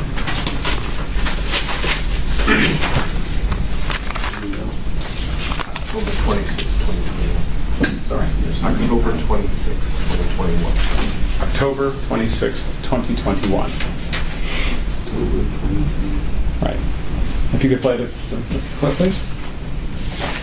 Just a riot at the Capitol. And if you think about what our Declaration of Independence says, it says to overthrow tyrants. That's your statement, right? I don't believe it was finished, but that was me. Okay. I don't recall. I don't know what the rest of what I was saying because it was cut off. But in that statement that we looked at, you were comparing the overthrow of the British crown in America in 1776 to January 6th. I don't know what my statement was because it was cut off. Okay. Now, you talked about the need for people to have guns in order to secure their rights against the tyrannical government, right? Yes, we have a Second Amendment for a good reason. Right. And the good reason is, in case they need to overthrow their government, they can use their guns to do that. We have well, you're twisting things around. Could you rephrase your question, please? Well, I'm reacting to your answer. You said that we have a Second Amendment, and that's a good thing. And I said that the reason, from your point of view, that there is a Second Amendment is so that people can overthrow their government by violent means with guns. That's not the exact purpose. We defend ourselves. Say if you're being attacked, a gun is a tool to defend yourself. Right. But one of the things it could be used for, strike that. Let's go to PX6.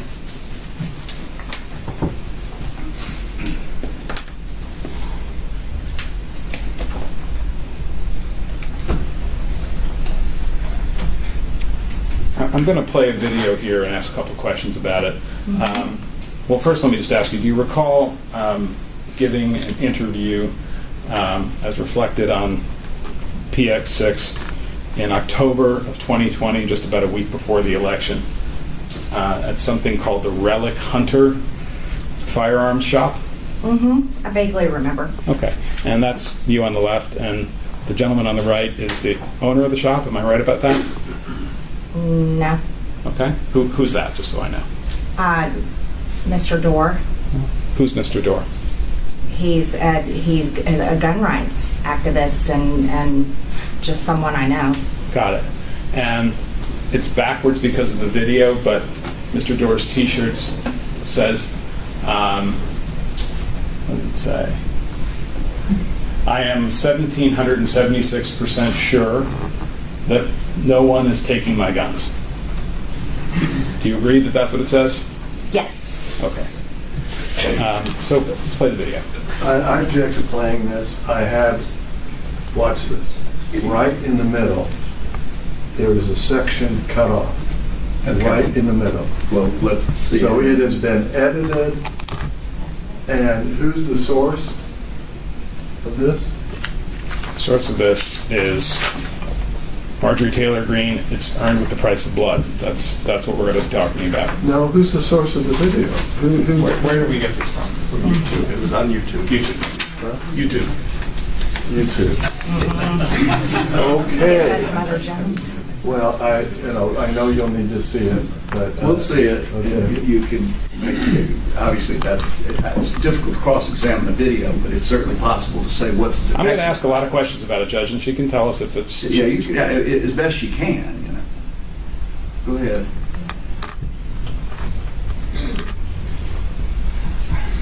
But Let me stop you. We're not watching the whole thing. We're picking up in the middle of it. Is that correct? It's a minute and 9 seconds, Your Honor.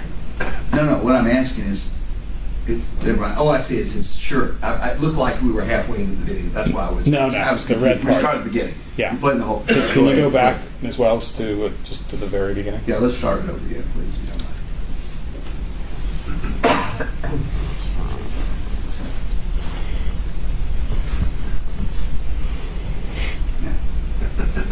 But here's the deal.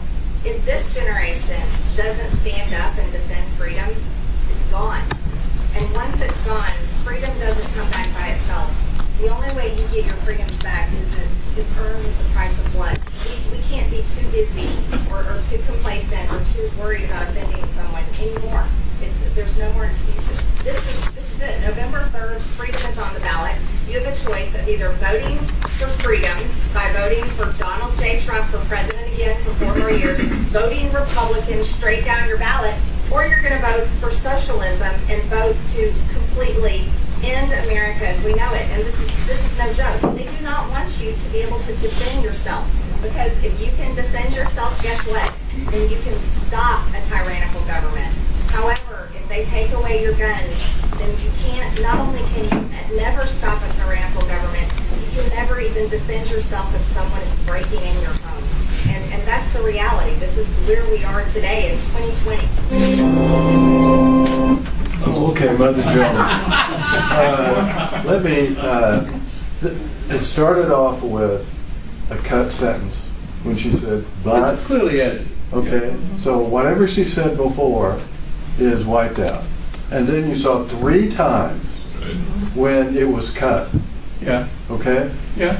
And Mother Jones, I'm sorry, I am not going to rely upon them to give an accurate depiction of the tape. She can. We can proceed with questioning. The witness can respond. I mean, it is the witness. It is statements she made, and she can respond. So go ahead. Well, let's establish that. Representative Greene, this is a statement that you made in an interview with Mr. Doerr in October of 2020, right? That is a very partial, cut off and pasted statement. That is me speaking, but my sentences are cut off. My full message is not there. Okay. And in that statement, what you say is if you can defend yourself, you can stop a tyrannical government. However, if they take away your guns, you can never stop a tyrannical government, right? Correct. Okay. And you believe that?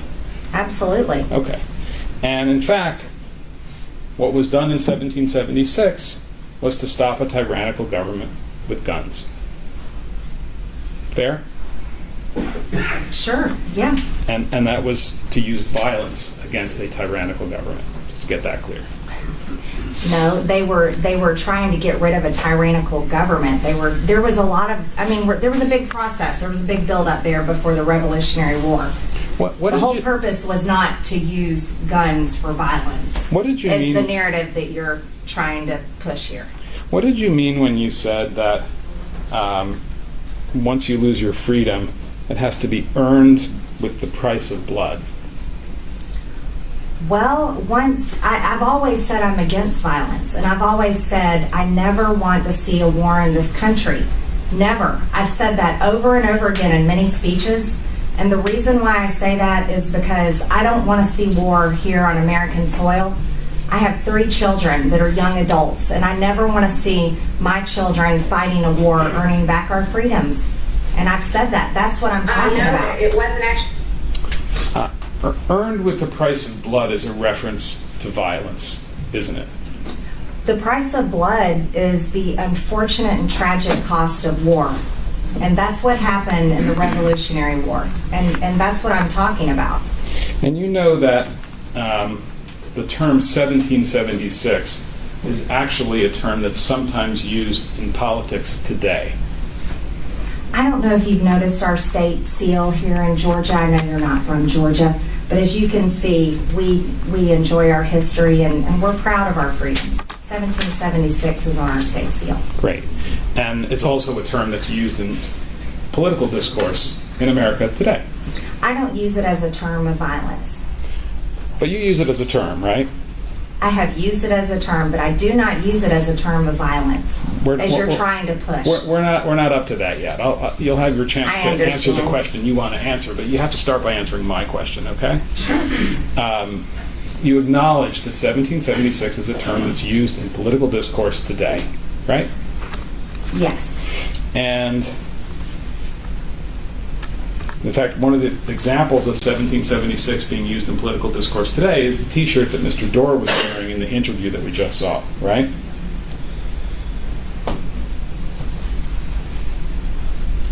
We saw 1776 backwards on his T-shirt on that cut-up video. Right. Yes.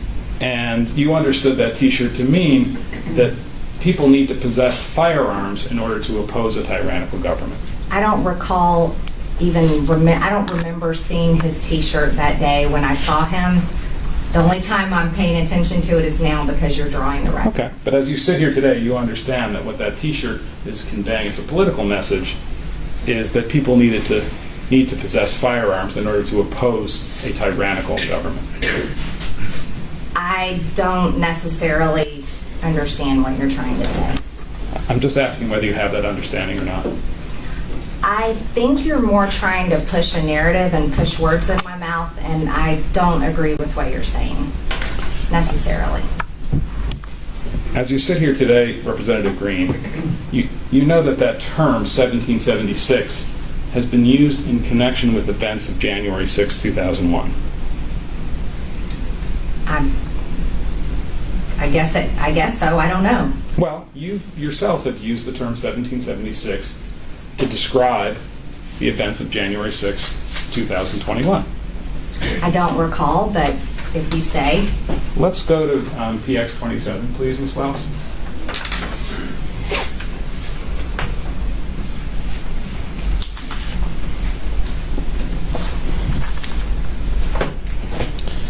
And by the way, this video, Your Honor, has been admitted into evidence. Right. Ms. Wells, can you play that?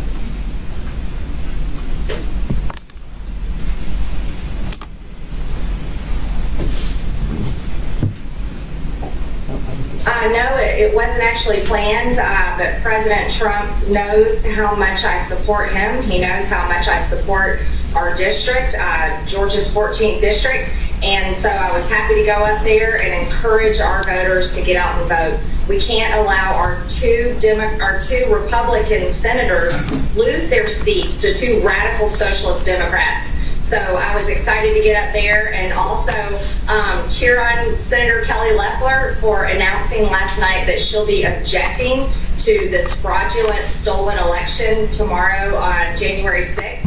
And I'm very excited that both of us, women representing Georgians, will be fighting for President Trump and fighting for the integrity of our elections tomorrow. What is your plan tomorrow? How do you plan to handle what could possibly go down in this joint session of Congress tomorrow. What are you prepared for?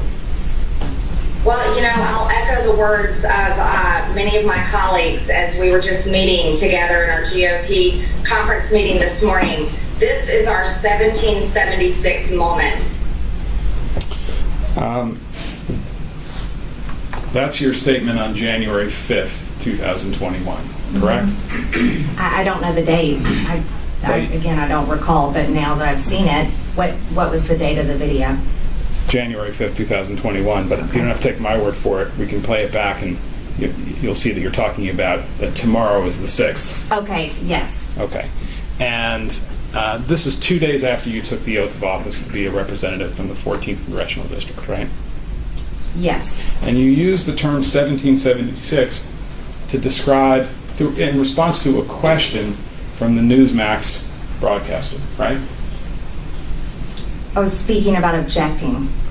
Well, he asked you, what is your plan? What are you prepared to have go down tomorrow on January 6th? And your response was, tomorrow is our 1776 moment, right? I was talking about the courage to object. And you said you were echoing the words of your Republican colleagues. Was the term 1776 used by your Republican colleagues? I don't recall. That was the video, but I don't recall. Okay. In fact, Representative Boebert has used that term 1776 to describe the events of January 6th, hasn't she? I don't recall. I have no idea. Let's go to PX 9E, please. PX 9E. 9E, thank you.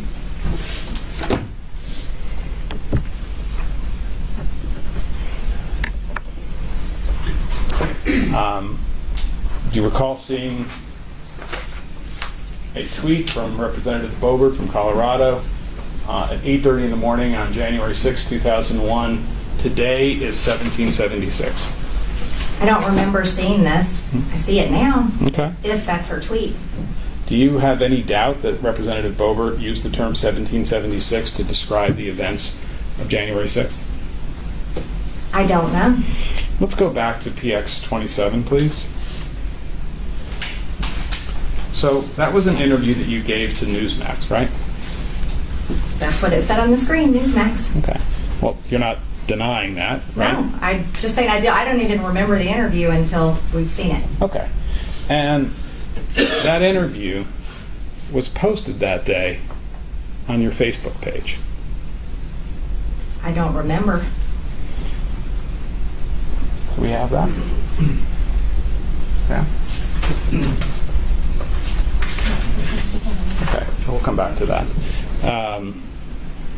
Now, when you said this is our 1776 moment, you knew that some of the people who felt that Donald Trump was the rightful winner of the 2020 election used that term to refer to the possibility of violence on January 6th, 2021. No, I never heard anyone talking about violence for January 6th. You've never Absolutely heard anyone. Not. You've never heard about anyone using the term 1776 to refer to the possibility. I would of, never. Let me finish my use- question, Representative. Okay, excuse me, sorry. I don't mean to cut you off. No, and I please don't cut me apologize. off. Yeah. You've never heard anybody use the term 1776 as a code word for violence to occur on January 6, 2021. No, absolutely not. You're familiar with a group called the Proud Boys? I've heard of them. And you know that the Proud Boys, it has developed, had a written plan for conduct on January 6, 2021, right? No, I did not know that. Okay. The Proud Boys are an extremist, violent group. You would agree with that? I don't know much about the Proud Boys. You've never heard that they're a violent extremist group? I've heard about them. I don't know what they do. I don't know much about the Proud Boys.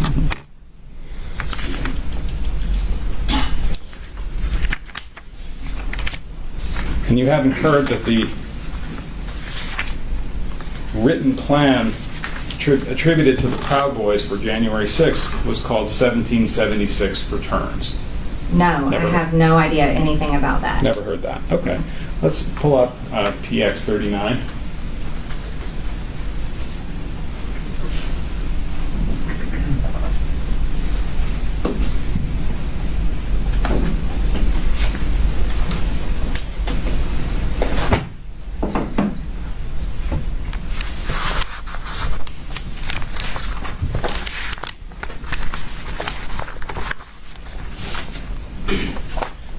This is an article that appeared in the New York Times on March 14th, 2020, entitled "Document in Jan 6 Case Shows Plan to Storm Government Buildings." Do you see this document? I've never seen it, no. Let me get you a copy so you can have a look. Do you need the number? It's 39.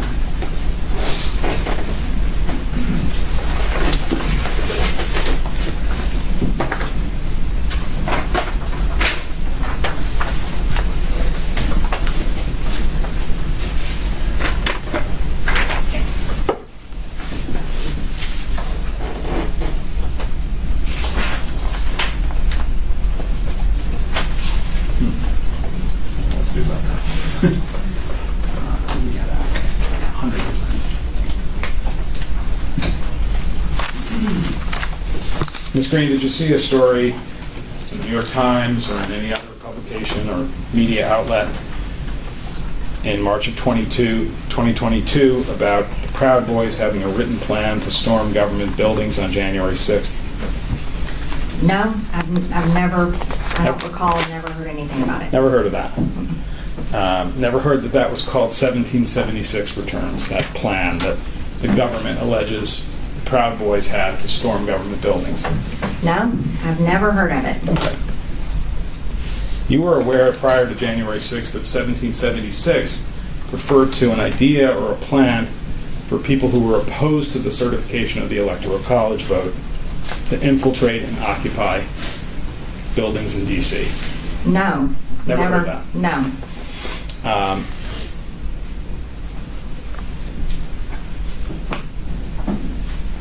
And you were aware prior to January 6, 2021, that 1776 was a term that people were using to describe a plan or an idea to physically interfere and prevent the Electoral College vote. No, I don't know anything about that. Okay. You can put that to one side. We talked a little bit about a person named Allie Alexander this morning. Do you remember that testimony? Mm-hmm. And you said somebody you've met on a number of occasions. Is that fair? I've seen him a couple times. I don't remember when, and it's not someone I know. Okay.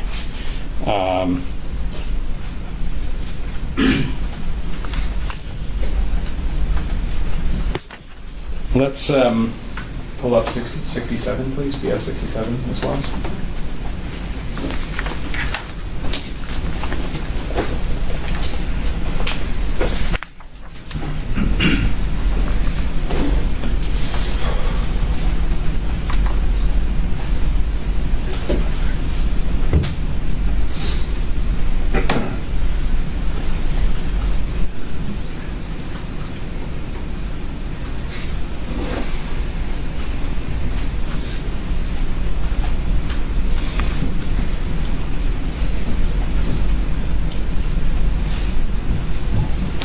Ready? Let's just start. I'm going to ask you to have a look at just the first 10 seconds of the video. It's just a person not even speaking, and tell me if you can identify that person, okay?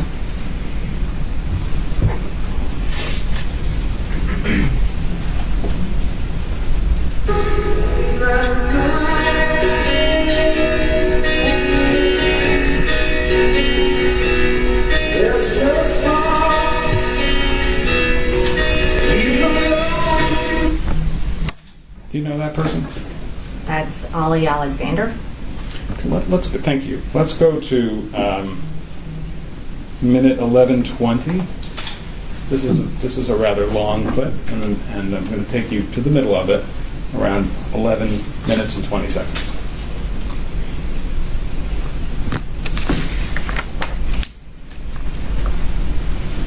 for anything? Go ahead.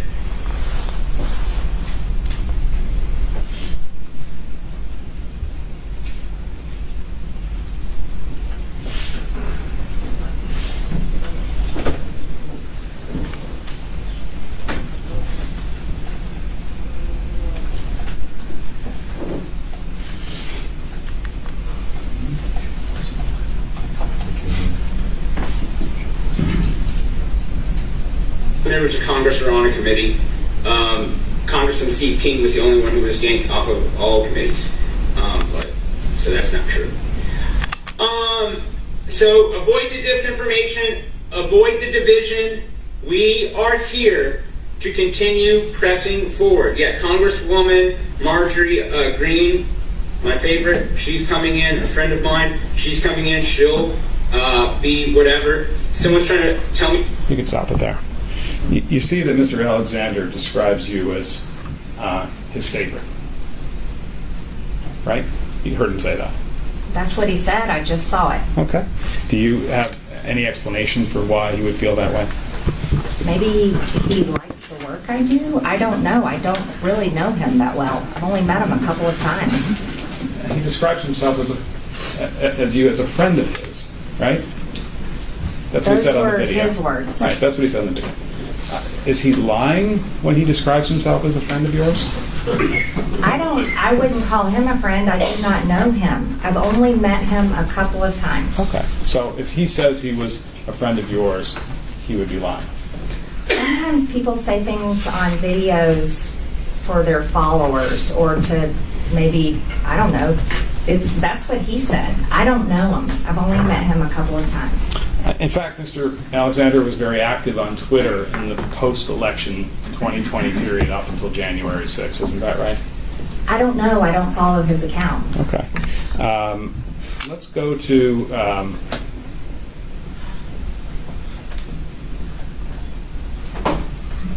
well, I think we've established that during that post-election period from November when you were elected until January 6th, one of the things you were doing was organizing people in Congress to file objections to the Electoral College count, right? Yes, working very hard on objecting. Okay. Let's go to PX3, please.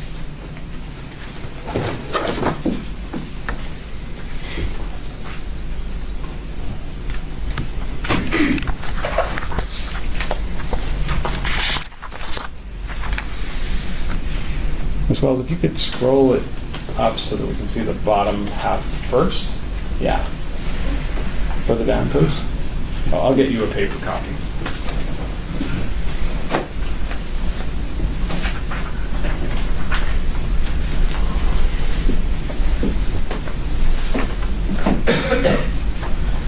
Ms. Greene, I want to focus your attention on the box in the middle of the page. It says Marjorie Taylor GRE ... 12/30/20. Do you see that? Yes.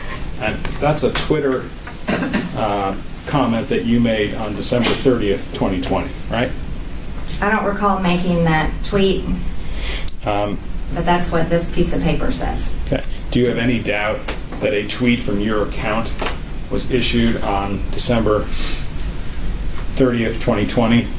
That said, quote, word on the Hill is that Mitch McConnell and Nancy Pelosi could be working together on a rules change deal to block our Electoral College certification objection. I don't recall this tweet. My question is a little bit different. Do you have any doubt that this is a tweet from your account? I don't know. Do you recall in late December of 2020 hearing a rumor on Capitol Hill about a deal between Mitch McConnell and Nancy Pelosi to create a rules change so as to block the objections to the Electoral College count?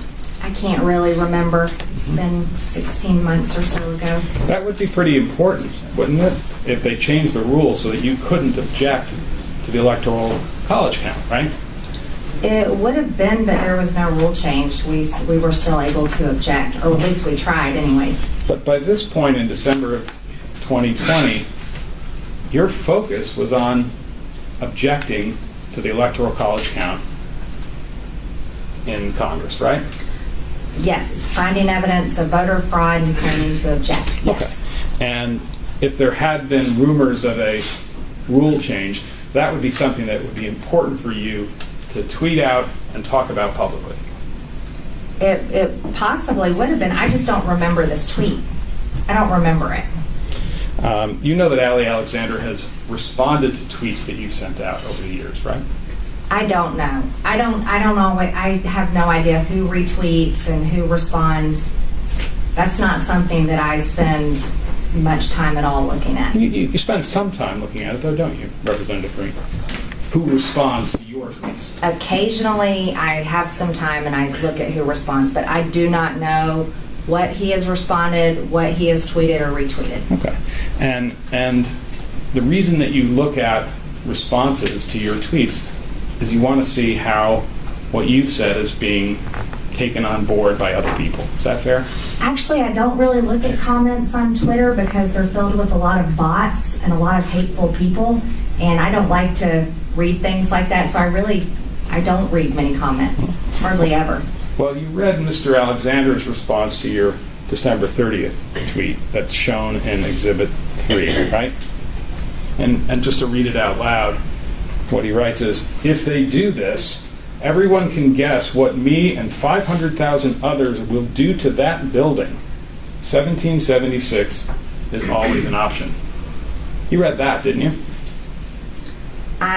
If this is his Twitter, I see it on the screen. I have no idea. Those are his words, I guess. I have no idea.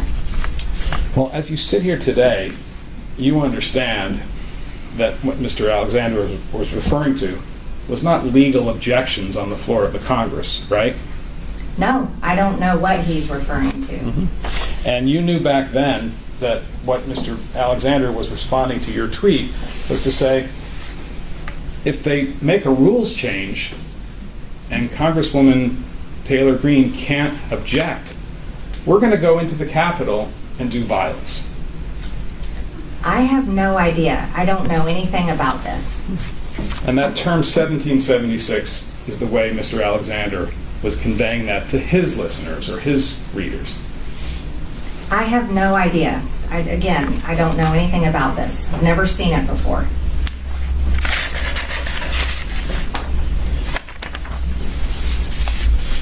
Between January 3rd and January 6th, 2021, Ms. Greene, you viewed the Electoral College certification of Joe Biden as a blow to freedom. Is that fair? I viewed it as we needed to object because there was so much evidence and so many people had signed their name. Thousands of people had signed their name on affidavits saying they witnessed voter fraud. And that meant something to me because I care about the people and I care about their votes and I care about our election integrity. My question is whether you viewed it as a blow to freedom if the Electoral College certification of Joe Biden were completed. I don't agree with your wording. Okay. Because once freedom is gone, it doesn't come back by itself, right? I don't agree with your wording. The only way you can get freedom back is when it's earned with the price of blood. Those are your words, right? You're twisting my words and creating a narrative that you're trying to make. That's not my narrative. That's not what I said. Well, that's on not October what I meant 27, 2020, that's what you said and that's what you meant, right? I'm sorry. Yeah, on October 27, 2020, when you did the interview with Mr. Doerr, when you said the only way to get freedoms back is when it's earned with blood, that's what you meant, right? Well, you showed a video that's chopped up that doesn't show even my full sentences. So no, I don't agree with what you're saying.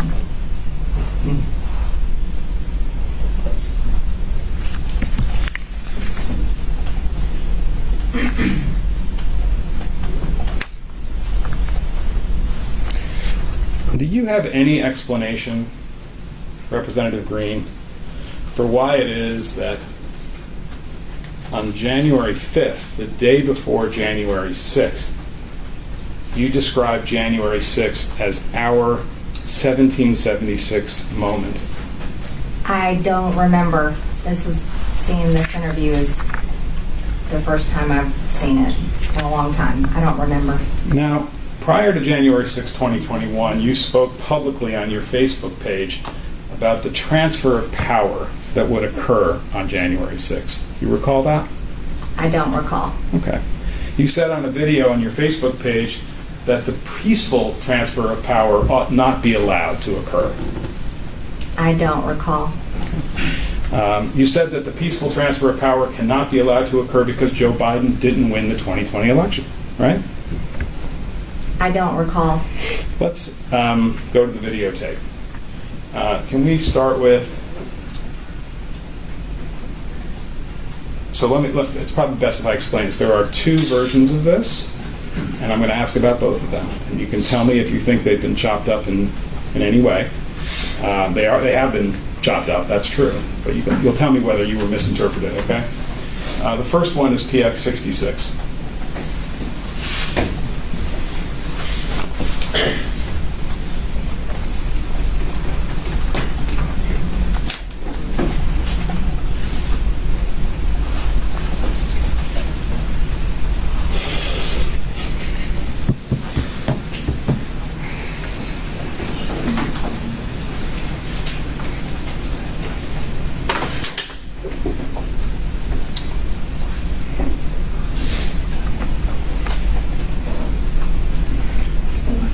Yes, can you play that one?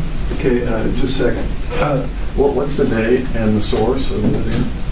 The source it was something, Ms. Greene's Facebook page is not available. This is something that was captured by someone else and posted on another Facebook page. Where it says it's from her Facebook page? Yes, I believe it does.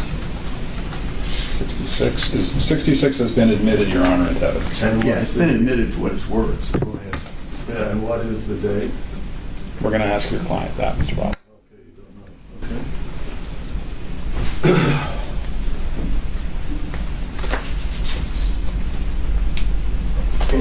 Okay. And this is an important time in our history. We can't allow this just to be gone, just to let it go. You can't allow it to just transfer power peacefully like Joe Biden wants and allow him to become our president, because he did not win this election. It's being stolen and the evidence is there. Okay. So that's you, right, Ms. Greene? Yes, that's me. Okay. And when you say we can't allow it, we can't just let it go, the it in that phrase is to have Joe Biden declared the winner of the 2020 presidential election. You are showing a video where it doesn't give us any reference beforehand and it doesn't give us any reference afterwards. So it's not really my complete, it's hard to get an understanding of what I was saying. Okay, so your answer is you don't know what you're referring to. I don't. Okay. We're watching a partial video and a partial statement of clearly an interview I was doing. I don't know what date it was on, and it's definitely off someone else's Twitter or Facebook. I can't see it from here. Well, that's you saying you can't allow it to transfer power peacefully like Joe Biden wants and allow him to become our president because he did not win this election. That's you saying that, right? That's the partial statement on that video. Okay. Can we pull up? Do we see the whole thing? We can run the rest of it. Let's see the whole thing. Sure, and there's another one on top of it, so we'll watch too. Well, you said they're different. I want to be sure that she has an opportunity to see what the difference is. Can I make a suggestion, Your Honor? Let's go back to the beginning of this one, and then we'll play it all the way through. Okay. That would be good. I agree. Let's do that.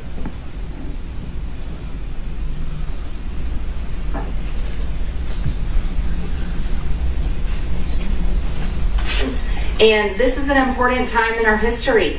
We can't allow this just to be gone, just to let it go. You can't allow it to just transfer power peacefully like Joe Biden wants and allow him to become our president, because he did not win this election. It's being stolen and the evidence is there. The mainstream media for 4 years talked about Russian collusion, conspiracy theories, and lies, and demanded investigations nonstop into Russian collusion, nonstop, but yet they refuse to. And this is an important time in our history. Was that where it ended? It just sort of cut off there. Okay, let's show the witness PX 12.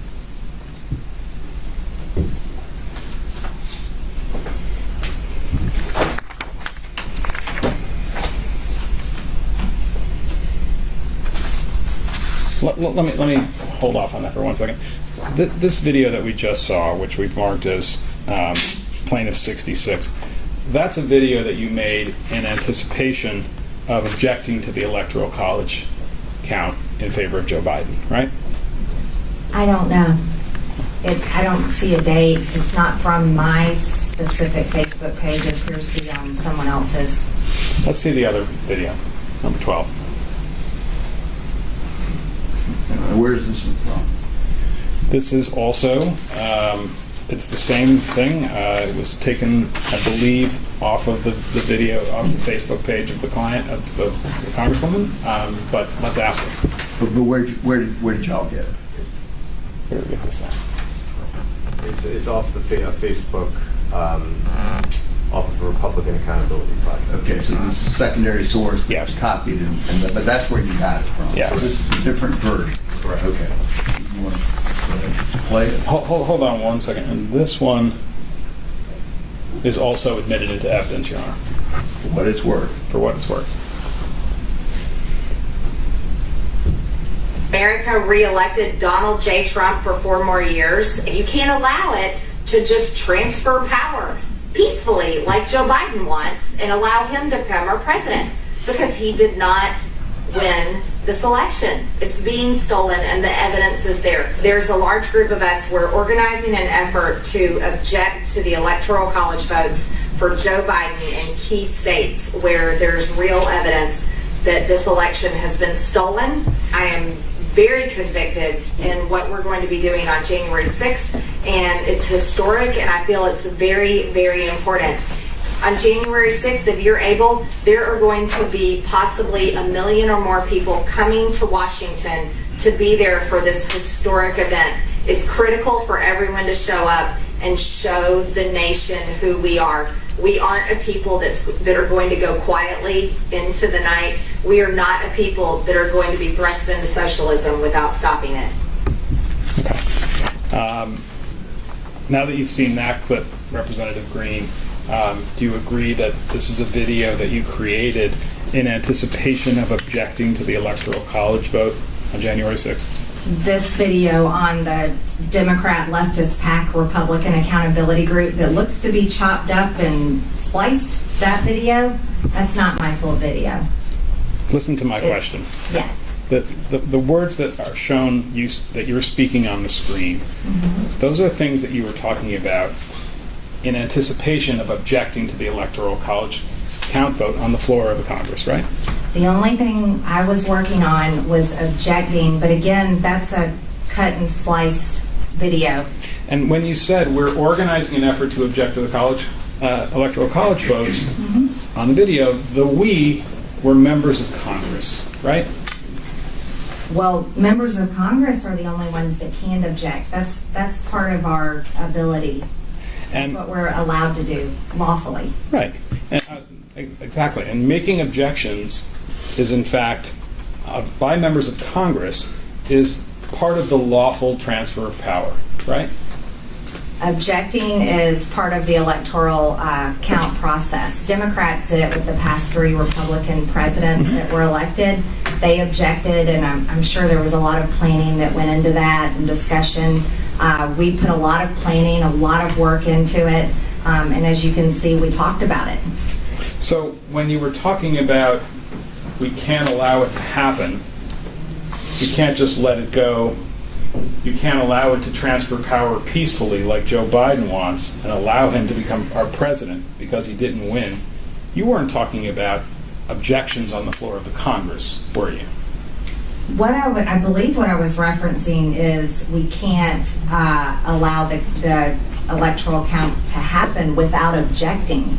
That I felt it was our dutiful responsibility to object on behalf of the large amount of voter fraud and the people who truly felt like that there was big problems in our elections. And you're testifying under oath that that's what you meant when you said you can't allow it to transfer power peacefully like Joe Biden wants and allow him to become our president. But that was a reference to debates on the floor. Without objecting. Of course, you don't say anything in that part of the video about objections on the floor of the Congress, right? Would you like to see it again? I believe the video, I said objecting. But in the sentence where you said you can't allow it to transfer power peacefully like Joe Biden wants and allow him to become our president because he didn't win the election, you don't say anything in that sentence about objections on the floor of the Congress. Sir, we just saw 2 videos that are cut and clipped, and my sentences aren't even completed. I think the first video started with me saying "and," meaning it was starting into partially something I was already saying. What I was, from the video and my recollection from watching him just then, it was purely talking about objecting. One of the things that you say in these videos is that you call upon people to come to Washington on January 6th, right? I don't remember every single word that we just watched. Let's look at it again. I think P12 is the one that includes that.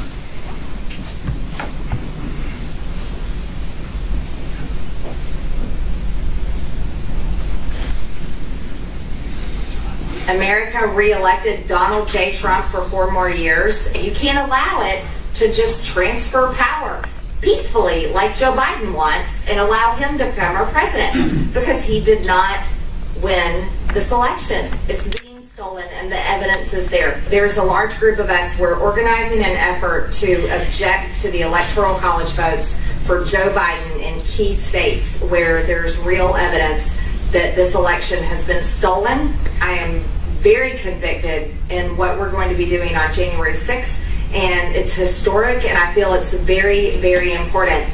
On January 6th, if you're able, there are going to be possibly 1 million or more people coming to Washington to be there for this historic event. It's critical for everyone to show up and show.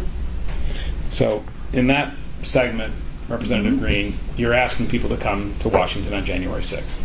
In this video, which I saw jump 3 times, which means it's been cut and spliced, yes, I did talk about people coming there to support our objection peacefully, support our objection, support President Trump. How did you know that there might be 1 million or more people coming to Washington on January 6th? Did you just make that up, or somebody tell you that? I believe those were the numbers being talked about at the time. By who? The media, and just People different who were sources. planning the demonstrations? I have no idea. I think I saw that on the news. And what you said is it's critical for everyone to show up, right? That's what we saw. Supporting, peacefully supporting our objection. That's the only thing I was interested in doing and planning is objecting. Now, the last thing you say in the video is, we aren't a people that are going to go quietly into the night. Do you recall that part? Yes. Okay. Now, that phrase, we aren't a people that are going to go quietly into the night, that's not something that you came up with on your own, is it? I have no idea what you mean. Well, that's something that you borrowed from a movie script, right? I don't know what you're talking about. Okay. You borrowed that line from the movie Independence Day, right? No. Okay. Let's go to the videotape as well.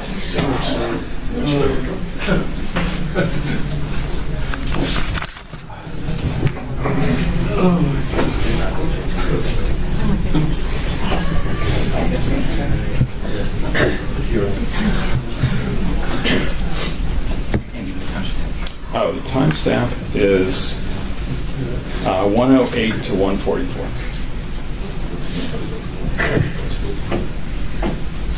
Hold on one second. You've seen the movie Independence Day, right? I've seen it before. It's a great movie, right? I think it's probably a great movie. I haven't watched movies in a long time, but from what I remember, it's a great movie. This is the one about the aliens who come to the world, and then there's a big battle on July 4th to ward them off, right? You are giving us quite the entertainment today. Thank you. Okay.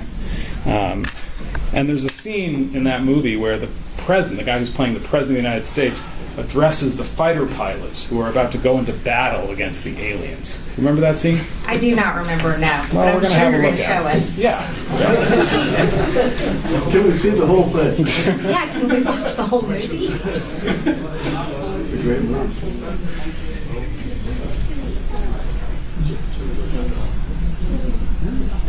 We're fighting for our right to live, to exist. And should we win the day, the 4th of July will no longer be known as an American holiday, but as the day when the world declared in one voice, we will not go quietly into the night. We will not vanish without a fight. We're going to live on. We're going to survive. Today, we celebrate our Independence Day. Great scene, right? Yeah, that was a great scene. And the phrase that the actor uses there is, "We will not go quietly into the night." You heard that. Heard it just now, yes. And that's the exact phrase that you use in the video that we saw that was the previous exhibit. We aren't the people that are going to go quietly into the night. I don't view courtrooms and politics as Hollywood like you do. That is not the first person, I'm sure, that said that and won't be the last. And I don't recall getting any inspiration from this Hollywood movie like you're suggesting. So you were not communicating in referencing that film that January 6th was going to be a new kind of Independence Day. All I was talking about is objecting and standing up for people's votes in our elections. And by the way, Independence Day is July 4th, right? Yes, It's July 4th of 1776, right? that's right.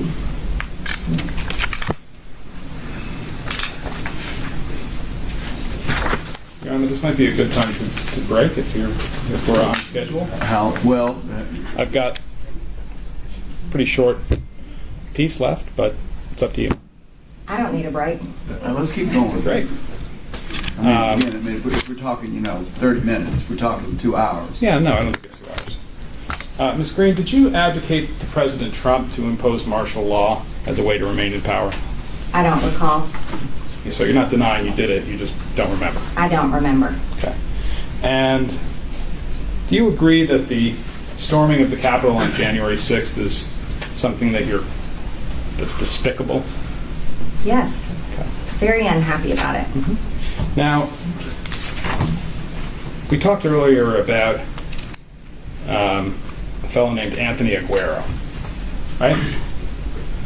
You brought up Anthony Aguero earlier. Right. Yes. And he's somebody who you know, yes? Yes. And he's somebody who you've spent a fair amount of time with, is that fair? Not much time, no. He's a friend of yours? Someone that I do know, yes. And you consider him a friend?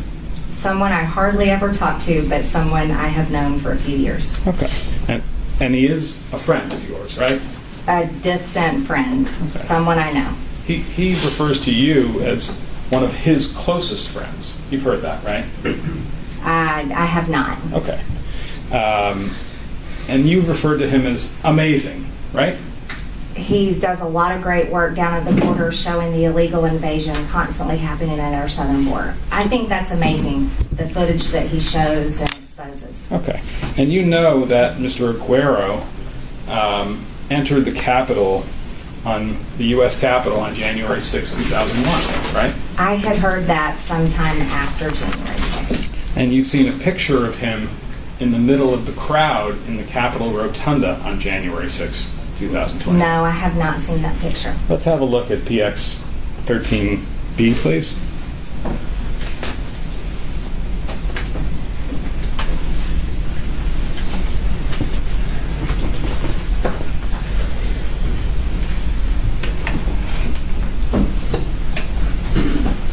Make that a little bit bigger.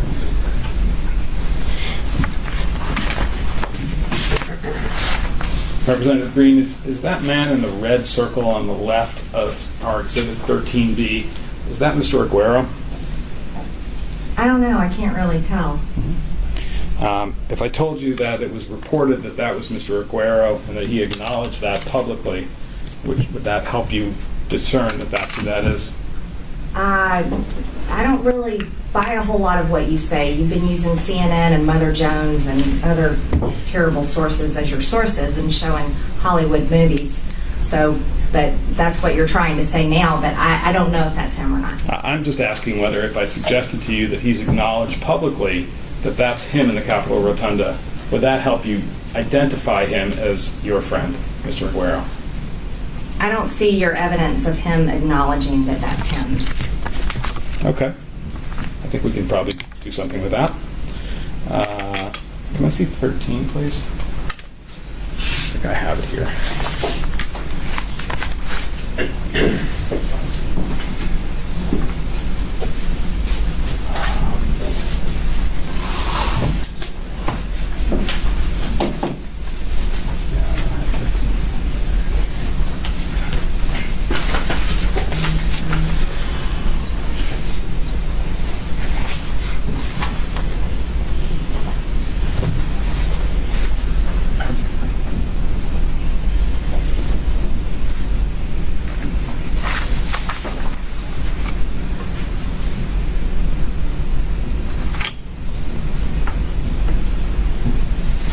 Showed you something from CNN, you probably wouldn't accept it as authentic, would you? I think we've established that today. We'll move on. Have you spoken to Mr. Aguero since January 6th? I don't recall speaking to him now. Or communicate with him in any way, text, email? No, I don't recall, no. And did you communicate with Mr. Aguero at any point prior to January 6th about the plans for a demonstration in Washington on January 6th? No, I didn't. Now, did he have press credentials? I mean, there was a lot of press in there, and that's the job that he does with a border media company that he works with. So I have no idea about what, I have no clue about it. Okay.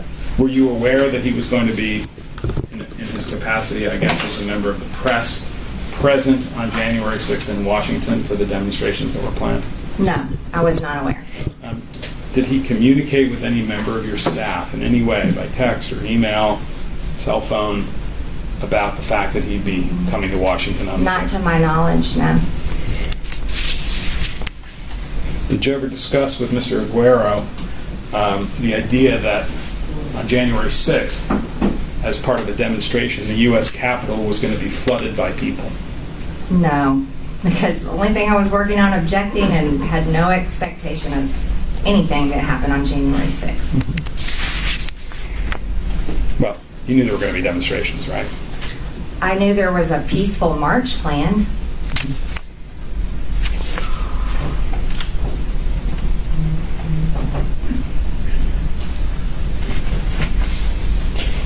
On January 6th itself, were you in contact with anyone who was involved in what you described as the peaceful march that occurred that day?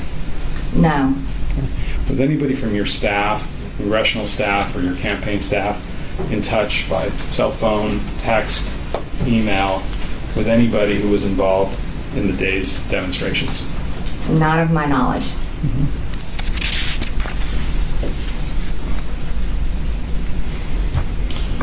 At any time on January 6th, did you disclose to anyone outside the Capitol your location in the Capitol during that day's events? I texted my family and told them I was safe. Okay. Anybody other than family? No.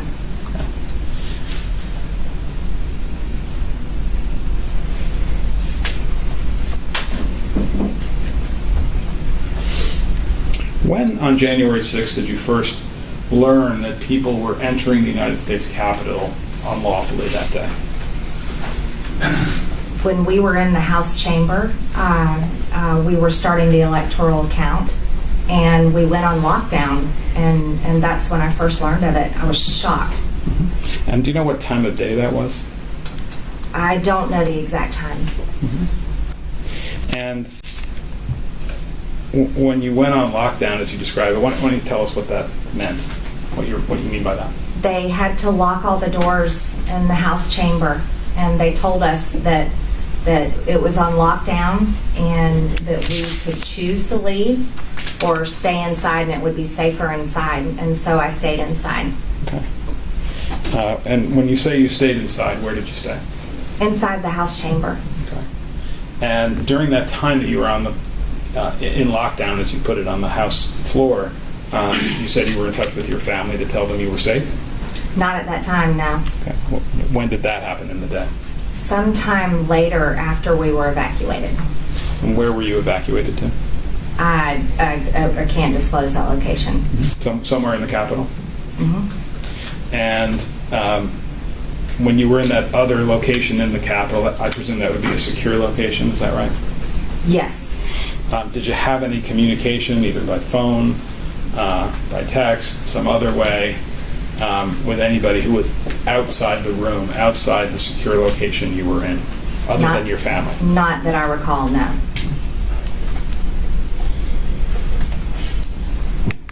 And when you were notified that people had entered the Capitol illegally, did you also understand at that point that there had been violence at the Capitol? I only knew what I was told. I'd heard a gunshot. We all heard it.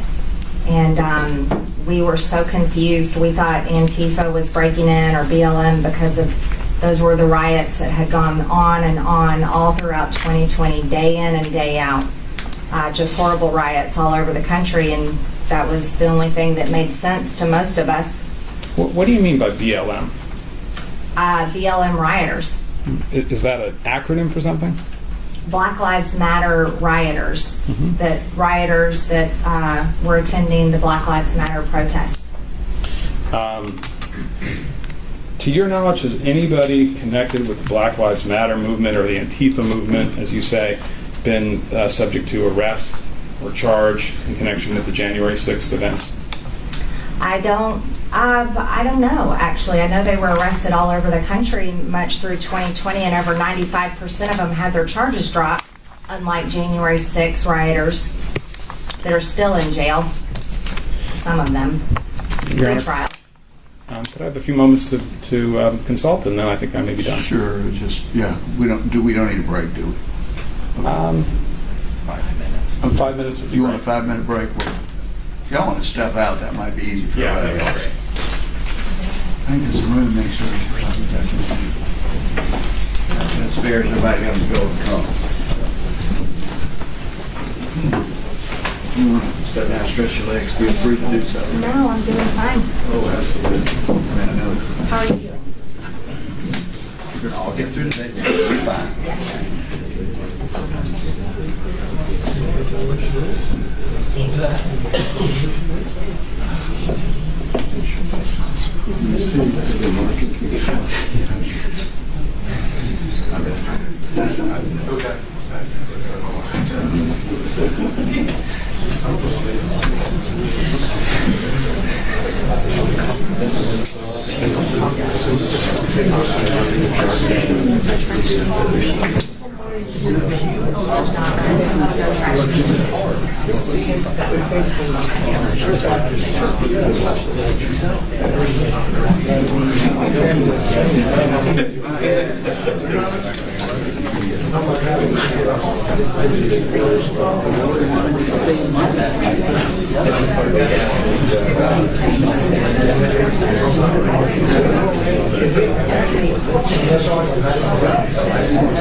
Other than our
Your Honor, can we approach for a moment? Certainly. Bob? Yeah, this is hot. And we need to go somewhere. All right, go ahead.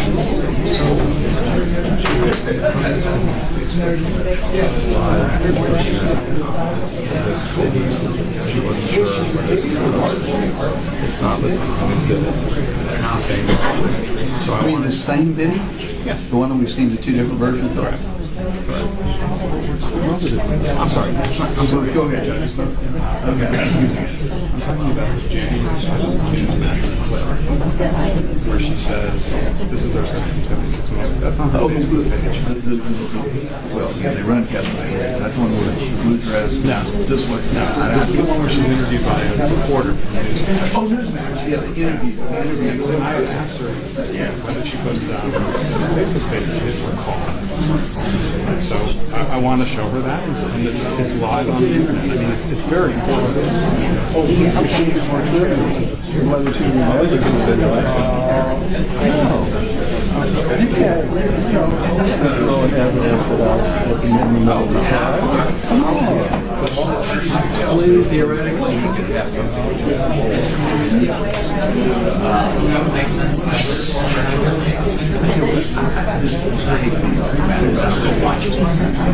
It's the same.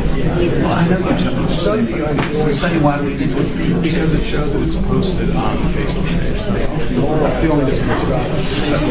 We have it. Is that she posted on the Facebook page. You learn about that in my closing. I mean, you can make faces, but that's unentitled. She doesn't recall. That's okay. Let's show her.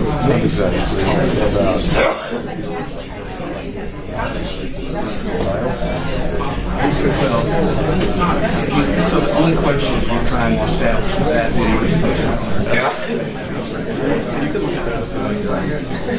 well, I'm going to show you candidate. You can ask her the question.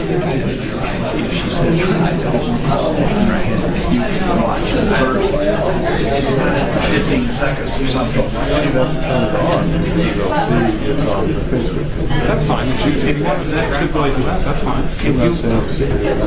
But you can show that, but we don't need to watch the whole video. It's less than a minute, but it's a very important step. So No, well, sorry, back to Mr. Bob, hold on. What do we decide we're going to do here? What did I say? I'm going to return to the subject. Yes. Ask her if she recalls that she posted this to her Facebook page. If she does, then we're done. And then if not, I'm going to do that. Okay, all right, we'll do that.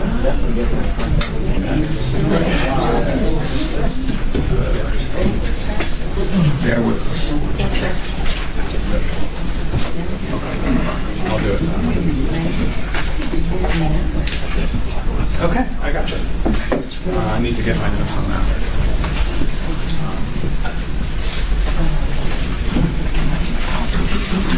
Sorry?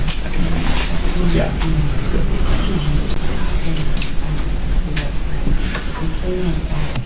Thank you for your patience, Representative Greene, Your Honor. In the previous discussion, I had asked about what we've marked as Plaintiff's Exhibit 27, which is the Newsmax clip, you recall, that we showed you. You remember that, right? The one we've already watched? The one we've already watched, yes. And I asked you whether you recall that you posted that Newsmax clip on your Facebook page. I don't recall what was posted on my Facebook page. Fair I don't enough. make all of my Facebook posts. Fair enough. Let's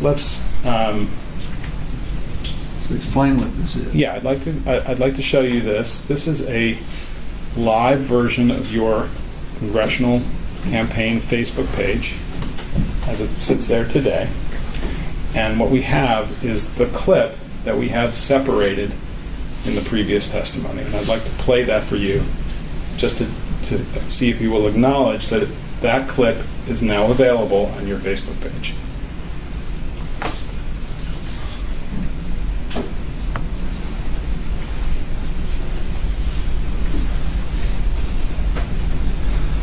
No, it wasn't actually planned, but President Trump knows how much I support him. He knows how much I support our district, Georgia's 14th district, and so I was happy to go up there and encourage our voters to get out and vote. We can't allow our two Republican senators lose their seats to two radical socialist Democrats. So I was excited to get up there and also cheer on Senator Kelly Loeffler for announcing last night that she'll be objecting to this fraudulent stolen election tomorrow on January 6th. And I'm very excited that both of us women representing Georgians will be fighting for President Trump and fighting for the integrity of our elections tomorrow. What is your plan tomorrow? How do you plan to handle what could possibly go down in this joint session of Congress tomorrow? What are you prepared for? Well, I'll echo the words of many of my colleagues as we were just meeting together in our GOP conference meeting this morning. This is our 1776 moment. Ms. Greene, that's up on your Facebook page today, right? If that's there, then yes, it's on there. Right. And that's been posted since January 5th, 2021, correct? I didn't post it, but if that's when it was posted, then that's when it was posted. And things that are posted on your Facebook page are posted with your authorization and permission, right? I do not view things that are posted before they're posted. That wasn't my question. My question was, if it was posted on your page, that's something that you authorized and permitted, whether you viewed it in advance or not. I think if I'm authorizing, I would view it in advance before it's posted. Well, no one put that up on your Facebook page without authorization from you in some sense, right? I don't recall authorizing, but you have to understand, as a member of Congress, we have staff and many people that post interviews and so forth on our social media for us. If we could make it a little bit larger, if you look in the top right, you'll see there's a message, Ms. Greene. I don't know if we can make that larger. January 5th, 2021. That's a comment that you posted on your own Facebook page. This is our 1776 moment, right? That is my campaign Facebook page. Right. And that was posted up, as it says, on January 5th, 2021. Correct? That's what it says. Okay. I'll ask about a couple of other things. Prior to the inauguration in 2021, did you advocate for martial law with the President of the United States? I don't President recall. Trump? I don't recall. You know President Trump, right? Yes. Yeah, he's supported you politically, right? Yes. And obviously a very important person in general, right? Yes. And 45th President of the United States. I And you've had consider a that number of very meetings important. with him, right? Yes. And you had meetings with him between the election in 2020 and January 20th of 2021, right? Yes. And in those meetings, you discussed with him your advocacy for the idea that there should be martial law declared in the United States. No, I don't recall ever discussing that. Well, are you saying it didn't happen, or you're saying you don't recall one way or the other? I don't recall ever discussing that. Okay. Did you discuss that topic, the idea that there should be martial law declared in the United States prior to the inauguration of President Biden? Your Honor, I'm going to have to object. I actually represent the President of the United States, and that's covered by executive privilege. She can't get into any of this conversation. Executive privilege. She's not a member of the executive, and this council is here on her behalf, not on Mr. Trump's behalf, unless there's something I missed. It's not a proper objection, Your Honor. I'm sorry, I got flustered. What was the question again? The question was whether, prior to the inauguration of Joe Biden, Ms. Greene, whether you ever advocated for martial law to be imposed in a conversation with the Chief of Staff of the then President of the United States, Mr. Trump. You can answer the question. I don't recall. Did you ever advocate for martial law prior to the inauguration of Mr. Biden with any member of the White House staff that was part of the Trump administration? I don't recall. Are you aware of any other elected congressional representatives advocating for martial law to stop the peaceful transfer of power before the inauguration of Mr. Biden? I don't remember. Okay. Do you regard the people who were arrested and charged in connection with the January 6th events as patriots? I don't think them being arrested and charged on January 6th affects the fact that they're patriots or not. Right, so you do regard them as patriots? Yeah, some of them are veterans, yes. Some of them definitely are patriots. Okay. Can we have PX60 and PX40? Sorry. Which one is this? PX?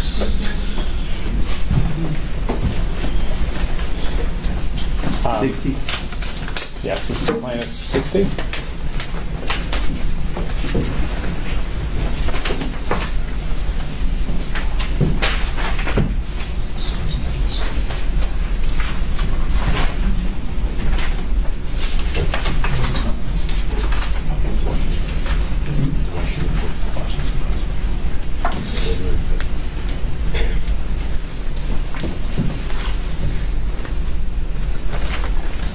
Ms. Greene, I've placed in front of you what we've marked as Petitioner's Exhibit 60, which is a story that appeared in the Washington Post on January 5th, 2021.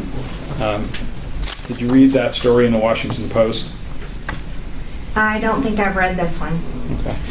Do you recall hearing that the Washington, prior to January 6th, did you recall hearing that the Washington Post was reporting that there were concerns that there were going to be violence and there was going to be violence in Washington on January 6th? I had not heard that. I heard no threats of violence that I remember at all for January 6th. Okay. Can we also look at PX40?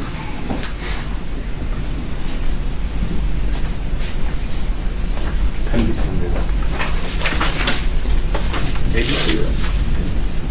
Thanks. Ms. Greene, I'm going to show you this.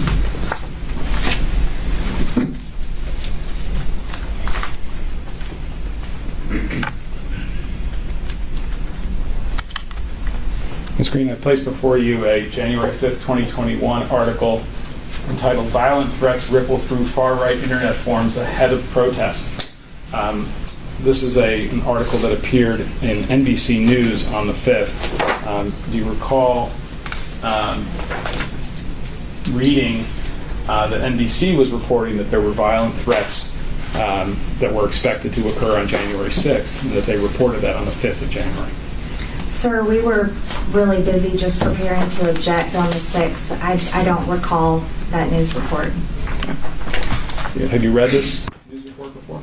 Not until you placed it in my hand. Okay, probably didn't have much time to read it. No. Let me consult for 1 minute.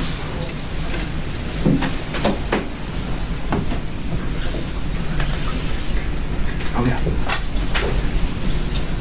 One last thing, Ms. Greene. You told us early in the day that you were suspended from your Twitter account or permanently taken off Twitter. Is that right? Permanently banned. Banned. You're not banned from Facebook, though, right? No. And we saw your live Facebook page just a couple of minutes ago, right? You pulled that up. Yes, you did. Right. And on your Facebook page, you have directed that certain videos be removed from the Facebook page, right? I don't recall. One of the videos that you had removed was the one from February of 2019, where it talked about a sea of people and flooding the Capitol and violence in the Capitol in connection with the Fund the Wall matter, right? I don't know what you're referring to. You had your staff take that one down, didn't you? I don't know what you're referring to. Facebook never ordered you to take any video off your Facebook page, did they? I don't recall. I have nothing further, Your Honor. You want to proceed? Sure. You need a break?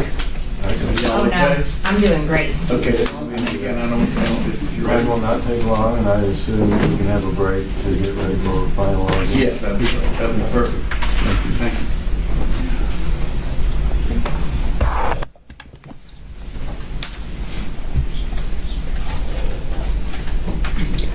Representative Greene, I want to take you back to January 6th.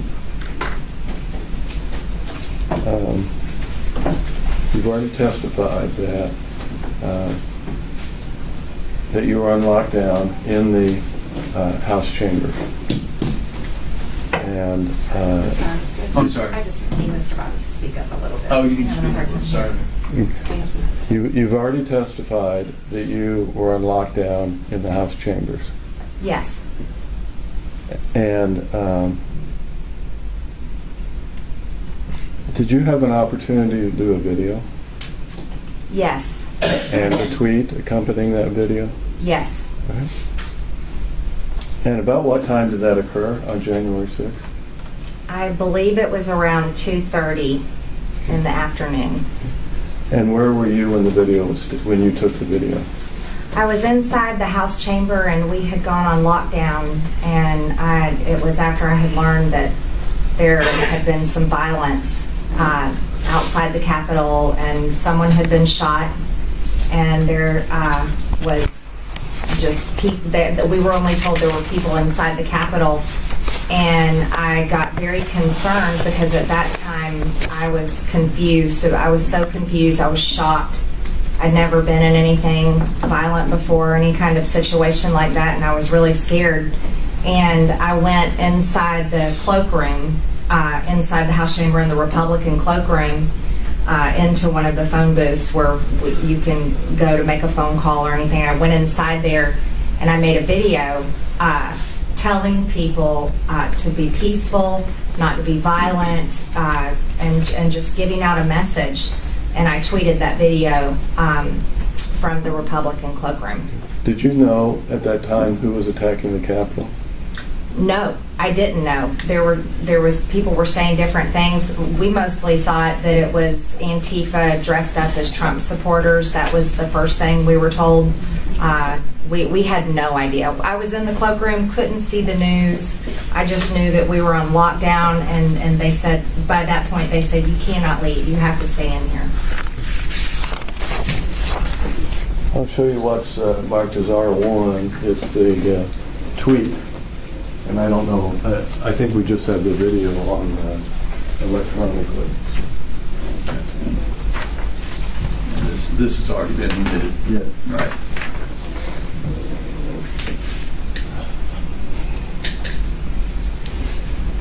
Is this your tweet and is this your face? Yes. And for, did you say in this tweet, a message from the Capitol? Be safe, be smart, be peaceful, obey the laws. This is not a time for violence. This is a time to support President Trump and support election integrity. God bless. Yes. Would you show the video, please? R1. Somebody got that set up? I don't see Devin. He was setting it up yesterday. Mr. Hamilton said he would play it here today. Dominic, wait a second, sorry. No, I don't see him in the courtroom. Yeah, Devin was set it up yesterday, or maybe the day before. I'm sorry, in the morning. Of course, everybody's here. I think that's a universal rule of life.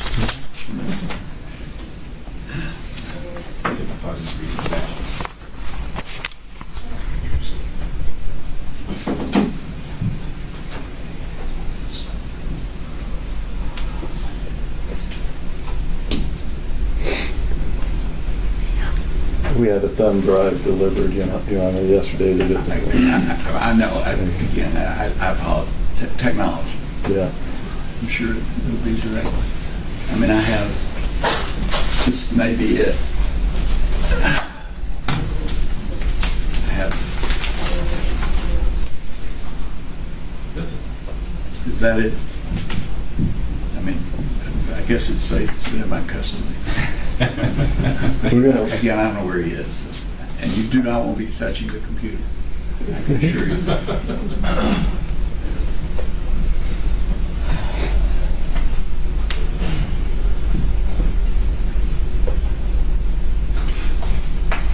Right.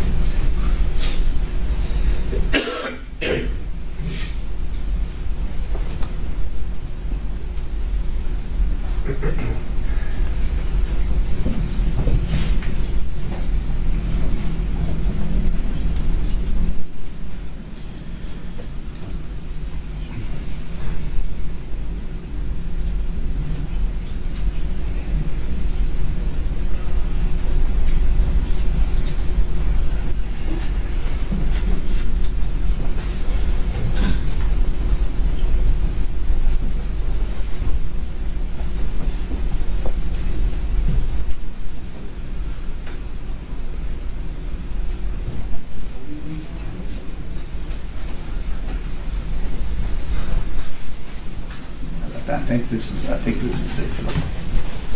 you need us to go on recess, man, so you can set it up? We can break. Well, we'll take 5 minutes. I mean, you know, people are not going to leave and come back in 5 minutes. It's going to take a minute to set it up. Sorry. Okay. I thought it. Sorry. It's all right. It's their laptop, or we can play from here, whichever it's me. If you need me to go grab a laptop. Yeah, it's going to be on the. It needs to be on that screen. Okay. No, we don't know. Okay, so it needs to, their laptop needs to be disconnected from that? Right. Yeah, so we just need to disconnect it from the display.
Yeah, I'll go get it. I'll be right back.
Do you need a laptop?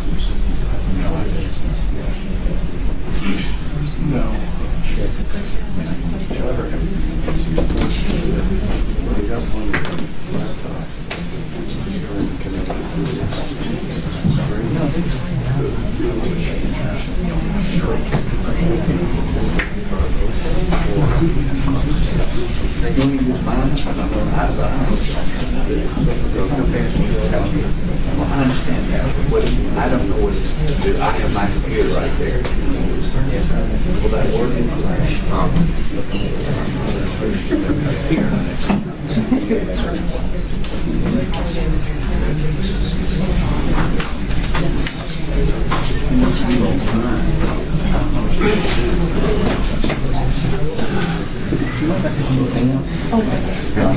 Yes. If you want to use my laptop. Well, again, let's, you talk, I'd like, here's the magic box. You want this magic box? Where do you put it down?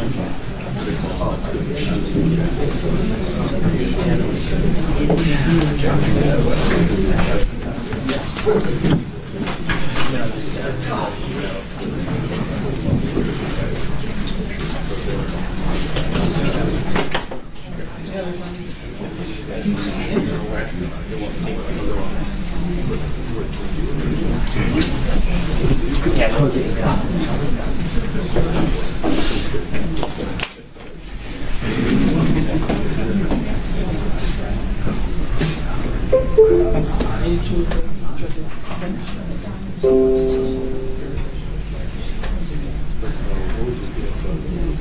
don't know. It's in evidence. He says, okay. She said,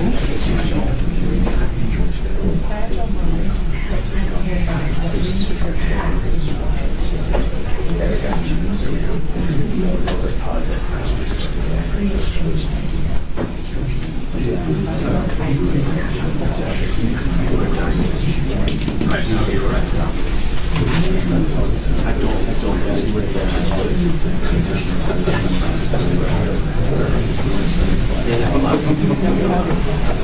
As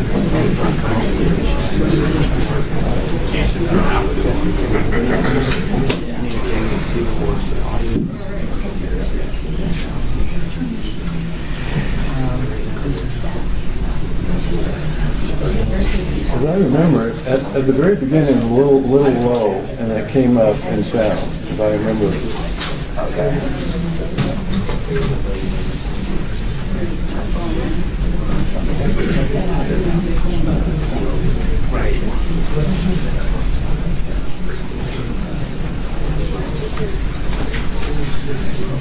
Maybe not. Yeah, it sounds like it's going to be serious.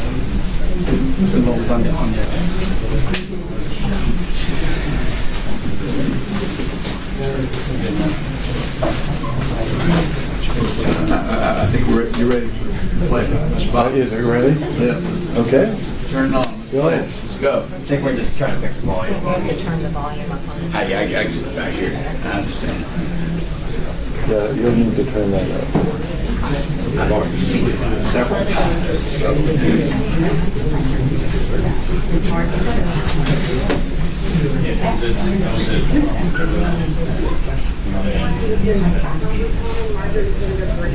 Can you turn the sound up to maximum, please? Just letting you know for all the great people, wonderful Americans, for President Trump, that are here in Washington, D.C. today. Today is a time to support your president, and just know. Start over again.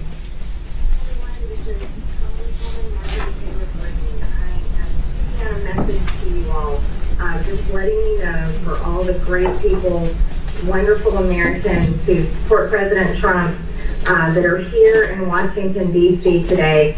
Today is a time to support your president, and just know that we're fighting for you here in the Capitol, in Congress, fighting for your vote and fighting for President Trump. So I urge you to remain calm. I urge you to have a peaceful protest. Make sure that everyone is safe and protected, and let's do this in a peaceful manner. This is not a time for violence. This is a time to support President Trump, support our election integrity, and support this important process that we're going through in Congress, where we're allowed to object.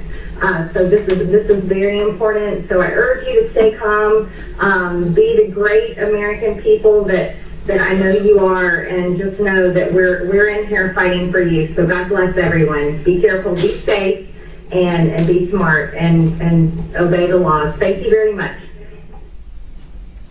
Representative Greene, is that you? Yes. As I look at your face and hear your voice, I think you're scared. Objection. This is not for Mr. Bopp to testify about his feelings. What was your feelings at the time? I was scared. I was very scared. I was concerned. I was shocked, absolutely shocked. Every time I said we're going to fight, it was all about objecting. And to me, that was the most important process of the day. And I had no idea what was going on, and I just didn't want anyone to get hurt. I didn't want to see anything terrible happen. And it was very upsetting. I was very, very upset when I made that video. And you've been on the stand for several hours here during direct examination, and they showed you multiple tweets and multiple videos. Did they show you that video? No, they didn't show that one or all the other social media posts that have been made on my accounts that I have made, or videos I have made where I've always denounced violence, and all the videos I've said and speeches I've said of how upset I was about the riot on January 6th and how much I didn't like it and how much I was against it. And even when I went and visited the January 6th defendants, pretrial defendants in the D.C. jail, and I went there to see their conditions because we had heard horrible things about their treatment. I don't know what this is relevant to. I object. Actually, it's not relevant, but So I sustain, yes. In other words, cutting you off is going beyond the question. Thank you. Now, let me show you what's been admitted as R4.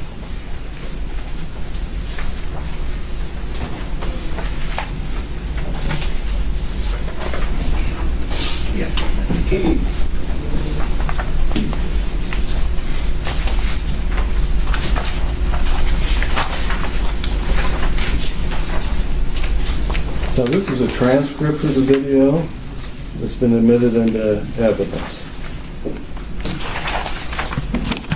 And I want you to turn to page 2. And did you say these words? So I urge you to remain calm.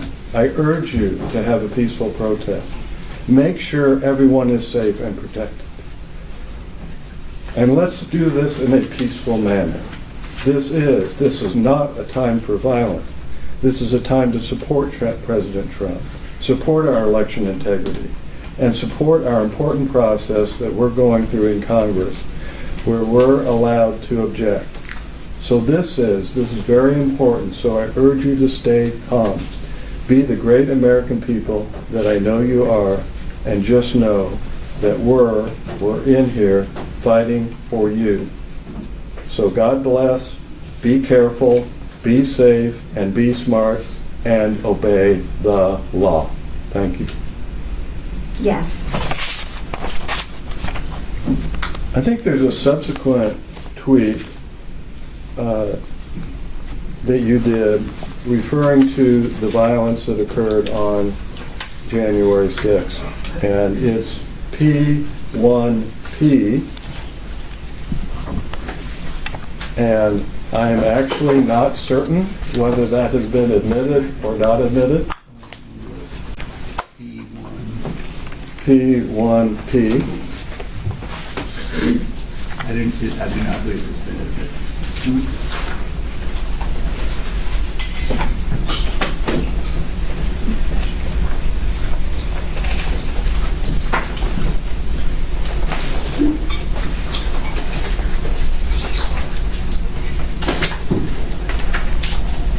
So, Representative Greene, did you tweet this tweet? If I know what I'm talking about.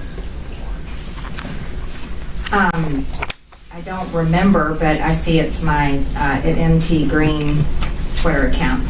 Okay. So it went out from your Twitter account, but you don't know if you did it or another member of your staff or another person.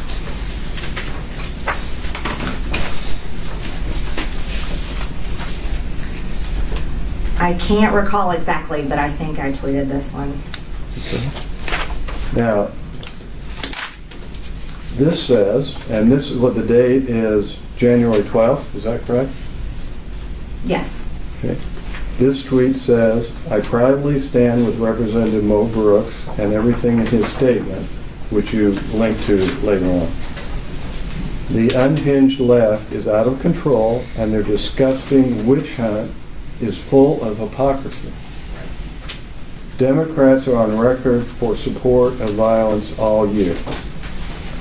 We did not plan, cause, and denounce, and that's capital letters, isn't it? Denounce the January 6th attack. I defend my honor and reputation. So was that the message sent out on your Twitter account? Yes, it's the same message I've said over and over again about January 6th. Now, FBI Director Christopher Wray testified before Congress soon after the attack. It was before the Senate on March 2nd, 2021. And this is R5, which has been admitted into evidence. And let me show you this.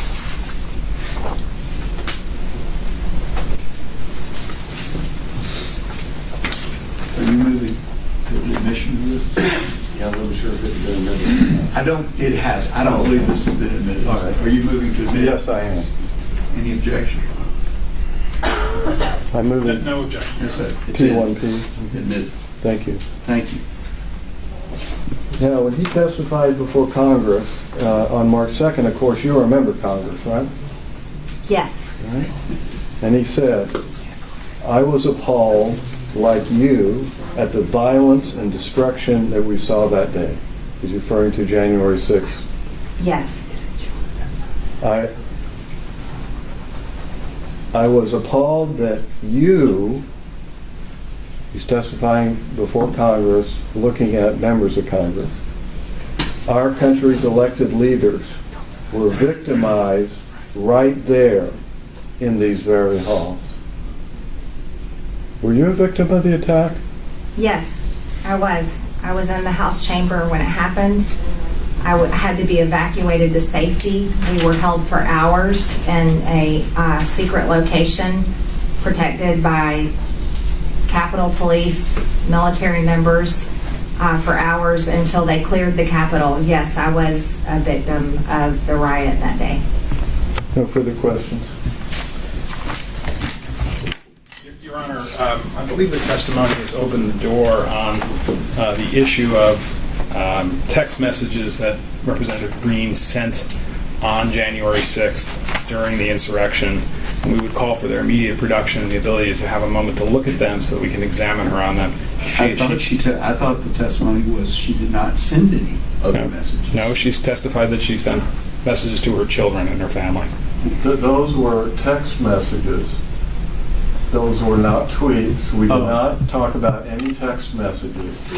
That was the controversy over the admission of the text messages, which we have not referred to at all. Except that Representative Greene referred to it when I asked her if she was in touch with anybody from that day from the floor, and she said that she texted her family. You can't open the door. Hold on. Only I could open the door. Well, okay.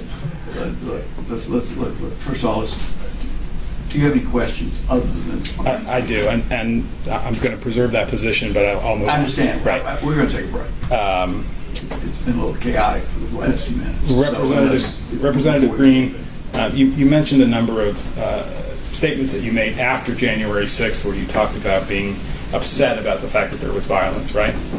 Yes. Can you point to one press release or tweet or comment on Facebook prior to January 6th where you use the word peacefully and in terms of urging people to behave peacefully at the demonstrations that were expected to occur? I would have to look all through my social media, but I'm sure that it's there. I've always denounced violence. I denounced those Antifa BLM riots all over the country over and over, just like I denounced the January 6th riot over and over. Even you to the recall people that. in jail, I told them that it was wrong. I told them in the DC jail I did not like what they did, but that I'm there because I support their due process rights, which is being violated. Can you point to one video prior to January 6th where you urged people to behave peacefully on January 6th? One time in public that's on video where you said those words? I don't have a computer. I don't have my social media. I didn't remember many of the social media posts that you pulled up in interviews. I was interested that you answered some questions about FBI Director Ray's testimony in Congress. Do you believe the FBI was behind the January 6th violence at the Capitol? I don't know. I certainly think there's a lot to be investigated. We don't know who riots is, the scaffolding commander.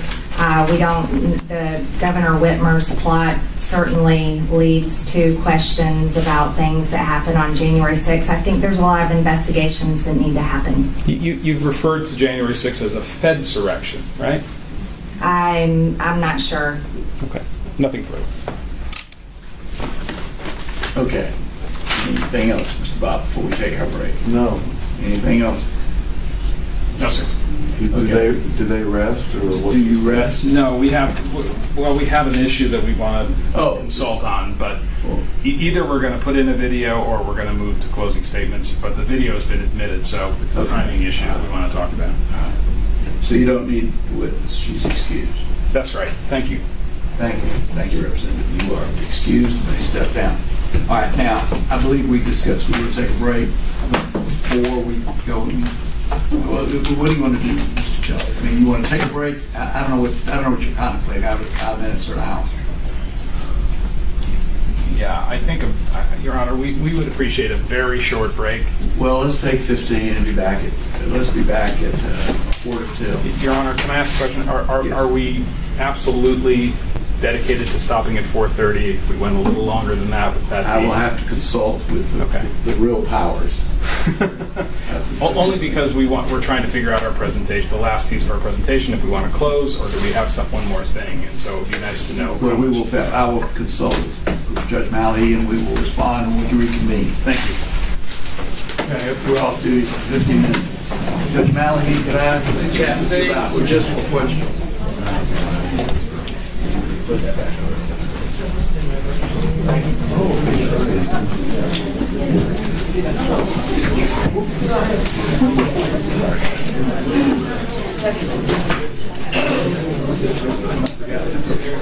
Yep. We haven't forgotten it. We're going to thank you.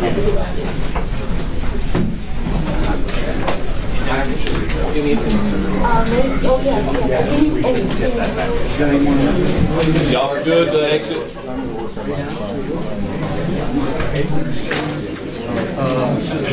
Mr. Shelley, they just, we'll go. I'll tell them to go back. Could y'all let Mr. Shelley know we can go? We can go past 4:30. And with Mr. Bob. Mr. Bob? It's not. Mr. Bob?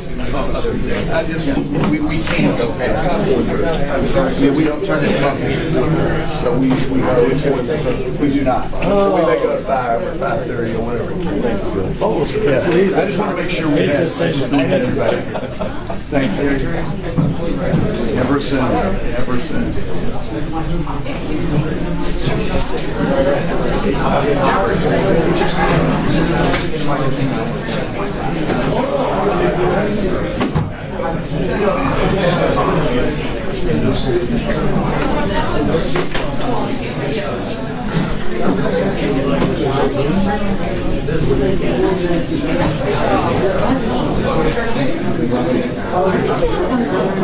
I don't know if it matters.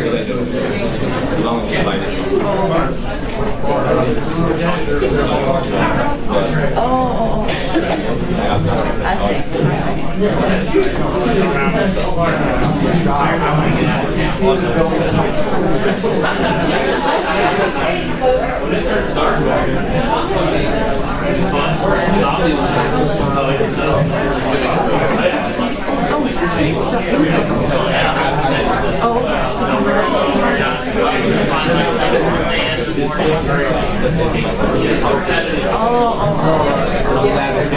I'm glad I asked you. Yeah, right? I was surprised with a lot of it. Okay, thank you. Thank you so much. Just, I didn't run quick on it. They still have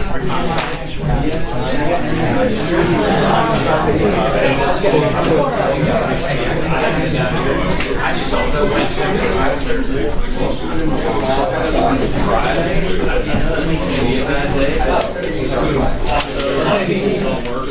I was in radio state all this time. I thought it was something like we got to see all the food.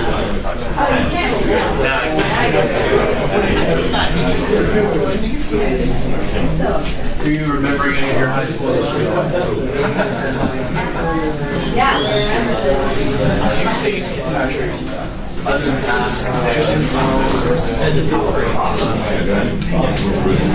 it's worth a honk. But always a shadow, right? Make sure this. No, but back. They'll ask me. Okay.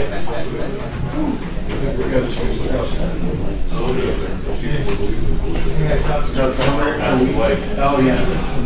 Blame on the Democrats.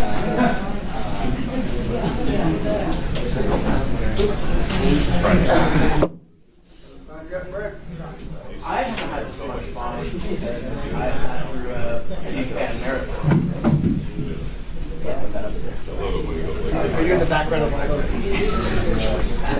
Well, I think this is probably not. Who are you running against? Oh, you're running against. Are you the only challenger? There's two. That's going to be a hard race for him. There's two. There's Luke Martin, he was the party chair up there. Yeah. She had two. So you're aiming for those? Yeah. I think we're probably going to end up in a middle. So, June 21st. Trust me. Yeah. What was it? Well, we used to because we live on it, so. Yeah. Right. Well, I mean, as a candidate, probably as a media house, probably, well, or over it after. Yeah, I mean, but there's advantages for the incumbents as well. No, I think a long progress is absolutely to the challengers.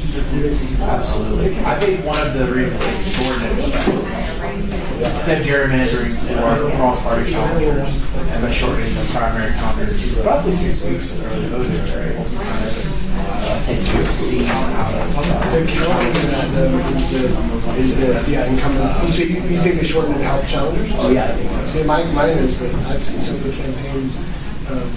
It's just a process of voting. But I've seen some of the challenger campaigns that have to completely staff up. Like one hour. I suppose if you are talking about merging that where you've got a staff that eats hundreds of thousands of dollars, it probably could help some way. But I think on county and state housing, I think it's the opposite. At least on a big statewide race, you usually you're usually getting enough attention. Anyway, you got a lot of situations. So your district is downtown Rome. Right. Yeah, so it used to be just a very simple part of the county. She took that part of what used to be 14 over more partial and cold. So it does have a bit more of the county in this time. Yeah, she picked out more of like the working class areas that were closer in. So like Lindale and Fort Harbor. She grew to 8, which is the so he's got the other, he's got the more classes on the side. Gotcha. So he has the sort of more conservative parts. Right, more rural. Yeah. She definitely has like the establishments. Yeah, sure. Yeah.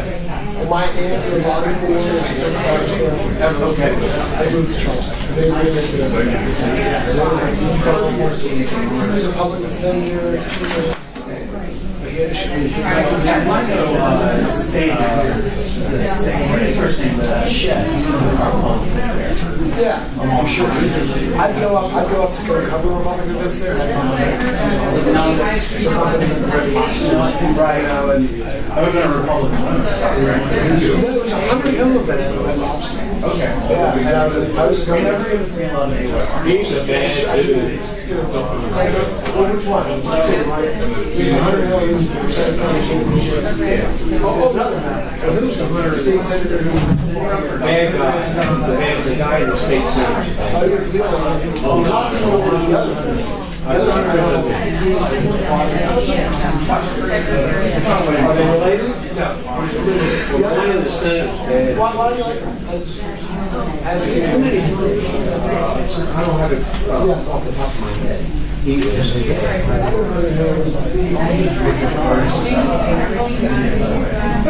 Which Hunter? That Hunter ran for governor. Yeah. Oh, because I guess that was his campaign show. Yeah.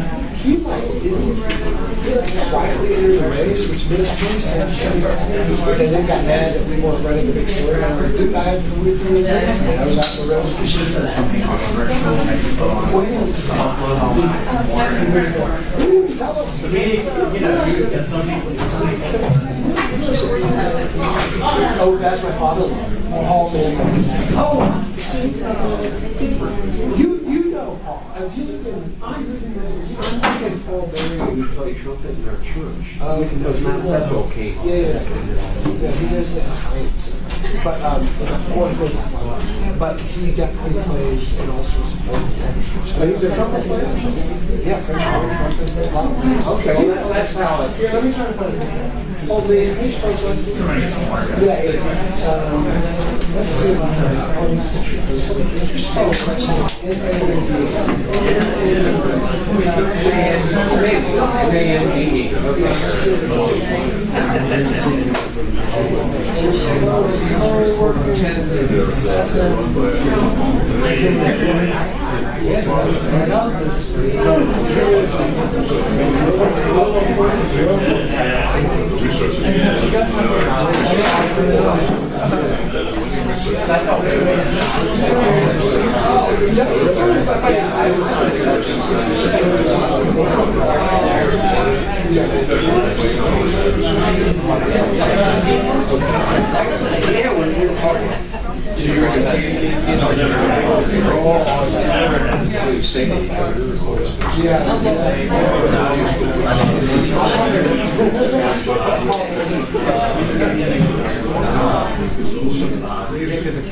I was like, the fact that nothing has leaked out in a year and a half, that's like, so there's no way that's the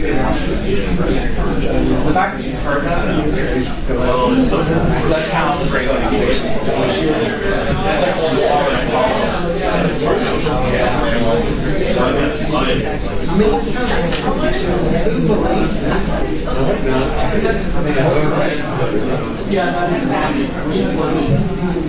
They just right.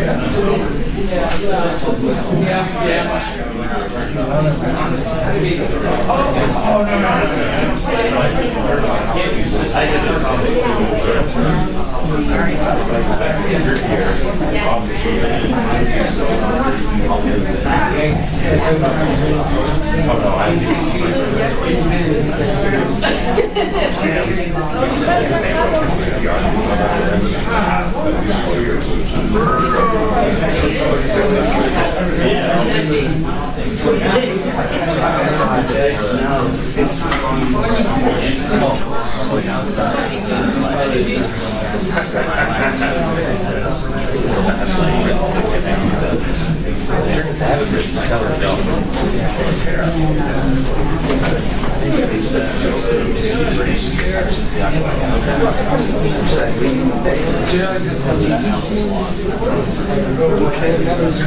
I think you could get away with some sort of something tying in Independence Day and Brown Cross. It was just accepting the things that she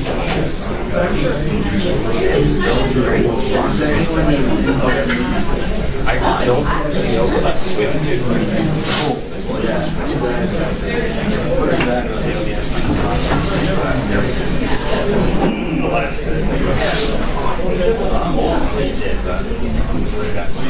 I still think this is this is new.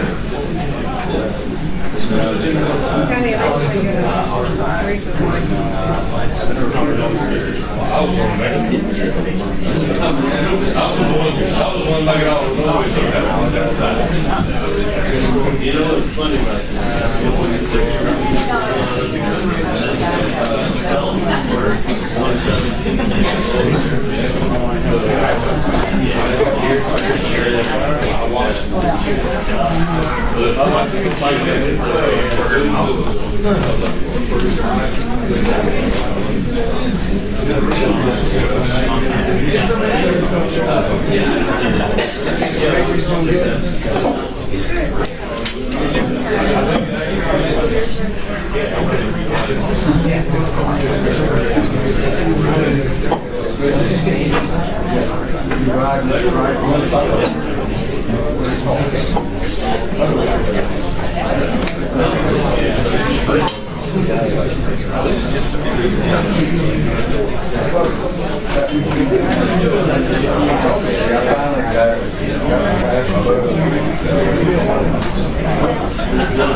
So, Mr. Shelley, before we start, I trust the message got to you. It did. Thank you. We can go as long as we Very much need to go. appreciated. Very much appreciated, Your Honor, and I appreciate your counsel on the other side as well. Okay.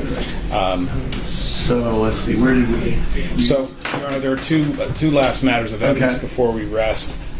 We would apply for the entirety of P1 and P2, which are the tweets reflected in the ProPublica report and the Lofgren report, to be admitted. We believe that Representative Greene's testimony about how her Twitter account was operated, that she authorized tweets to be issued, is sufficient foundation for them to be admitted. And so we would ask that those two sets of plaintiff's exhibits be admitted. Mr. Bob? Yeah, if they, well, it'd been a lot. Oh my goodness, sorry. It made a lot more sense if that had happened at the time, at each time, because just because it's authenticated doesn't mean it's admissible. No. Well, that's why I'm asking. What's your position on this? There were a number of them that we went over, and then there were some that I don't think we went over. And I think it was one you requested to be admitted. So. And it was. And it was. Yeah. I have no objection. All right. Well, the P1. So we're talking about. So we're now going to take all of the. And again, just to be, so I make sure I've got it right. We're looking at basically everything in P1. Is that correct, Mr. Chairman? Yes, that's okay. correct. They're in. Great. They're in. And P2 as well, which is P2. Lofgren. Now, wait a minute. That's a different kettle of fish. What are we talking about? Are you talking about the whole thing? Yes. These are her social media posts. I do not object to a social media post. That's all they are. Well, but there's also sufficient fee to the entire report. Actually, All right, well, all right. It looks like this is, again, you might want to take a second and look at it. Well, and I have looked at... Yeah, it looks to me like everything that's in P2 looks like it is, there's a cover page. We're happy to exclude that, Your Honor. Okay, that was my question. What about the cover page? We'll exclude that from the... All right, so you basically are going to pick up from page 22, 128 to 128. So 22. That's right, Your Honor. Thank which you. is just the text and the tweets and the enclosures. Exactly, Your Honor. I'm going to admit it unless... You've reserved, yes, and I know you reserved ruling on this, whether or not it was authenticated, and of course, we have made our individual objections yesterday. Right. And if that satisfies you... And they're preserved. Yeah. If you weren't, you're preserving those. In other words, yes, please. All right, we're going to preserve the objection, but I'm going to admit it. Okay. Before we rest, Your Honor, we have last piece of evidence, which is plaintiff's, P73, which is a video. It's 14 minutes long, Your Honor. Which one is this? This is the Washington Post video. Haven't I already admitted it? It shows the events of January 6th. Did I not already admit this? Yes, I think okay, why does the audience need to watch that? I can watch it. That's fine. We thought that... I've already watched it a couple of times. Okay. Again, one of these things about... it's only 17 minutes. There's a lot of material in the record, which obviously was not the subject of today's hearing, and which I'm perfectly happy to refer to and review in connection with the briefs. So, but I don't know that we need to play the video. It's Washington Post video. It's available on public sources, right? As you wish, Your Honor. All right, great. Okay. Anything else, Mr. Sheldon? No. Before we do close. The petitioners rest. Rest. Anything else, Mr. Butler? We rest. Very well. All right. Well, then I'll hear closing. Petitioners get the last word. Mr. Bob, you get to go first. Oh, okay.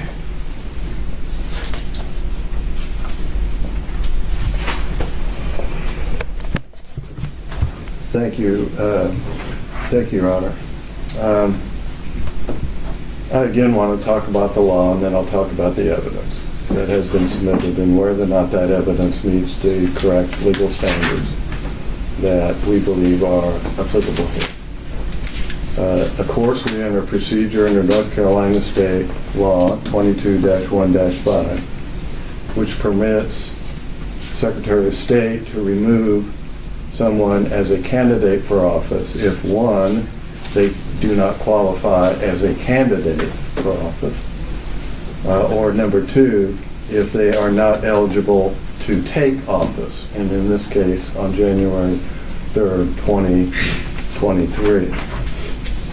Now, they assert a disqualification under Section 3, is that Representative Greene engaged in insurrection or rebellion after taking the oath of office on January 3rd, and I assume, even though they're not clear, on January 6th. Section 3 also provides that, quote, Congress may, by a vote of 2/3 of each house, remove such disability. In other words, remove the political disability of not being able to take office by taking the oath, which is the trigger. And they can do that at any time. You can see the wording of the last sentence is not time limited. In other words, it could have been done last week. It could be done next month. It could be done on January 3rd, 2023, when Representative Greene presents herself. And before she's sworn in, Congress could pass a statute under Section 3, the last sentence, and she would then be qualified to take office, how in the world do we know right now that she will not be qualified on January 3rd, 2023, when Congress at any time, either for her in particular or for a class of people, as Congress has done. In fact, there were thousands of individual amnesties granted, and then 2 general amnesties granted by the Congress. They could do that at any time. It is impossible for this court to know at this time that she is not eligible to take office because of that contingency that can be exercised by Congress at any time in the future, up until January 3rd. That means this is nothing. She cannot be viewed as disqualified today because it cannot be determined that she is ineligible for office on January 3rd, 2023. That should end this. Now, second,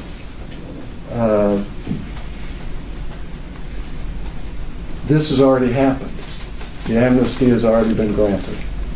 The simple argument about this is the 1872 Amnesty Act relieved the disability under Section 3 to, quote, all persons whomsoever.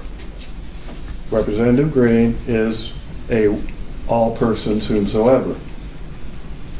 And it relieved the political disability that Section 3 imposed. And by the way, the word imposed here is a past participle, meaning that phrase, imposed by Section 3, is an adjective regarding what political disabilities are we talking about. Because absent that modifier of political disability, it could be you're a felon, you lost your civil rights, and we're giving you amnesty from the political disability that you cannot take office as a convicted felon. So the only way to know what political disabilities we're talking to is the past participle. I didn't know this at the beginning, Your Honor. The past participle imposed by Section 3. Now we also know that Section 3 is both retrospective, because it affected anyone in the past that had engaged in insurrection or rebellion after taking the oath and disqualified them from office. But it also had a prospective effect, because why would we be here? If it didn't have a prospective effect, what would be the basis to apply this to Representative Greene? So we know it has both prospective and retrospective, and in the Amnesty Act of 1872, it was removed. That retrospective or prospective political disability under Section 3 was removed for all persons whosoever. And the district court in North Carolina agreed with that analysis. That case is now in appeal. The district court here in Atlanta did not, and that case is on appeal. So you get to be the tiebreaker. All right? Now, we also know that when the 1872 Amnesty Act was adopted, that they did intend to be both retrospective and prospective, because of the wording of the 1898 Amnesty Act. The 1898 Amnesty Act, after the phrase disabilities imposed by the third section of the 14th Amendment of Article of Amendments to the Constitution of the United States, inserted the words heretofore incurred. That is not in the 72 version.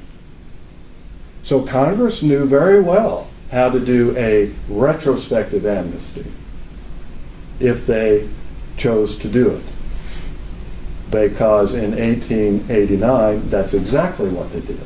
A retrospective only amnesty based on the words heretofore incurred. So, in accordance with the English language in the terms of construction, we can't treat heretofore incurred as like, surplusage or something. It comports with the understanding of Section 3 that the political disabilities were both retroactive and prospective. In 1872, the wording of that amendment, of that act, encompassed both. The 1898 wording only referred to retrospective. Now, we heard some, interesting things, about the history of our country from my fellow Hoosier law professor. But he admitted that when Congress considered the 14th Amendment in Section 3, there was not a word about any other insurrectional rebellion other than the Civil War. And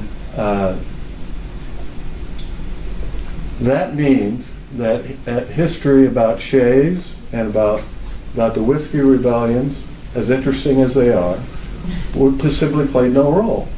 In other words, that was a historical occurrence. There is no evidence, even if we need to look at legislative history, no evidence that Congress considered that at all. So, I will soon be talking to you about what we do know about what they thought in 1867. But now,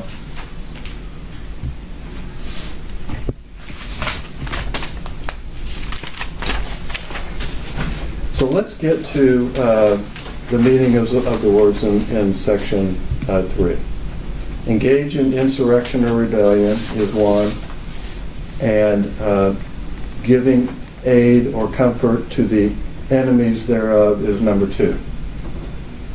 Well, that number 2 is about foreign wars, as I will soon explain. Number 1 is about domestic wars, as has been described, and which were described at the time by authorities when they talked about those phrases. So, what is engagement? What is engage? It connotes conduct.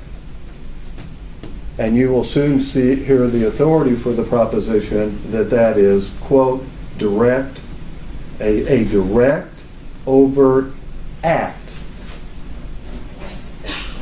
such as voluntarily joining the armed forces of the Confederacy, giving them food, giving the Army food, cash, whatever, shelter, the people in the War Department prosecuting the war, etc. Now, there is not a single piece of evidence that any of those things occurred here with respect to Representative Greene. There were certainly some 700 people involved, at least have been charged to have been involved, in the attack on the Capitol. Greene wasn't one of them. They agree with that. And there's no other act of direct, overt act of an insurrection nature that she is engaged in. Not a single one. Now, of course, they're not satisfied with that. They want to use their political speech. And when they use their political speech, they want to use the nuances or the vagueness. Or wait a second, you didn't use the word peaceful in this one sentence, even though you said it over here. You didn't use it in this one sentence right here. And code words, for goodness sakes. Right there this state is an insurrection, are insurrectionists. Right, says it right there, 1876. Now, if you're going to use speech, which you can't use here because they didn't use the word incite violence, they said engage, or incite an insurrectional rebellion. They said engage in an insurrectional rebellion. But it is instructive. And it's different because you can see, for instance, in the Act of 1862, where there was a felony to, quote, incite, set on foot, whatever that means, assist, or engage in any rebellion or insurrection, end of quote. That's codified at 18 U.S.C. section 2383. Those two words are used in the same list. Rules of construction tell you that they have to be different, or they're surplusage, and we never assume that Congress is just throwing words out there as surplus. So they necessarily mean a different thing. Brandenburg defined incitement as requiring speech that, quote, directed or inciting or producing imminent, lawless action that is likely to incite or produce such, or that is likely to produce such action. Producing imminent, lawless action. Now that's very restrictive. That's very limiting. And of course the reason is the protection of the First Amendment, which we have now seen on full display here. Full display. The danger of construing words way beyond their meaning to allow political opponents to smear their opposition in a court of law. I know I understand the constraints Your Honor is under and the role that you play, and they have exploited that to the max. Well, what are the words that do not amount to insurrection? Well, we know there are words like that, or statements like that. Ku Klux Klan leader, quote, advocating the duty, necessity, or propriety of crime, sabotage, violence, or unlawful methods of terrorism as a means to accomplish industrial or political reform. And the court said, that's advocacy, that's not incitement of violence. A representative of the NAACP said, if we catch any of you going in any of them racist stores, we're going to break your damn neck, end of quote. That's in the NAACP case. That is advocacy, not incitement for violence. And a Vietnam War protester, we're taking the effing street again, end of quote. Not incitement for violence, but advocacy, protected by the First Amendment. So we know the kind of words that will be considered that. So what do we have from them? We have a rally. There is no evidence that there was anything but that was anything but a peaceful rally. And an accusation that she organized it, which she didn't, and while she, on a few occasions, urged people to go to it, she didn't even go to it herself and speak, and there was zero evidence that anything unlawful happened there. These kind of rallies happen in the capital of the United States numerous times every single year, on the ellipse. I attend one of them every year. And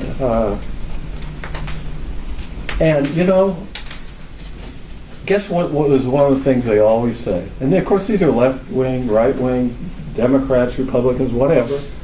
What do they always say? Well, once we're done here, go to the Capitol.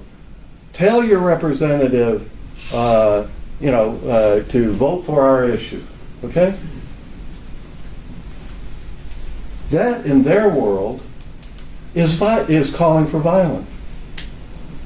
When it is absolutely appropriate for people to go to the Capitol of the United States, to enter into it, it's absolutely lawful to do that, to go talk to their congressman, watch the House and Senate, whatever they might do. Flood the Capitol. It's a code word, I guess. Flood the Capitol. Then, well, what about this, Representative Greene? Did your staff take anyone on a tour of the Capitol between January 3rd and January 6th? Did any of you give any maps of the Capitol to anybody? What are they talking about? Congressmen do that every single day for their constituents. Is giving a tour or giving out a map some sort of code word, or to be viewed as what? Participating in a lawless riot? Oh, but 1776. Or what about Independence Day? Or how about talking about the Declaration of Independence? Or what about talking about the Revolutionary War for our independence? These are now code words for advocating a violent overthrow of the government of the United States. What an outrage. They want to hijack and cancel words like 1776, the Declaration of Independence, Independence Day, and the American Revolution. What about, oh no, defense of the Second Amendment? If you advocate for defense of the Second Amendment, you're in favor and in fact are engaging in the violent overthrow of the government of the United States. Well, that's the implication, isn't it? Right? And of course, the Second Amendment says that the first part of it, a well-regulated militia, necessary for, a free republic or whatever. I don't remember exactly. Then the citizens have the right to keep and bear arms. So yes, there's a military application, if you will, the militia. I mean, the militia won this, was a major factor in winning our Revolutionary War. Many people who were in the Indiana militia fought in the Civil War. And they were able to do that because of the Second Amendment in many cases. So, advocating for the Second Amendment is now a code word for engaging in insurrection and rebellion against the United States. How about get our freedoms back?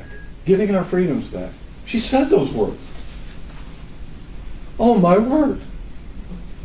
I mean, yes, people on the conservative side are concerned that the Biden administration is eroding our freedoms.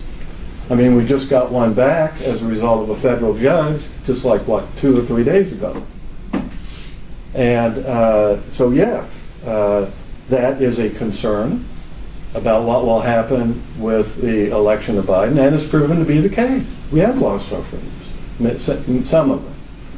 And to be concerned about that is quintessential political speech. Well, what about, they keep saying this, events of January 6th. So, what we're going to do is just mush them all together, right? They're all one thing, just mush them all together. Well, the First Amendment doesn't allow you to do that. What the First Amendment provides with respect to freedom of association, which is what a rally is, or under the First Amendment as an assembly, protected by the First Amendment, is that if you have a peaceful rally, which they had, there's no evidence otherwise, some people leave, as some people did, and went to the Capitol, and some of them committed an illegal act. This rally does not lose its First Amendment protection, because the actions of a few that show up in that situation are not, cannot be attributed to the organization itself, or who could ever have a rally? I mean, nobody can guarantee that somebody might show up, whether they be supporters of what the rally's about, or agent provocateurs, or whatever, and cause illegal acts to occur or violence. You can't. I mean, I've been to a rally with 500,000 people on the ellipse of the Capitol. And how do you guarantee that? And so what there's a two-step analysis. First, was the rally peaceful and nonviolent? Unquestionably so, under what we know and what the evidence is. Well, can the rally be held into account for what the few did that left the rally, went to the Capitol, and the few there, some 700, who attacked the Capitol? And this is what the Supreme Court said in the NAACP case. The right to association does not lose all constitutional protection merely because some members of the group may have participated in conduct or advocated doctrines that itself is not protected. The NAACP is particularly instructive here in that, and that was end quote. The NAACP is particularly instructive here as there were constitutionally protected speech, association, and petition designed to influence government action, i.e. support the constitutional right of members of Congress to object in the two votes on the regarding the Electoral College. Along with the illegal actions by a few, but the acts of the latter don't strip the others of their First Amendment rights, where the government failed to prove that, quote, the NAACP authorized either actually or apparently the unlawful conduct, either authorized it or ratified it, actually or apparently. There's no evidence of that. There's not a single word about that. So we have different events, some that are subject to First Amendment protection, others, the attack on the Capitol, that are not. And to drag her into, well, did you promote the rally?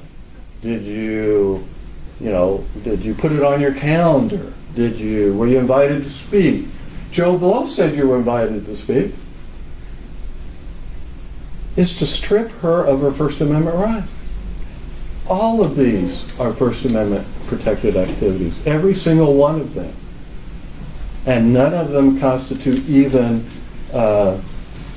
incitement, much less constitute engaging in unlawful conduct. Now, of course, the question of the quote insurrection.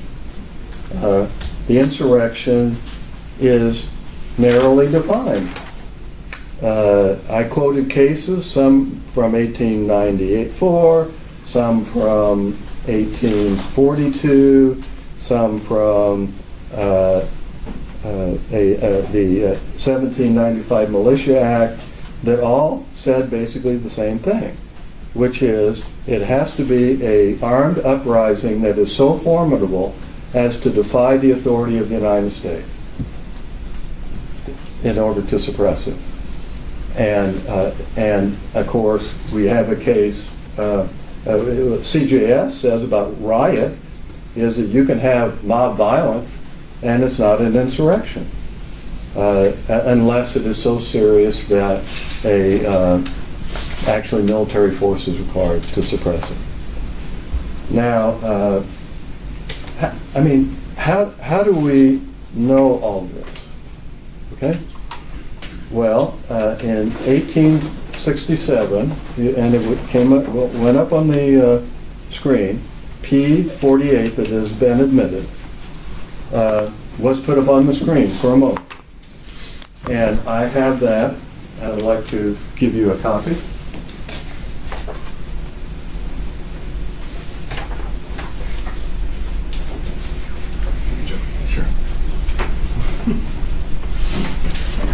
Now, I don't know who can read the exhibit. I was getting ready to say. Okay. I confess I cannot. Okay. However, therefore, what I have done is at 3 o'clock in the morning, Thursday morning, I figured out how to not only, zoom it, okay, to make it larger, the applicable section, but copy them. So I did that. And those are the attachments. All right? Now, because it was 3 o'clock in the morning, I kind of screwed up on my numbering, so it's 1A and 1B, and then I go 2 through 14 or so. And this takes you step by step through the analysis of the Attorney General of the United States in 1867. That was mentioned on the stand, okay, and shown to you. What the words engage in insurrection or rebellion and giving aid or comfort to the enemies there mean and meant in 1867, because those words were not just used in 1868 in the 14th Amendment, but they were used, and this is what the Attorney General was addressing, it was used in Reconstruction Act because they were going to open up voting to the people who lived in the Confederacy, old Confederacy. And they were required to take an oath. And that oath, in order to register to vote, one of its sections was that they have to swear that they did not, quote, engage in insurrection or rebellion or gave aid and comfort to the enemies of the United States. The exact words. Okay? So the first 1A starts about in the middle column. We're going to go down the middle column for a while. All right? And it starts with considering, I now come to consider the meaning of the disqualification arising from this point of the oath that requires a person to state that he is, quote, not engaged in an insurrection or rebellion against the United States or given aid and comfort. Each of these are separately considered according to the Attorney General. On the next page, now it's on the left a little bit. My duty here is one of simple construction. And I thought this was important. He was not applying constitutional concepts to his construction, which of course under modern First Amendment jurisprudence, I mean, you absolutely have to do that. And as has happened in the NACP case, etc., as we have discussed. And even at that, he viewed the oath, because you couldn't vote, as depriving you of a right. And that was important to his analysis. On page 2, he goes to that the requirement of the oath and the disqualification must be viewed as a punishment for that conduct. And as a result, it made the oath even more objectionable than the fact that it was also a violation of a right, and a right to vote. Now, then on page 3, he said any doubts must be resolved in the favor of the voter, right? And then said, what acts then are within the meaning of this provision? Well, at the bottom he says, well, the first sentence, engage in insurrection rebellion covers the case of domestic war, and the second phrase, aid or comfort to the enemy, applies to foreign war. So in this context, we need to be looking at engaging in insurrection or rebellion. He continues on page 4 on that analysis. Page 5 is not, I'm sure, interesting, but not relevant. And then we go to page 6. We are now to inquire what is meant by engaging in insurrection or rebellion against the United States. He said, first, the force of the term to engage carries the idea of active rather than passive, and voluntary rather than compulsory. And he then analyzes the voluntary part, all right, that conscripts cannot be charged with engaging because it's involuntary. But somebody who voluntarily joined can be. On page 7, he begins to consider,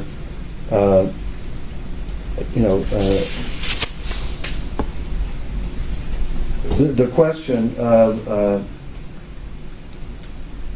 whether persons may have engaged in rebellion without having actually levied war or taking up arms, and he finds in that regard that, for instance, people in the War Department of the Confederacy did engage, even though they didn't literally take up arms.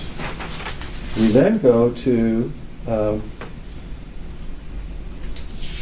why civil officers are not covered, people that just run the government, maintain the peace, do perform civil functions are simply not covered.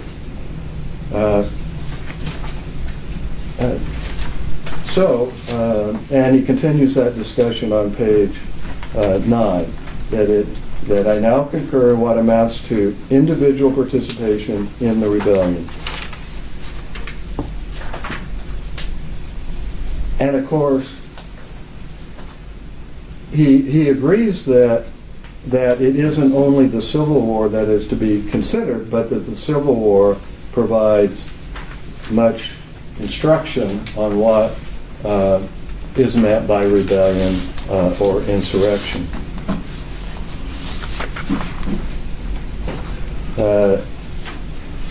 Again, page 11 is continuing the discussion of voluntary participation. And then on page 12, at the top, he says, well, what is engaged? It says, quote, I am of the opinion that some direct, overt act done with the intent to further the rebellion is necessary to bring a party within the purview of engaged. A direct, overt act done with the intent to further the rebellion. That is where I get the phrase direct, overt act. And then he says, mere disloyal sentiments, think of their evidence, mere disloyal sentiments or expressions are not sufficient because they're not acts. They're talk.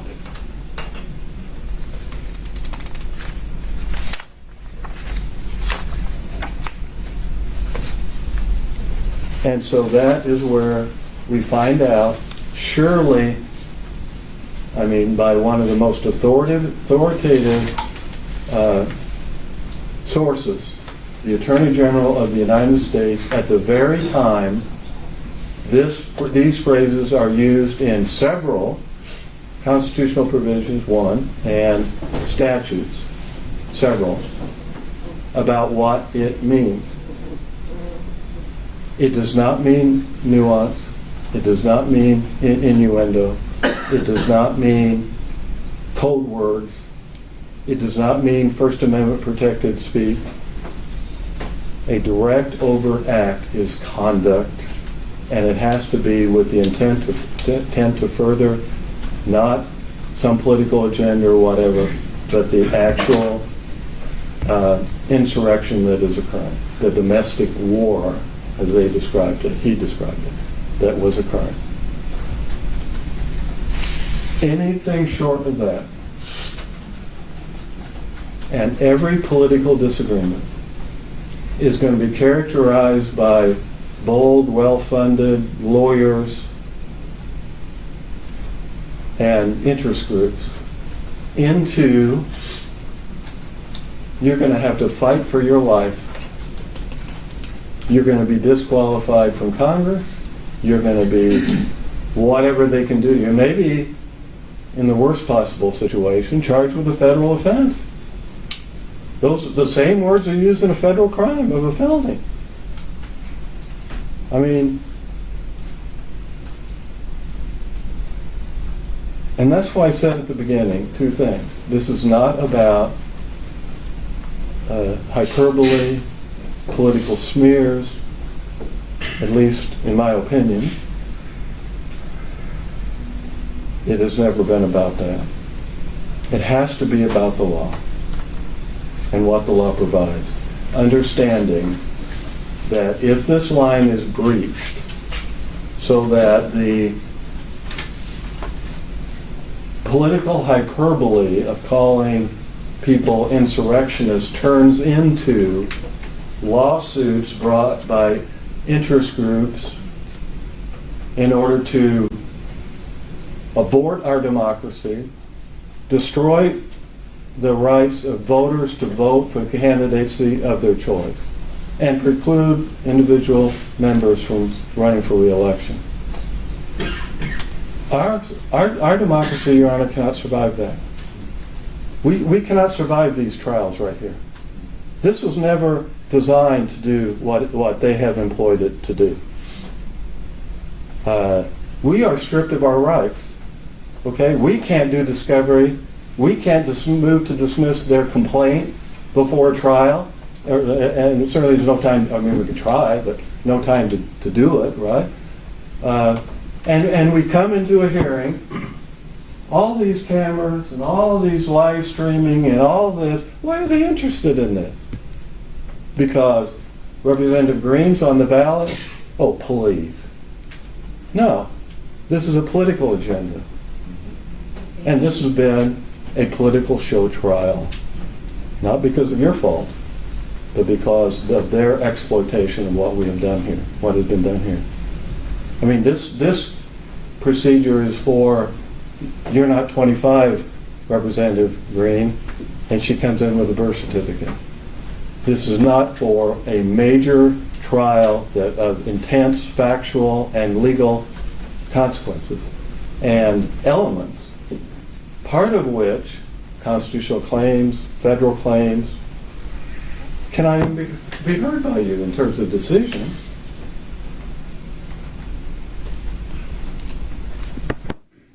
We have got to put a stop to this, and this is where it should happen, Your Honor. Thank you. Mr. Kelly. Thank you, Your Honor. Your Honor, Mr. Bopp talked a lot about the law, a little bit about the history, not much about the facts. I'm going to try to confine my remarks to the facts, and we're going to submit a brief, as Your Honor knows, next week with responses to all the interesting legal issues that Mr. Bopp has raised. But it's been a long day, and it's been a difficult day, and it's been a solemn day. And we find ourselves back where we started, with the disqualification clause of the 14th Amendment and its three very simple requirements. That the candidate for federal office had taken the oath to the Constitution, that an insurrection occurred, and that the candidate, having taken that oath, engaged in insurrection, promoted it, supported it, assisted it, helped bring it into fruition. Those are the three elements we came here today prepared to prove, and those are the three elements that we have proved. Let's talk about each of the three. Marjorie Taylor Greene took the oath of office on January 3rd, 2021. She became a member of the United States House of Representatives, the body that represents not the states, but the people of the country in general. We the people. Now, Mr. Bopp said this morning, words matter, and we agree with that. Our proof today started with the oath, because in taking the oath, Ms. Greene undertook a very solemn and very specific obligation to uphold the Constitution, to defend the Constitution against all enemies, foreign and domestic. Now, taking that oath was an honor, but it was also an obligation. Ms. Greene was no longer a simple citizen of the great state of Georgia. She wasn't just another person with opinions and a Twitter account. She became part of our government. And she took on an affirmative obligation as part of our government to protect the Constitution, to protect its processes from anyone who would seek to block or impede them. That is what the disqualification clause is all about. That special status that is conferred upon a person when she takes the oath of office. Now, we'll argue in our brief to this court that that status means that Ms. Greene can't just say anything she wants that she could have said as a private citizen. And our brief will also point out that there are lots of things that people say that are words that matter and that also have legal consequences.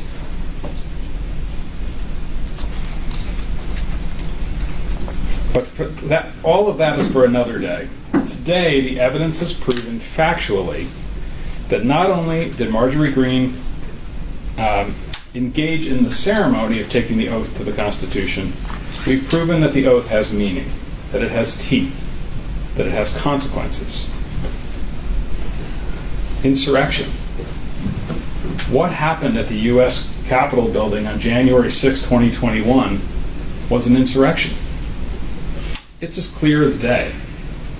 And even Mr. Bopp doesn't really deny it. And how do we know that? Because he keeps talking about the rally. It's the rally. It's the ellipse. It's the rally. We're not talking about the rally. We're talking about what happened at the Capitol. Now, there are lots of words and phrases that can be used to describe what's on that Washington Post video that Your Honor has viewed a couple of times. Lawlessness, disturbance, a riot. And Ms. Greene and her counsel have used some of those words today and in their briefs. But the word they really avoid using is insurrection. A riot can be an insurrection. We learned that today from Professor Magliocca. Insurrections can be disturbances. They are lawless. They are unrest. But when it's used in the disqualification clause, an insurrection is more than these things. It is something where the purpose of it is to block, impede, disrupt a constitutional process or to overthrow the very existence of the government itself. Professor Magliocca explained all of this and how American history has faced many insurrections in the past and how all of them share the same features. Violence, aimed at the processes or the legitimacy of government. Sometimes they're aimed at courts. In this case, they were aimed at the legislature. And the violence that cannot be quelled by ordinary law enforcement means. Judge Boudreau, you saw and heard with your own eyes not just the violence, horrific and sickening as it is, but its goal, which was to stop the certification of the Electoral College vote in favor of Joe Biden. Its goal was to stop the constitutional process of the 12th Amendment, the peaceful process of transferring power between presidents. Its goal was to physically prevent Congress from meeting to do the essential work of our democracy. And here's the worst of it. It worked. For a time, the insurrection worked. It succeeded, only briefly, but it worked. The joint session of Congress adjourned for several hours into the next morning and ceased carrying out its 12th Amendment function, all because of the insurrection. Because people violently flooded the Capitol with the goal of striking fear in the hearts of the people who work there and to use violence. Fear, violence, flooding the Capitol. These are words that came out of Marjorie Taylor Greene's mouth. Now, many people were responsible for this attack on our democracy. Most of all, of course, the individuals that you saw on the Washington Post video and many other places. They defiled the people's house. But they're not the only ones. There were others as well, the leaders, the people who justified, who promoted, who supported, who assisted, who encouraged this in the days and weeks leading up to January 6th. Marjorie Taylor Greene is one of those people. And how do we know this? We know this from the evidence. Let's start by talking about what we're talking about. As a legal matter, in order to be disqualified from federal office, Ms. Greene had to have engaged in insurrection sometime after January 3rd, 2021, when she took the oath. Your Honor, you've said it yourself. It's a narrow window. January 3rd to January 6th, 2001. And the evidence is very clear that, in fact, Marjorie Taylor Greene justified, assisted, supported, and promoted the insurrection in that window. That's what the term engaging in insurrection means under the law, and we will lay that out in great detail in our brief next week. It's a legal point, but it's a common sense point as well. Jefferson Davis didn't take up the musket and fire on Union troops, at least as far as I remember my history. But he was just as much an insurrectionist as the tens of thousands of soldiers for the Confederacy who did. Now, the January 3 to January 6 window can really only be understood by looking at the facts of what happened before that window and before the oath. There's really no dispute about this either. We have proven that Marjorie Taylor Greene was an advocate for violence against government officials. In fact, she advocated violence against the Speaker of the House, the highest ranking member of the House, Mrs. Pelosi, the very House that was attacked on January 6th, 2021. She admitted it. She kind of wiggled there for a second, and then she admitted it, and you saw that with your eyes. Treason, the death penalty, a bullet in the head. That's what she said about Nancy Pelosi. And we have proven that she saw the invasion of the Capitol building and creating fear is the word that she used, in the hearts of public officials, that she saw that as a legitimate political tactic. And when she told people, when she was discussing this tactic, that she told them they should feel like they can act in a violent way. She denied it. Not really. She said, I don't remember. That's CNN. That's fake news. Don't buy that. You don't have to accept that. You saw the videos and you saw the testimony.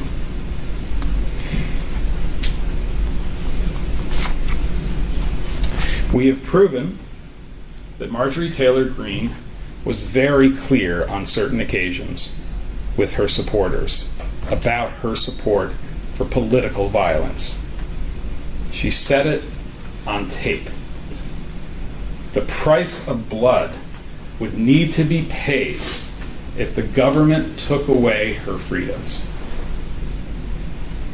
She wouldn't even admit that that was a call for violence. She said something about the First Amendment, the Second Amendment, a bunch of other amendments. The price of blood could not be more clear. Now, this didn't happen in high school, as Mr. Bopp suggested in one of his objections. This happened in late October of 2020, when she was interviewed by Mr. Doar, and she was talking about how her freedoms and the freedoms of Americans could be taken away by a tyrannical government. It doesn't just come back on its own, these freedoms, she said. It has to be taken back with the price of blood. These are things that Marjorie Taylor Greene said as a private citizen, candidate for federal office, but a private citizen nonetheless, before the 2020 election. And maybe she has the right to say those things, or had the right, before she took the oath. But let's keep going. Let's keep moving down the timeline to the period after the election. And in that period, you saw and heard Ms. Taylor Greene speaking out consistently in claiming that the 2020 election was stolen by the Democrats. I disagree with that point of view, but I respect that people can have that point of view, and it's a perfectly, it's an acceptable part of our political discourse, for better or for worse. But then she said this, not just that the election was stolen, not just that there were ballots that were fraudulent, not just that it's time to make objections, perfectly legitimate thing to do. We have no problem with her objections on the floor of the House. But then she said something else. That mask that Mr. Fine spoke about this morning, it came down for just a minute. We can't allow power to transfer peacefully like Joe Biden wants because he didn't win the election. We can't allow power to transfer peacefully. You saw and heard it with your own eyes, Judge. She said the quiet part out loud. She spoke her truth in a video that she made, that she posted on her own Facebook page, and that she wanted her hundreds of thousands of Facebook followers and the untold millions of other people to whom it would be available to know that her point of view was that you can't allow, we can't allow poverty, the power to transfer peacefully. Marjorie Taylor Greene said this when she was a federal official, or right about to be. It's not clear.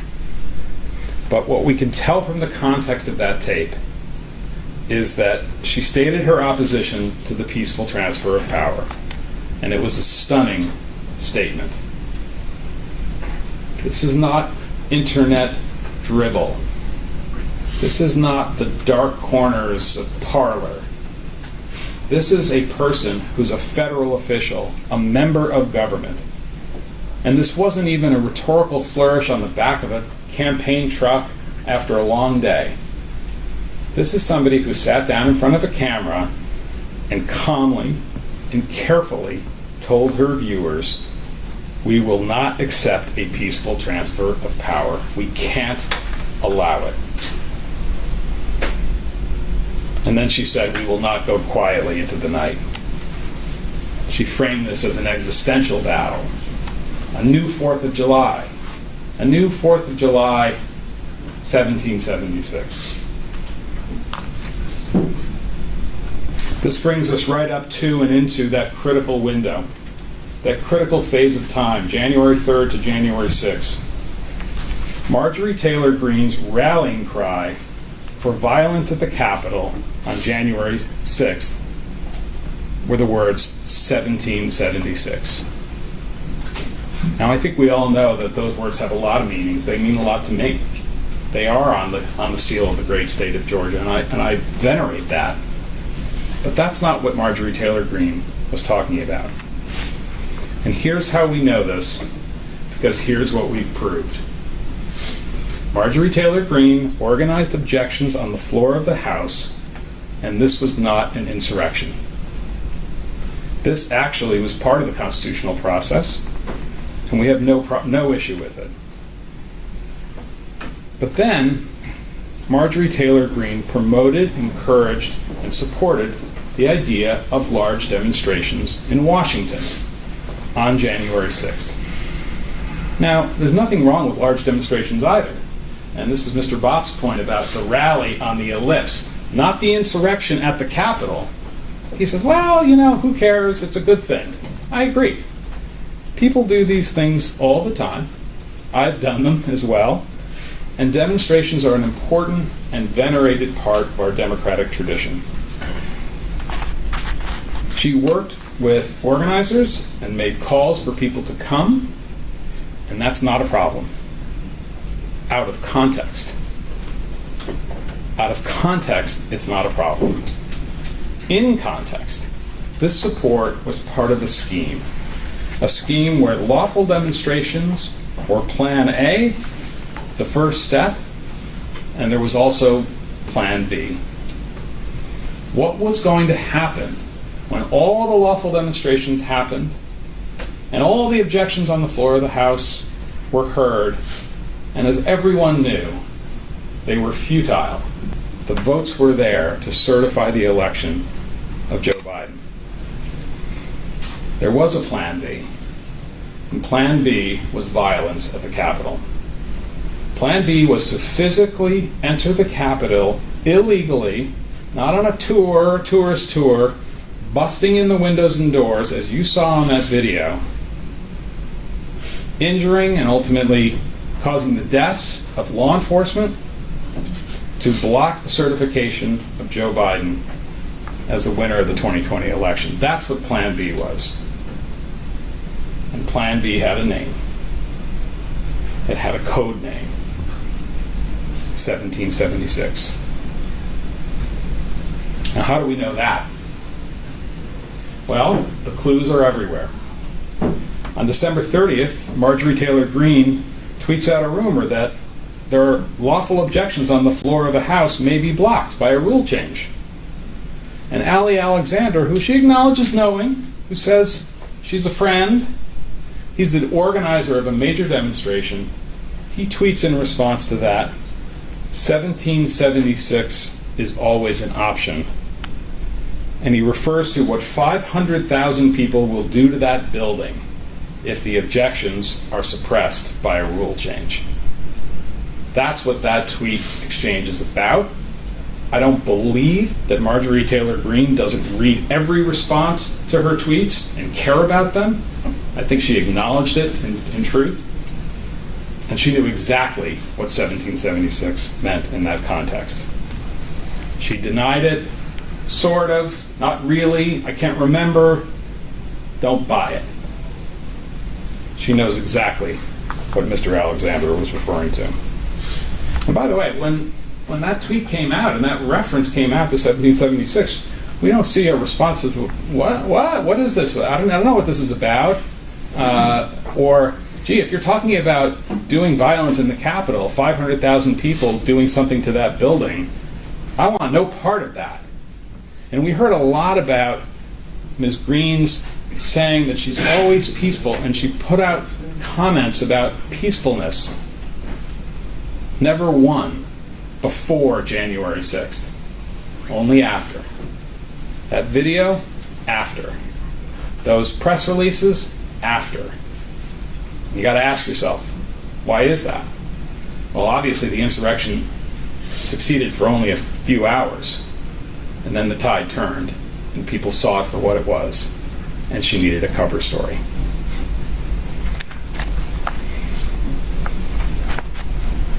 Marjorie Taylor Greene knew perfectly well what 1776 meant, that it meant violence against the government, overthrowing a tyrannical government, and that was the Plan B of January 6th, 2021. She embraced it, and she promoted it. And probably the most important piece of evidence from our point of view in this case is Plaintiff's Exhibit, or Petitioner's Exhibit 27. This is the short clip of Marjorie Taylor Greene on Newsmax. It's the night before January 6th. She's asked a number of questions about the objections that she and others are going to lawfully file on the floor. And then the broadcaster asks her, "So what's your plan? How do you think this is going to play out and roll out tomorrow?"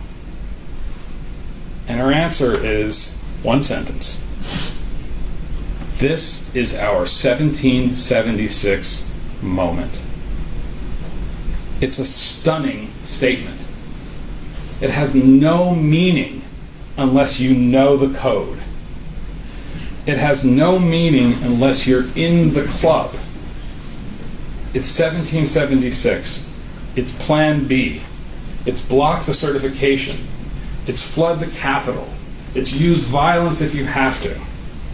This is a message posted, stated on January 5th, in the middle of that window, posted on Facebook to her hundreds of thousands of followers and anybody else who wanted to see it on January 5th, from a sitting member of the United States Congress. It was her clarion call. People knew what she meant. They knew exactly what she meant. Tomorrow is our 1776 moment. Now, it's interesting that the examination that Mr. Bopp did of his client never asked her about that. Never asked her about providing support to people who were planning the demonstrations, or providing support for people who ultimately broke into and trashed the People's Temple. Never asked her any of those questions. She never addressed it. When I asked her, she said, "I don't remember, I'm not sure, I don't think so." So what do you have before you, Your Honor, at this point? You have her own words, in context, against nothing. Not even a real denial.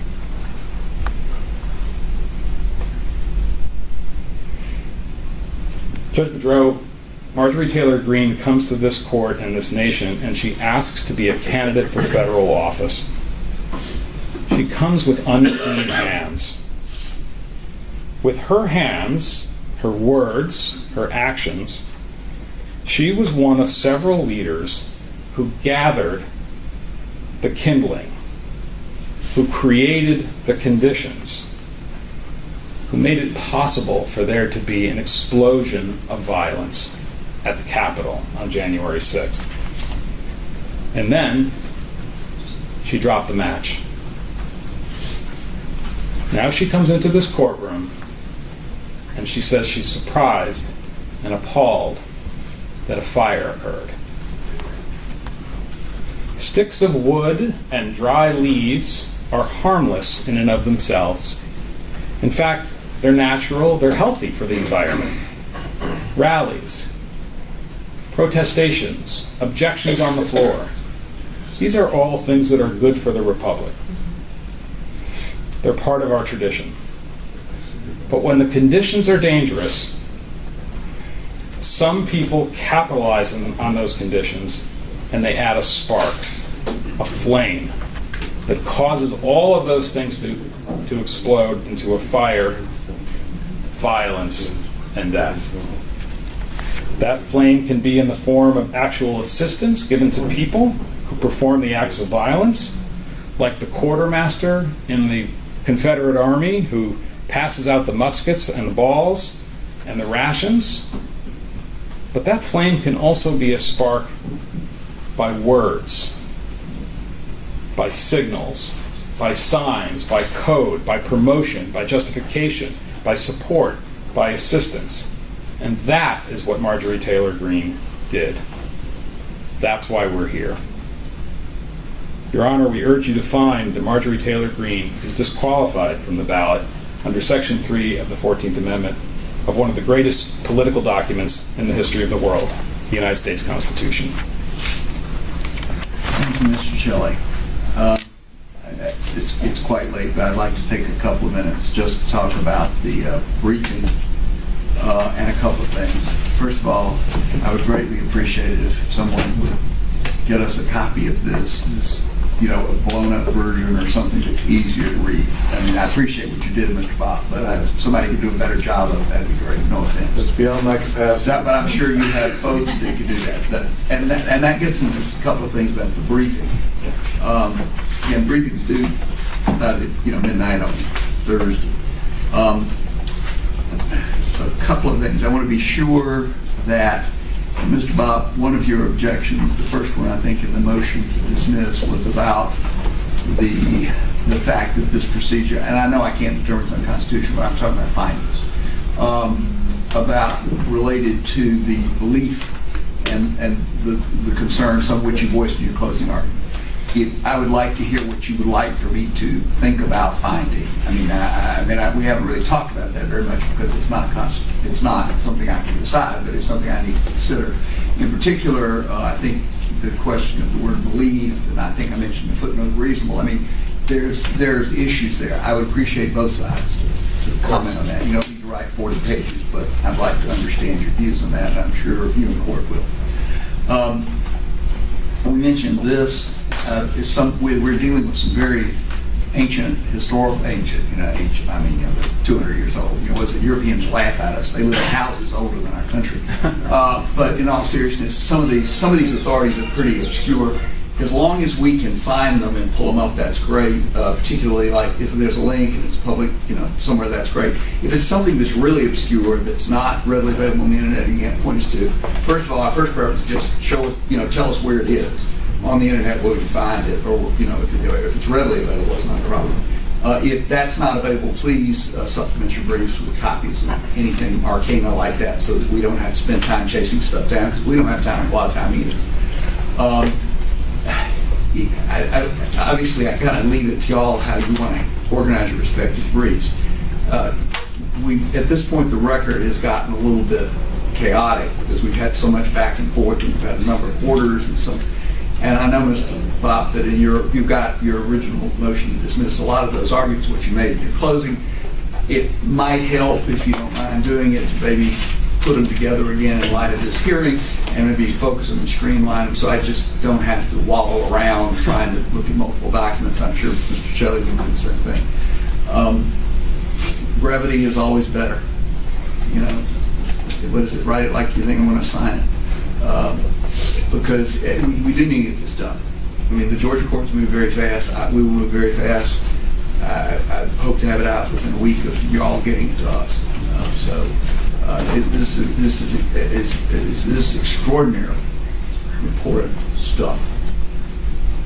Your Honor, thank you, and thank you for the directions on the briefing. And fortunately, my associate, Melina Siebert, who's done a really fine job, is listening, and I'm sure taking notes. So we'll do the best we can. Right, and again, I know everybody's running and gunning, and I gather there's been an appeal filed to the 11th Circuit. So I don't know what your briefing schedule is on that. I know there's a briefing schedule in the 4th Circuit case. I'm sure you have a lot of fires to put out, and I'm fully cognizant of that. But so just do. I'm sure you do the work. By the way, y'all do great work. I mean, everybody's working under exigent circumstances very quickly, and everybody's taking this seriously the way it needs to be taken. So I'm sure it will be very helpful, and we look forward to getting it and finishing this stage of the matter. Before we close, is there anything else? Nothing but petitioner. Thank you. No, other than, Your Honor, you've really done a fine job in a very extraordinarily... Thank you. Flattery is always... Put us down for flattery too, Judge. I think when it's merited, it ought to be provided. And I appreciate everybody's conduct and discipline, and appreciate everybody who's scrambling to be here. So with that, I think that concludes the hearing. Everybody's dismissed. Thank you, Judge. Your Honor. Is the record now closed? The record is now closed, but I think a lot of microphones are still on. So you don't have to say. So I would suggest you not say anything. You don't want someone. Press the green exit button to the side, and you can go right out there. Make sure you stay on the 3 left elevators. If you go on the far right elevator, you're going to get done.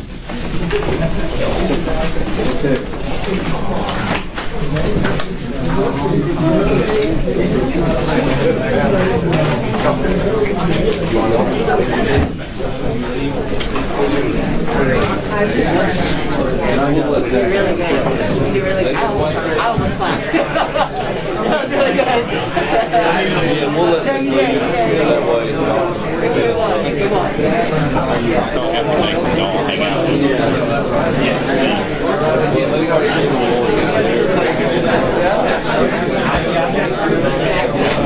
That was really good. Something like this at the Capitol, and then it's on this. Capitol Police. No, I'm pleased.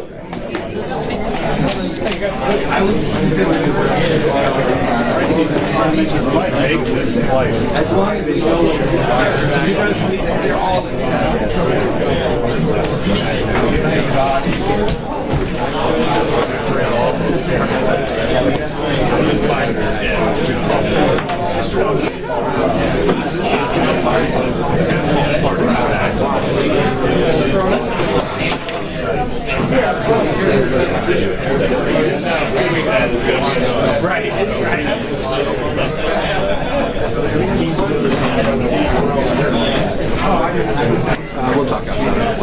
I forgot. I know there's one right here.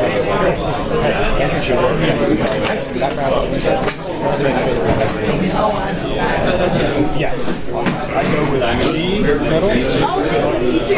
Thank you for your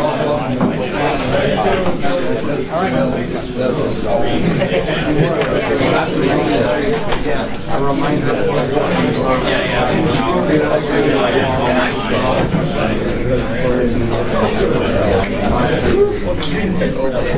That one doesn't go out. It's just a